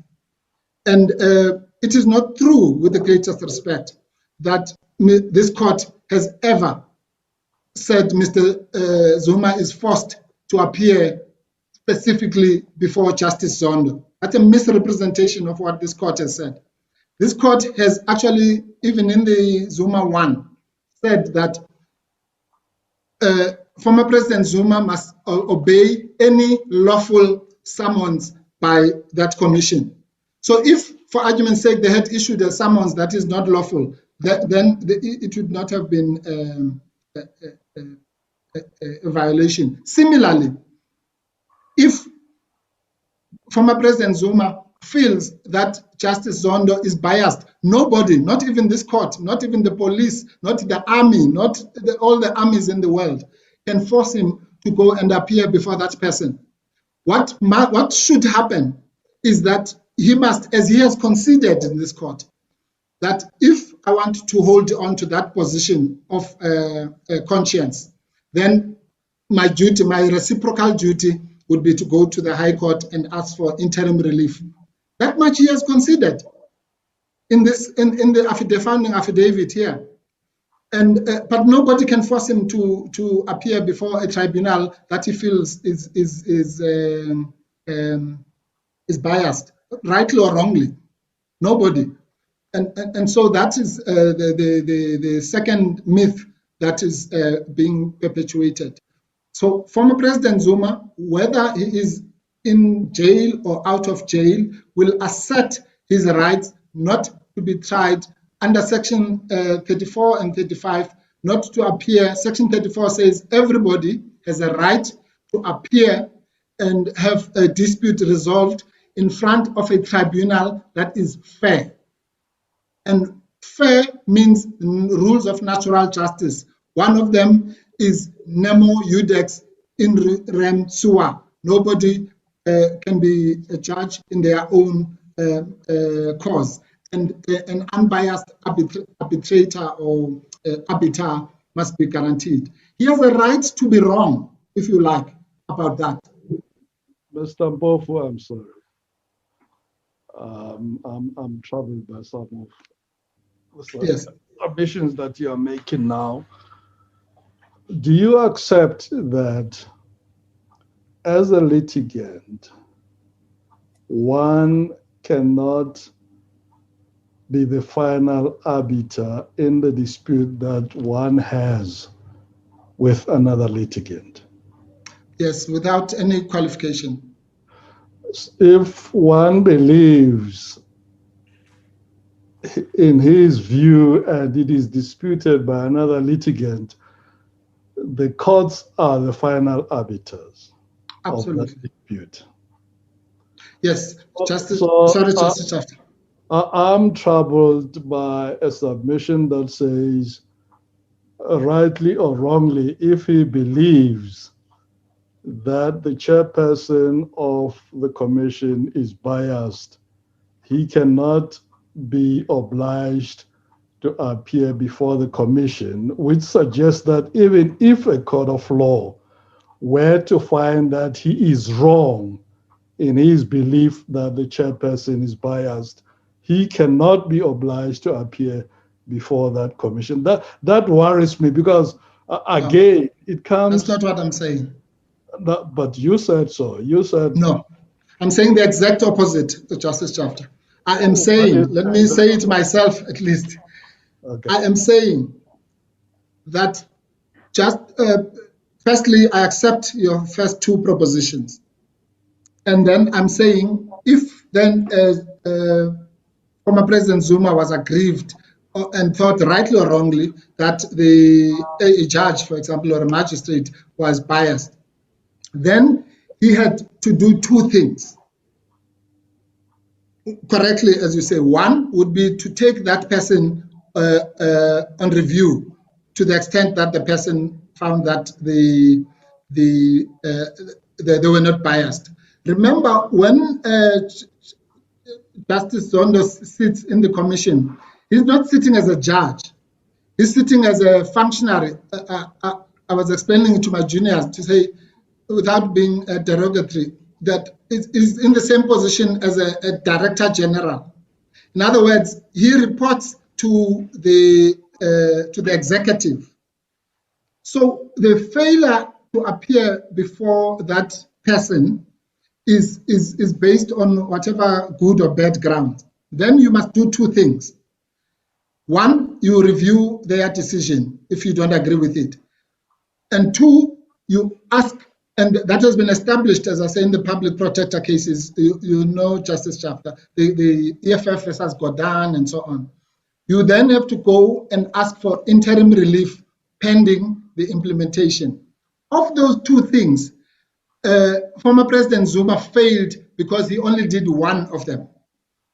He did the first thing correctly, and we must give him 100 marks for that, which was to launch the review proceedings.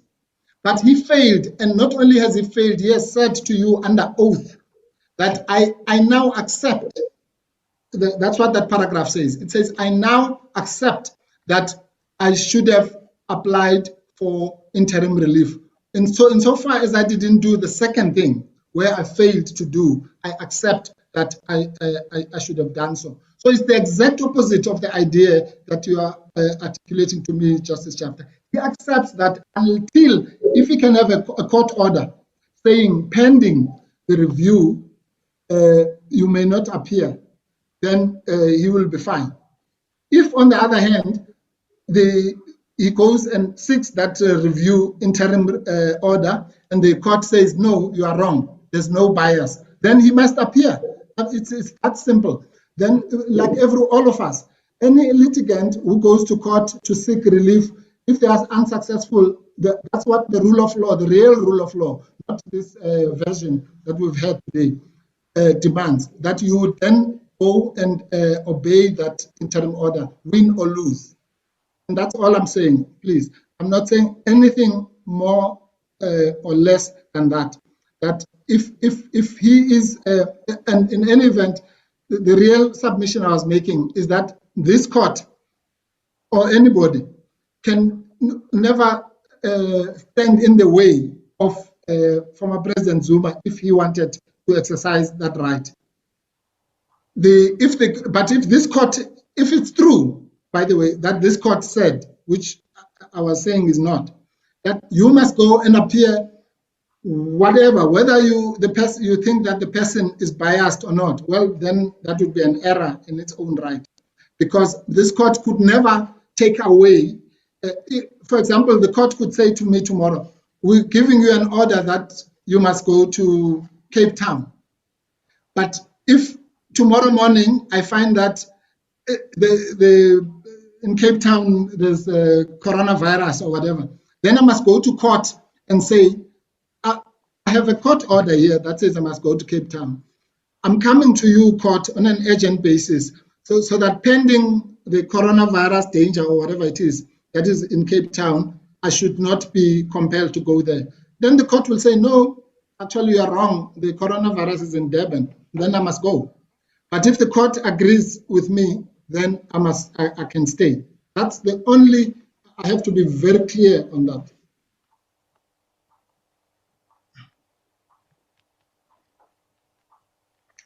Okay, I promise this is really the last submission. I promise to talk about Holomisa. I just forgot one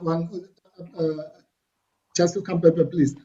May I just have literally one submission about the Holomisa point of Mr. Ngugaitobi? Yes, you may. Thank you. I'll make it very quick. Mr. Ngugaitobi says this to a question posed by Justice Chapter, that we are disentitled from relying either on the further and alternative relief on paragraph 11 of our pleadings, and even worse on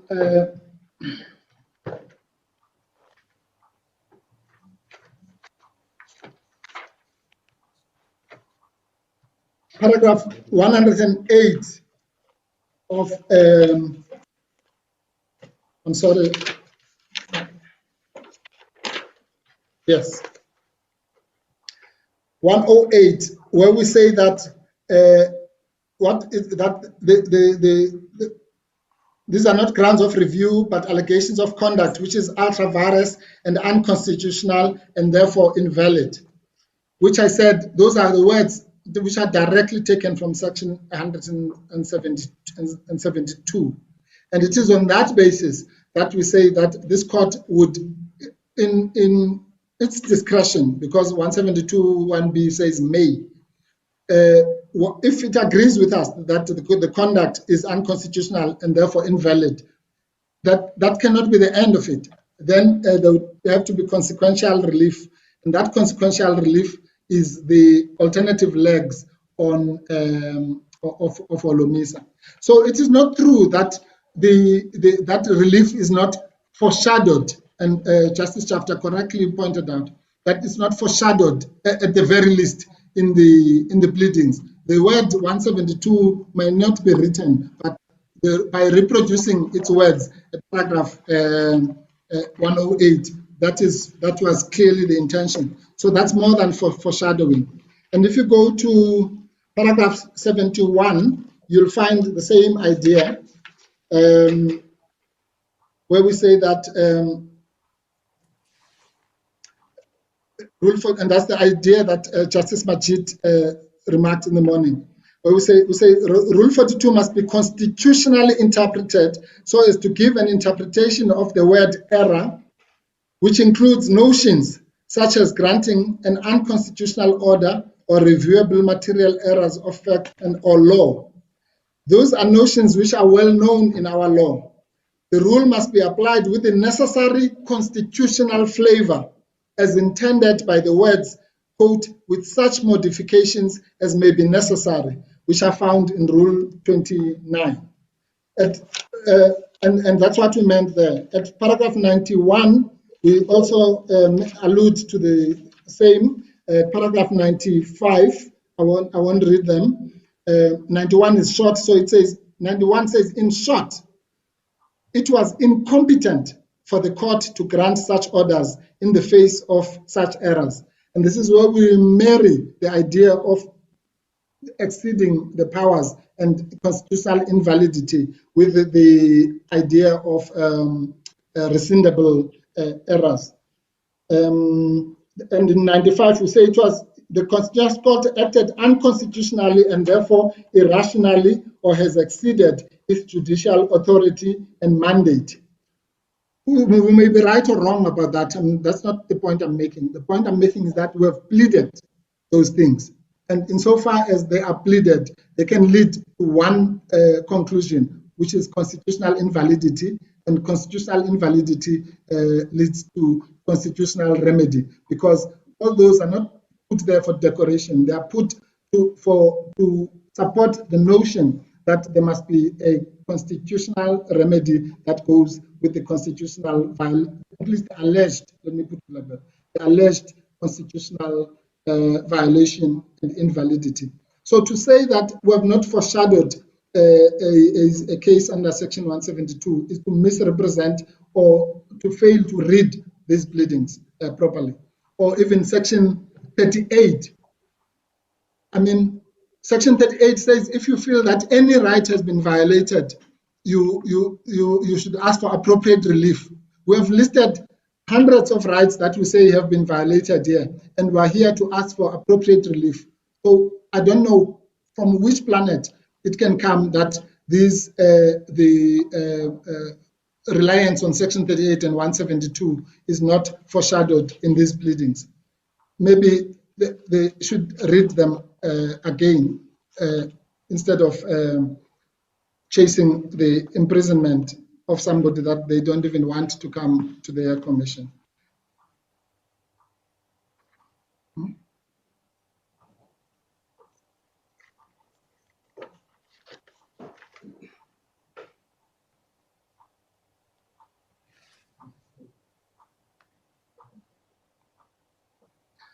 Yes, okay.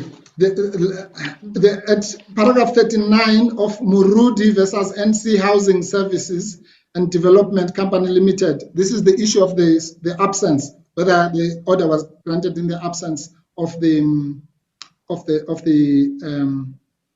head note says, applicant seeking rescission in personal capacities, whether the persons affected as intended in Rule 42(1)(a) were interference with factual findings and so on. Paragraph 39 says, Section 39(2) of the Constitution enjoins courts to interpret legislative provision in a manner that promotes the spirit, purport, and objects of the Bill of Rights. The interpretation of absence that I adopt better accords with this injunction. The respondent's interpretation, on the other hand, has the effect of denying the applicants their Section 34 rights and thus exposing them to a serious injustice. In sum, and then it says the first and fourth applicants are entitled to rescission in terms of Rule 42(1)(a). It becomes necessary to deal with the rescission under the common law. So this is the clear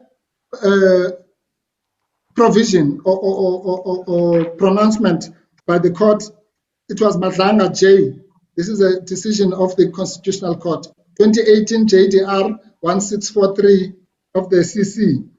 And the following judges were there: Madlanga J, Mkhwengsi J, Dlodlo, Froneman, Goliath, Jafta J, Khampepe J, Petsa J, Teron concurring.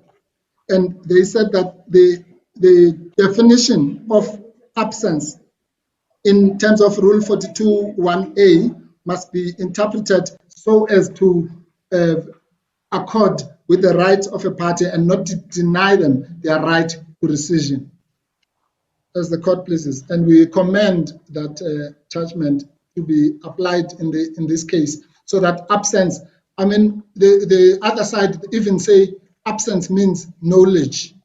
In other words, if you knew about it, then you were present. In so many words, Mr. Nqobaitobi's answering affidavit says, if he knew about it, then he was not absent, he was present. But then they say he was absent because he was defying the court. So we don't know, was he absent?